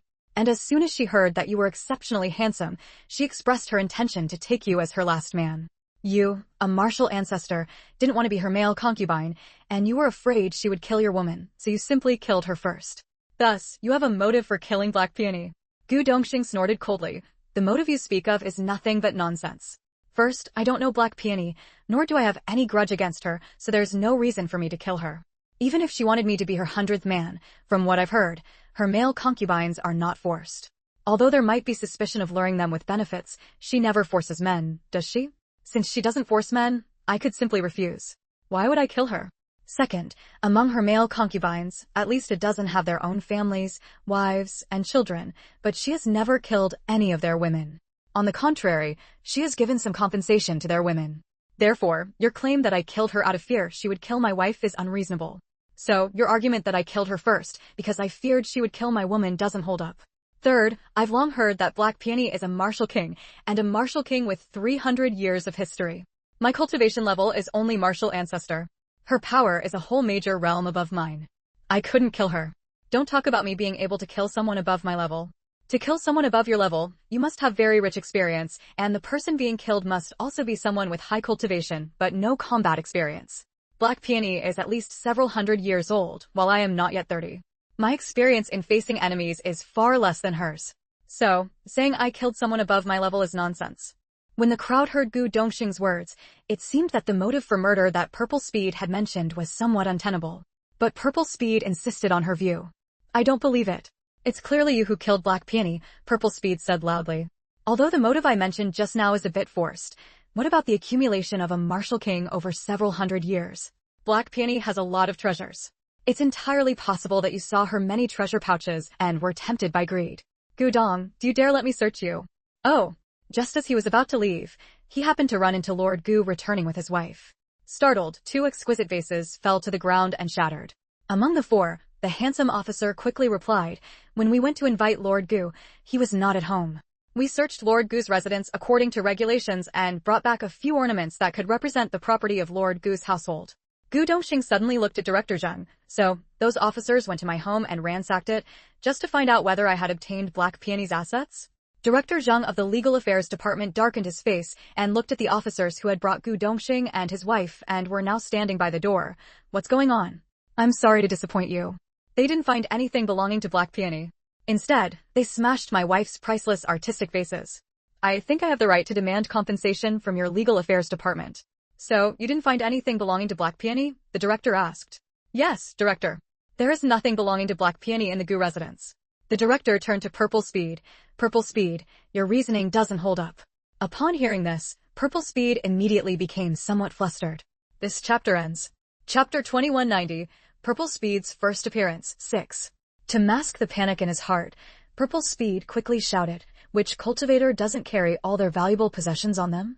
Director, have someone search Gu Dong and his family of 4. Maybe the dozen or so treasure pouches belonging to Black Peony are on them. The director turned to Gu Dongxing. Do you agree to a search? Gu Dongxing instead asked, I'd like to ask, when did this Black Peony set out, and when did she go missing? Who were her companions? Director Zhang's heart skipped a beat. He had actually overlooked this crucial factor. He looked at an attendant beside him, who quickly stepped forward to answer. Black Peony set out 22 days ago. Her companion was her 99th male concubine, named Zhou Jiujiu. Black Peony called him Xiao Jiujiu. When he first started with her, he was a martial master, but he broke through to become a grand martial master during this dark period. They left 22 days ago and never returned. Only yesterday did her household report her disappearance to the city lord's office. Gu Dongxing asked further, when they entered the forest, did anyone see them? When was the last time someone saw her? Were there any abnormalities noticed? The attendant said, the last people who saw them in the polar forest were a team of martial masters out hunting. They encountered Black Peony 21 days ago. After that sighting, no one has seen them again. Gu Dongxing sneered. You all shouldn't have forgotten, should you? I returned to Blackstone City 21 days ago and filed a complaint against Purple Speed. Everyone thought about it, it was true. This Gu Dong had returned to Blackstone City 21 days ago, and someone had still seen Black Peony 21 days ago. Everyone could believe Black Peony had a swift horse, but no one believed Gu Dongxing had one. Gu Dongxing added another sentence. My horse was left behind by the previous owner of the house. Hearing this, everyone felt even more deflated. Who would leave a swift horse as part of a house deal for someone else? In other words, Gu Dong simply had no opportunity to commit the crime. Unless he killed Black Peony in the polar forest and then immediately flew back to Blackstone City. But was that even possible? What no one knew was that Gu Dongxing had indeed killed Black Peony, collected everything from the formation, and immediately flown back to Blackstone City. An ordinary horse would take 3 or 4 days. But no one knew that Gu Dongxing had such a flying device, and he had inserted top-grade spirit stones, allowing him to return to Blackstone City in an instant. And from the polar forest to Blackstone City, even a swift horse would take an entire day. Thus, in everyone's eyes, it created evidence that Gu Dongxing was not present at the scene when Black Peony died. Everyone believed that Gu Dongxing was not the murderer of Black Peony, but Purple Speed did not believe it. He urgently wanted to speak, but Gu Dongxing pointed at him and said, Purple Speed, just because my wife and I refused to be sold by you and filed a complaint, you want to take advantage of Black Peony's disappearance to pin her death on me, don't you? I'm going to add another charge against you, falsely accusing a martial ancestor, and apply for your immediate execution. The last sentence, Gu Dongxing addressed to the director. What Purple Speed hated hearing most was immediate execution, so he immediately jumped up. Black Peony was killed by you, Gu Dong. If you didn't kill Black Peony, then why don't you dare let people search the 4 of you? His intuition was absolutely certain. Black Peony was killed by Gu Dongxing. This chapter ends. Chapter 2191, Zisu comes forward, 7. Gu Dongxing looked coldly at Director Zheng. Does this mean that from now on, any death row inmate can casually falsely accuse others? Since they're already condemned to death, they might as well drag down as many people as they can. Director Zheng gave a bitter smile. Chief Gu, if a death row inmate who falsely accuses someone is proven to have lied, he must be executed immediately. That is to say, Zisu originally had a 10-day appeal period, but if you can prove your innocence, he must be put to death right away, with no one allowed to plead for him. Therefore, to completely clear your name, it's best to let the officers search the 4 of you. Mingyu was furious. Isn't the alibi enough? Director Zheng shook his head. It would have been enough, but Zisu insists that Black Peony's belongings are on your persons. So a search is necessary to fully eliminate suspicion. In truth, after Gu Dongxing presented his alibi, Director Zheng was already convinced of his innocence. He agreed to the search for his own reasons. It was simply that Gu Dongxing and Mingyu's cultivation speed was far too fast. He wanted to know what extraordinary treasures their storage pouches contained. Gu Dongxing also knew that a search of his family was unavoidable. He looked at Director Zheng. A search is fine, but if nothing belonging to Black Peony is found on us, then Zisu's death sentence must be carried out immediately. Zisu wanted to object. He hadn't yet forced them to swear an oath. He had planned to save that as a last resort, but now it seemed Director Zheng had no intention of pressing Gu Dongxing to swear. How could Director Zheng not know what Zisu intended? However, forcing someone to swear an oath was only done when neither side could prove their case. Now that Chief Gu had provided an alibi, and if no stolen goods were found on his family, there was naturally no reason to force him to swear. Similarly, every inch of the clothing was pinched and examined. Although he didn't want to be searched, he also didn't want Zisu to continue living and cause trouble for his family. Inside, aside from the original version of the Hongming technique that Mingyu had bought in Black Rock City and 2 cultivation manuals, there were only 5 or 6 spirit stones, over a dozen bottles of pills, some steamed buns, and dried meat. As for Mingyu's 2 storage pouches of over 30 cubic feet each, she had already handed them over to Director Zheng for inspection. Alright, in that case, I'll submit to a search as well, Gu Dongxing said. This did not violate any rules, and the 2 female officers agreed. Mingyu said, I have a request. When you search my daughter, I must be present. Thus, without waiting for Zisu to speak, Director Zheng agreed to Gu Dongxing's demand. Fine. As long as you accept the search and nothing belonging to Black Peony is found on you, it proves Zisu's accusation is false, and he will be executed immediately. Even their hair was untied and combed through. The officers searched very thoroughly. Every piece of the child's clothing was removed and carefully examined, every inch of fabric pinched, before dressing the child again and placing her on the bed. Then they proceeded to search Mingyu. The search was conducted in 2 separate rooms. 2 male officers searched Gu Dongxing and Pingping, 2 female officers searched Mingyu and the very well-behaved, Silent Inin. In the other storage pouch were items moved from Gu Dongxuan's ring, including a large wild buffalo weighing over 1,000 jin. The 2 female officers led Mingyu out, first shaking their heads at Director Zheng, then reporting no belongings of Black Peony were found. Director Zheng was disheartened. Nothing? He placed his hopes on Gu Dongxing. Today is the 10th day of the lunar month. Chinese people generally like the number 10. Why? Needless to say, it represents completeness and perfection, 10 out of 10. So, on this 10th day of the new year, I send you my sincere blessings. May you have one heart of love, 2 strands of tenderness, tenderness like water, a fulfilling life, unity and harmony, a radiant smile, a healthy and beautiful body, a thriving career, a beautiful family, beautiful friendships, beautiful love. Beauty every day and beauty for a lifetime. This chapter ends. Chapter 2192, Purple Speed appears 8. Gu Dongxing's 2 treasure pouches were also handed over to Director Zheng for an on-the-spot search. In the larger treasure pouch, the most abundant items were demon beasts with 5th to 9th grade beast cores, 6 in total. In the smaller pouch, there were over 10,000 spirit stones. Apart from that, there were only a few weapons, some dry rations, and daily necessities. He and Pingping were also searched separately by 2 officials, leaving no loophole unchecked. The 2 officials shook their heads at Director Zheng. No suspicious items found. This greatly disappointed Director Zheng. Nothing at all? However, he had sent people to search the Gu residence, and it was completely empty. The Gu family of 4 had been captured by his men before they even returned home. They could not have known in advance about Purple Speed's accusation or his plan to search their family. Therefore, there should be no possibility of them hiding anything beforehand. In other words, they truly had no technique for accelerating cultivation on them? Having found nothing useful, Director Zheng began to regret his actions. If he had known, he would not have searched Gu Dongxing's family. Now, he had failed to find what he wanted and had offended a martial ancestor. Don't you think I've already proven my innocence? Don't forget, before I left the extreme forest, Black Peony was still alive. Director Zheng was immediately choked into silence. He coldly looked at Purple Speed. He doesn't believe I'm innocent. Don't you believe me either? Director Zheng quickly nodded. Yes, you're innocent. Moreover, judging by the demon beasts he had killed, even 9th grade ones, his combat strength was clearly extraordinary.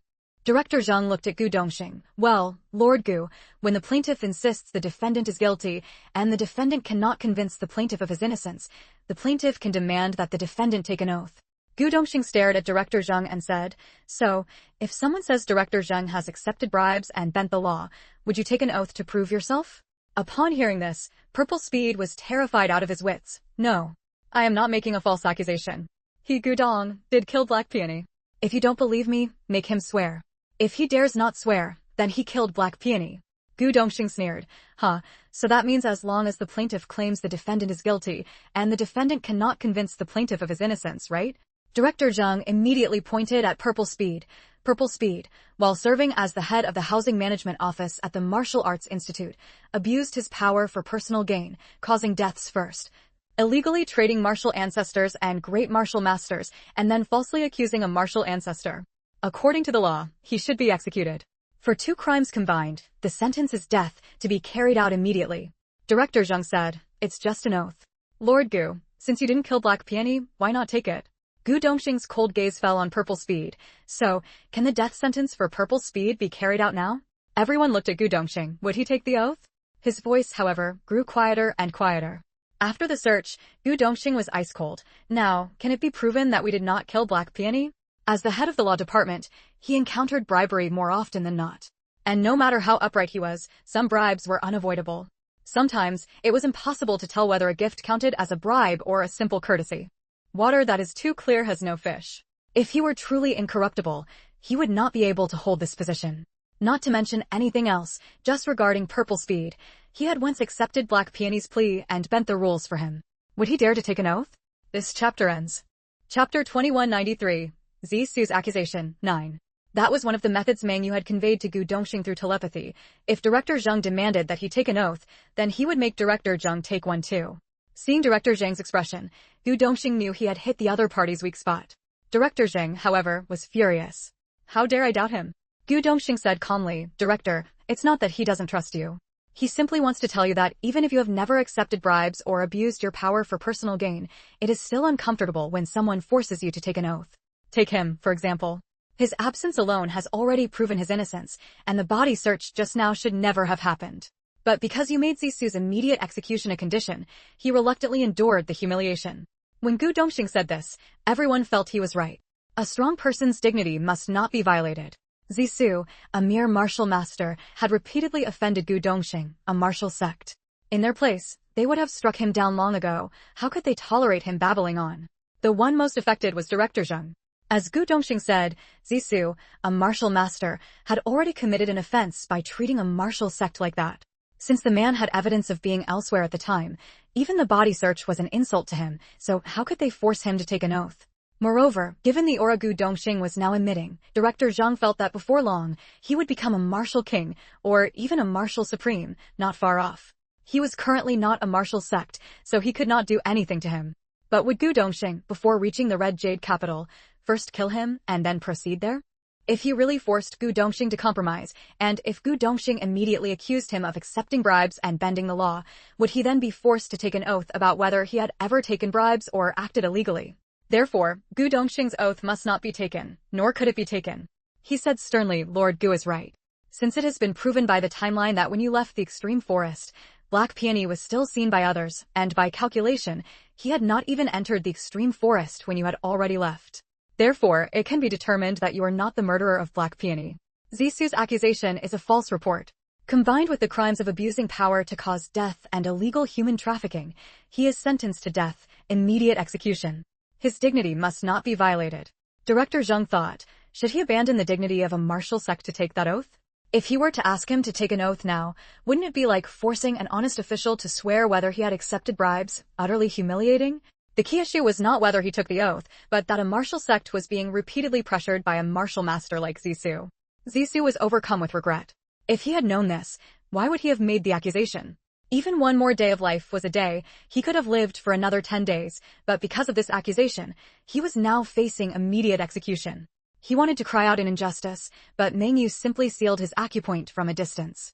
Almost simultaneously, at Director Zhang's signal, officers stepped forward, seized Zisu, who was already in shackles, and dragged him away, straight to the execution ground for decapitation. Thus, Zisu's accusation against Gu Dongxing for killing Black Peony ended with Zisu's immediate execution. Seeing Zisu's head fall, Meng Yu and Gu Dongxing finally breathed a sigh of relief. That man who had been so determined to avenge his niece could no longer cause trouble. What puzzled Meng Yu was why Zisu cared so much about a niece that he would go so far as to sacrifice his own life for her revenge. Chapter end. Chapter 2194. The primordial chi erupts again. Time passed quickly. Day gave way to another night. Aside from Gu taking Xiaonian out to buy grain and candles, no one in this house went outside. When the darkest hour arrived, the primordial chi finally erupted. Everyone in Blackstone City was busy absorbing the primordial chi, but only Meng Yu followed the source of the primordial chi. Although spiritual energy in this world could not be used to cast spells, the air was not restricted. Meng Yu stepped onto her 5 elements fan, activated her concealment formation, and flew through the sky, chasing the source of the primordial chi. Eventually, she arrived at the very center of Blackstone City, the City Lord's mansion. However, even the 5 elements fan could not enter the City Lord's mansion. Meng Yu contacted the artifact spirit Xiao Yuan in her space. Xiao Yuan, can you sense the world origin? Xiao Yuan sounded like he wanted to cry. I can sense it. It's inside the City Lord's mansion. But we can't get into the City Lord's mansion. Afraid of being discovered, she quickly hid in the darkness and flew back to her home. What do we do? Meng Yu had no solution, but she didn't want to miss out on the primordial chi, so she simply stood outside the City Lord's mansion and began absorbing it. Suddenly, she noticed that she could no longer absorb any primordial chi. She quickly spread her divine sense to investigate and found that all the primordial chi was surging in one direction. She suddenly remembered her 2 children's special attraction. Could this lead to them being discovered? I know. The City Lord's mansion has a formation. There's no choice. That formation cannot be touched. If it is, the martial god will notice. Maybe after the night passes, you can see if the City Lord's mansion is recruiting and find a way to join. The world origin chi cannot be used for cultivation. It would damage this world. I feel the same. This is truly strange. Fool. Without the primordial chi, there will naturally be other kinds of chi in this world. I've heard that spiritual energy can also be used for cultivation. Mengyu listened to the people's words and understood the reason behind them. The eruption of the primordial chi hadn't ended early. It had all been drawn away by Ping Ping and Anin, heading toward her home. She looked in the direction the chi was flowing. Wasn't that the direction of her own home? Fortunately, when the primordial chi erupted, everyone was busy absorbing it, and no one noticed where it was going. However, when they could no longer absorb any more, they all found it strange. Why did the primordial chi end so early this year? I barely absorbed any before it was gone. I've heard there's also the world origin chi. Same here. I didn't even get much primordial chi. Really? If the primordial chi disappears, can we still cultivate? It's not that strange. I've heard that the primordial chi won't last forever. One day, it will vanish. What she didn't notice was that after she flew back on her 5-element fan, a white-bearded old man flew out of the city lord's mansion, stood atop the city wall, and looked in the direction she had gone. A puzzled expression crossed his face. Did I just sense spiritual energy fluctuations? Isn't spiritual energy suppressed in this space? How could anyone use it? He wanted to follow the spiritual energy to investigate, but when he looked back at the world origin at the center of the city lord's mansion, he feared it might be a diversion. So, he turned around and went back. Mengyu had no idea that she had nearly been caught red-handed. As soon as she returned home, she saw that her two little treasures were once again surrounded by primordial chi. And this time, because of the massive amount of primordial chi near the city lord's mansion, the two babies were wrapped in a huge cocoon of light. End of this chapter. Chapter 2195, A Big Problem. Suddenly, Xiao Yuan's urgent voice sounded in Mengyu's mind. Master, quickly send the two treasures into the space, and I will pull them in. Mengyu found it strange. This was the first time Xiao Yuan had formally called her master. He was always so arrogant. Moreover, could people now enter the space? Don't hesitate, hurry up. You send them and I'll pull them and they'll be able to enter the space. Xiao Yuan's urgent voice sounded again. Mengyu decided to follow Xiao Yuan's advice first. She said to Gu Dongxing, the children have absorbed too much Hongmeng energy. I've heard that absorbing too much is not good. I'll try to send them into the space. Gu Dongxing was puzzled. Didn't you say that your space couldn't let people in? Why can the children go in? But Mengyu had no time to explain to Gu Dongxing in detail. Following Xiao Yuan's instructions, she reached out and touched the two babies, thought the word enter, and felt a suction force pulling at the two babies. The babies, along with their cocoons of light, disappeared. Mengyu quickly connected with the space and found that both babies were suspended in the air more than 3 meters above the ground. The light cocoons were still there but had become much thinner. The Hongmeng energy was dispersing in all directions, vanishing into the space. Moreover, Mengyu discovered that after sending Pingping and Anin into the space, the Hongmeng energy that had been chasing them immediately began to gather into the space. Mengyu understood. Xiao Yuan was using Pingping and Anin to collect all the Hongmeng energy into the space. Since he could no longer absorb the Hongmeng energy and had plenty of mature beast cores to absorb, he wasn't too worried about this outbreak of Hongmeng energy. So he simply stopped cultivating and stood guard for his wife and children. Of course, this was also because the Hongmeng energy erupted when the sky was darkest. Who could see the Hongmeng energy in the pitch-black night? Actually, even during the day, few people could see the movement of Hongmeng energy. She wanted to ask Xiao Yuan why the two babies could enter the space, but Xiao Yuan's full attention was on the two babies, seemingly also absorbing Hongmeng energy through them. So she had to keep her mouth shut. Moreover, since the Hongmeng energy was entering the space, and the space was on her body, it meant that Hongmeng energy surrounded her as well, so she began to absorb it with all her might. He spread his divine sense, keeping an eye on the surroundings. Once he sensed anyone approaching, he would immediately go out and drive them away. Moreover, earlier, due to the limitations of Pingping and Anin's bodies, the Hongmeng energy entered them at a slow pace. But now it directly entered the space as soon as it arrived. Clearly, because of the space's accelerating effect, the flow of Hongmeng energy was much faster. Fortunately, those people only thought that this year's Hongmeng energy outbreak was weaker and didn't suspect anything else. Gu Dongxing noticed that all the Hongmeng energy was entering Mengyu's body. He was very worried. Would it be discovered? Gu Dongxing and Nan Mengyu could see the trajectory of the Hongmeng energy because they both had divine sense. However, Mengyu was worried. If one outbreak of Hongmeng energy being absorbed by Pingping and Anin didn't arouse suspicion, but if every subsequent outbreak of Hongmeng energy headed toward their home, the city lord's mansion would surely notice. Then, the problem would be huge. She had to find a way to prevent the City Lord's mansion from discovering that all the Hongming energy was being absorbed by Pingping and Anan.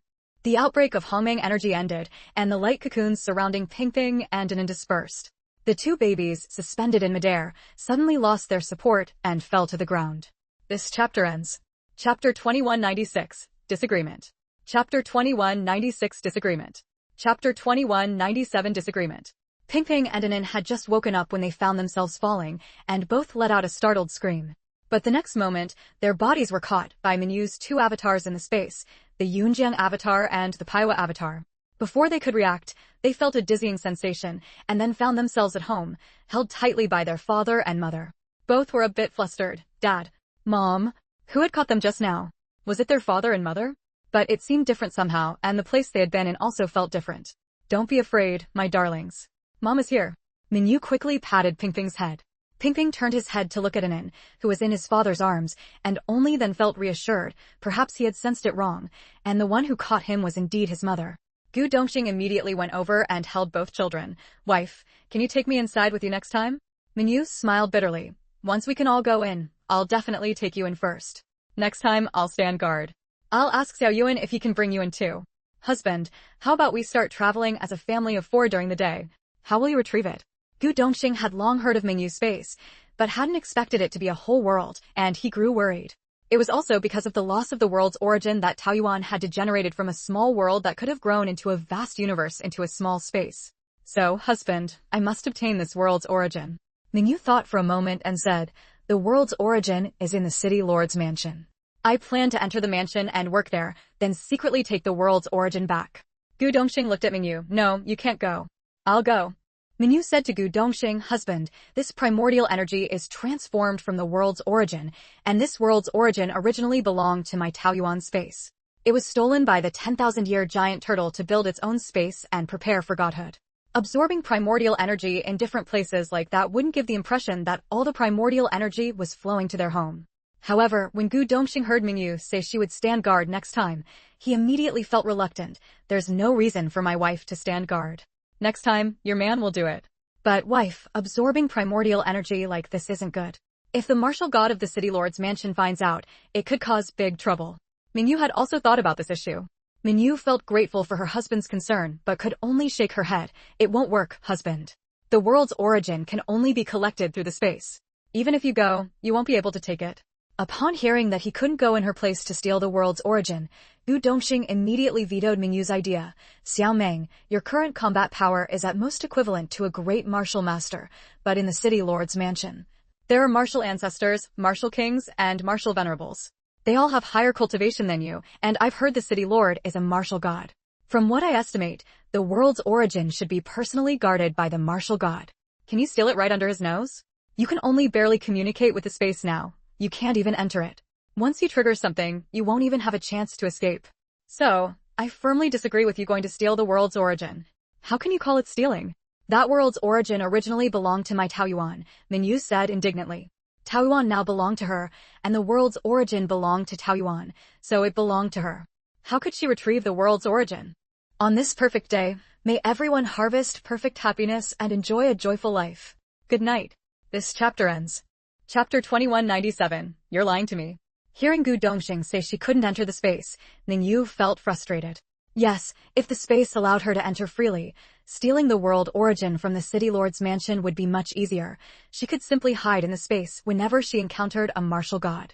But now she couldn't even enter the space. Earlier, she had managed to send the two babies into the space, but she clearly sensed that it wasn't her doing. Xiao Yuan had pulled them in. At critical moments, I can pull you into the space. Xiao Yuan's voice suddenly rang in her mind. Mingyu was startled. I can't enter the space because you're restricting me? No, Xiao Yuan replied bluntly. Then why did you say you'd let me enter the space at critical moments? Mingyu said discontentedly. Are you lying to me? I'm not lying to you. Xiao Yuan said aggrievedly. I said I'd pull you in at critical moments, not that you could enter on your own. And pulling you into the space consumes my energy. If I use too much, I'll fall into slumber again, so I can't do it often. For me to pull you into the space, you have to give me a beast core to replenish the energy I expend. She was thinking about taking Gu Da's family and those children with her when she left this world. Mingyu recalled that when Gu Da and the others swore loyalty to her, her husband, and their 2 children, something had entered their brows and hers. Although she could now enter the space, it wasn't by her own will but had to be done by Xiao Yuan pulling her in. This process of instructing Xiao Yuan would take some time, unlike entering entirely on her own, which could be done with a single thought. Miyu's eyes lit up. Does that mean, as long as I give you beast cores, you can pull others I want to bring into the space? Xiao Yuan thought for a moment and said, I can only pull people you have absolute control over. For example, your husband, who shares life and death with you, can be pulled in. Your 2 children, who are blood related to you, can be pulled in. Others must have signed a master-servant pact with you to enter. Mingyu was shocked. People can sign a master-servant pact too? Those children, unless they also sign a master-servant pact with you, cannot enter. She had put so much effort into them. Naturally, she wanted to take them when she left this world. Xiao Yuan rolled his eyes. Master, hasn't Guda's family already signed a master-servant pact with you? Don't tell me you didn't notice. Mingyu thought back. At the time, when Guda and the others swore loyalty to her, her husband, and their 2 children, something had entered their brows and hers. She had thought it was just a phenomenon from the oath, never expecting it to actually form a contract. Mingyu hesitated for a moment, then said, after the children turn 5, once I have some ability, I'll infiltrate the city lord's mansion. But I must get my husband's consent first. If he disagrees, I can't go through with it. Xiao Yuan sighed and agreed. After all, the children were still nursing. However, I have to consult Gu Dongxing.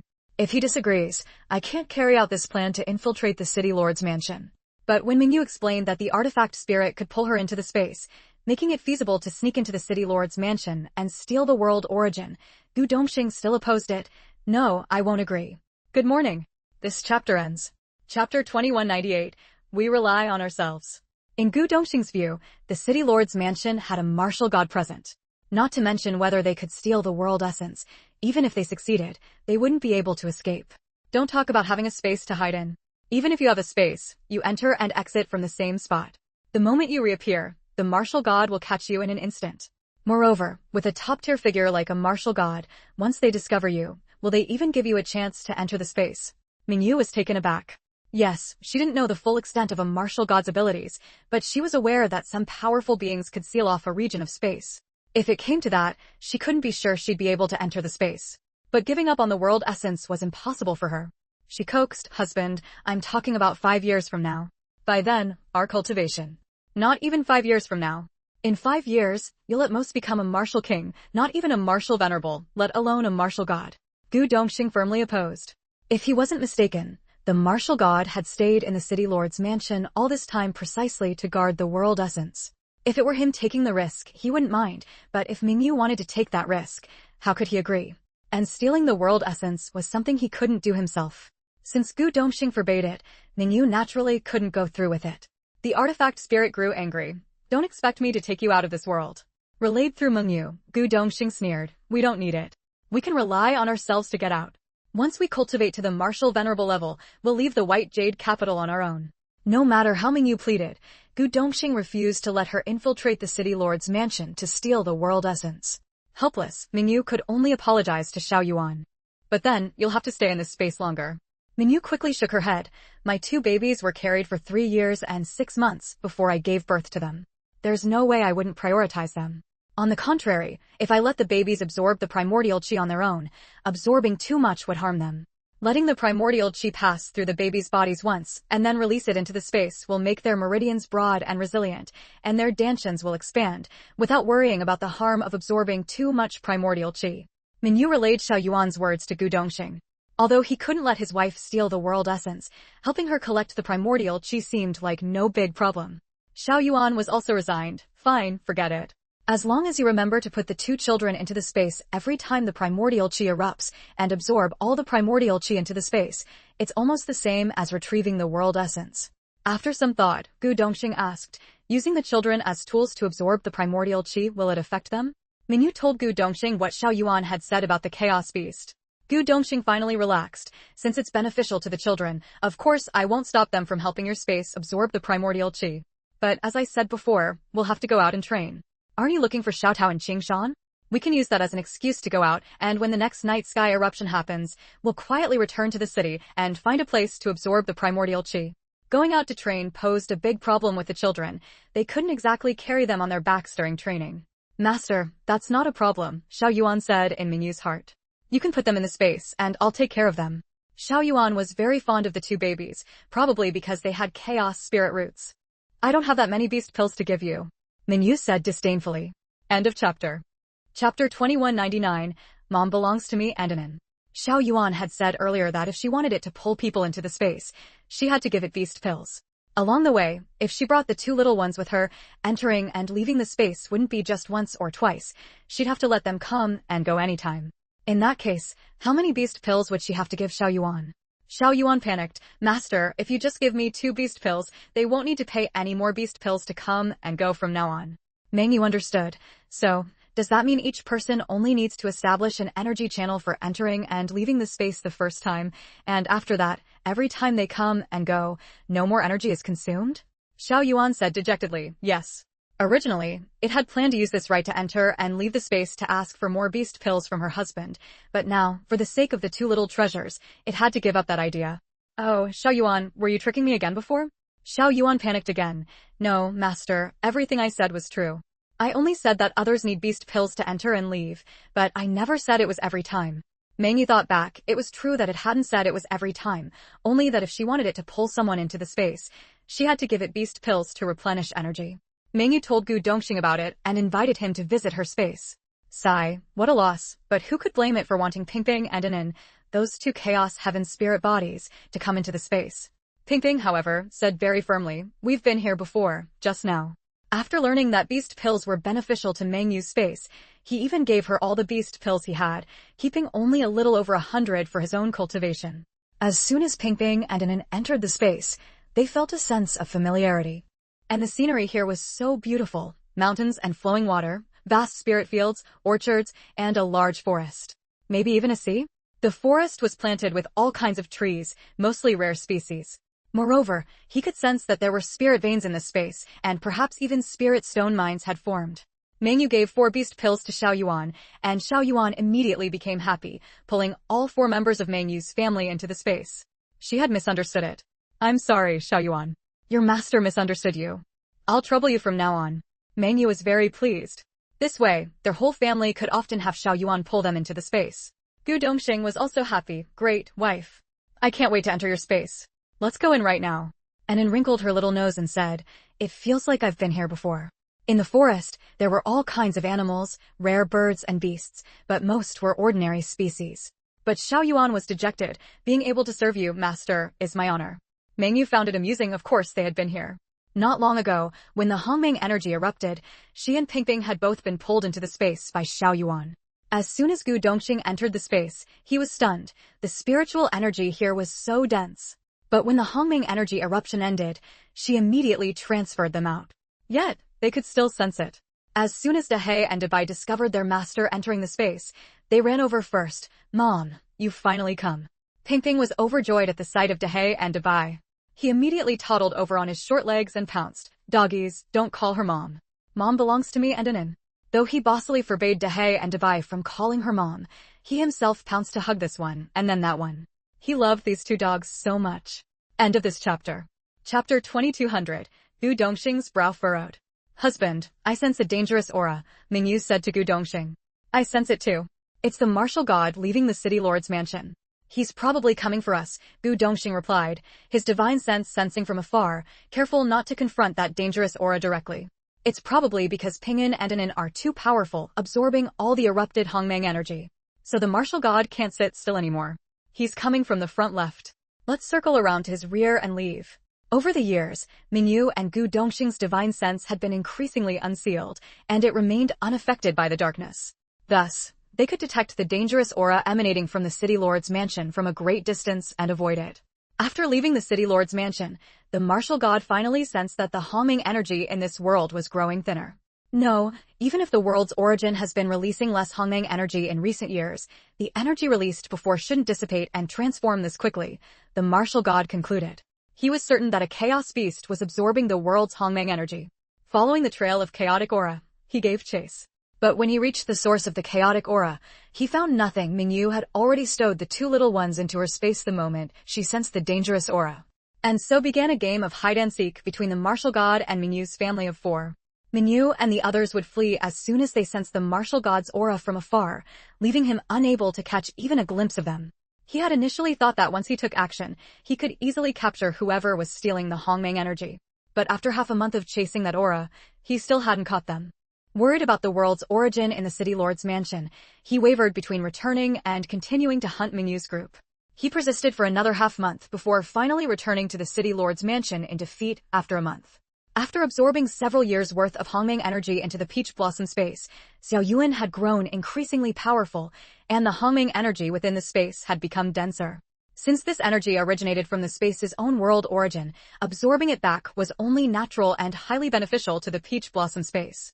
Over the years, not only did they absorb the Hongmeng energy erupted by the world's origin during the darkest nights, but they also used the time when Ping'an and Anin were in the space to teach them a breathing technique.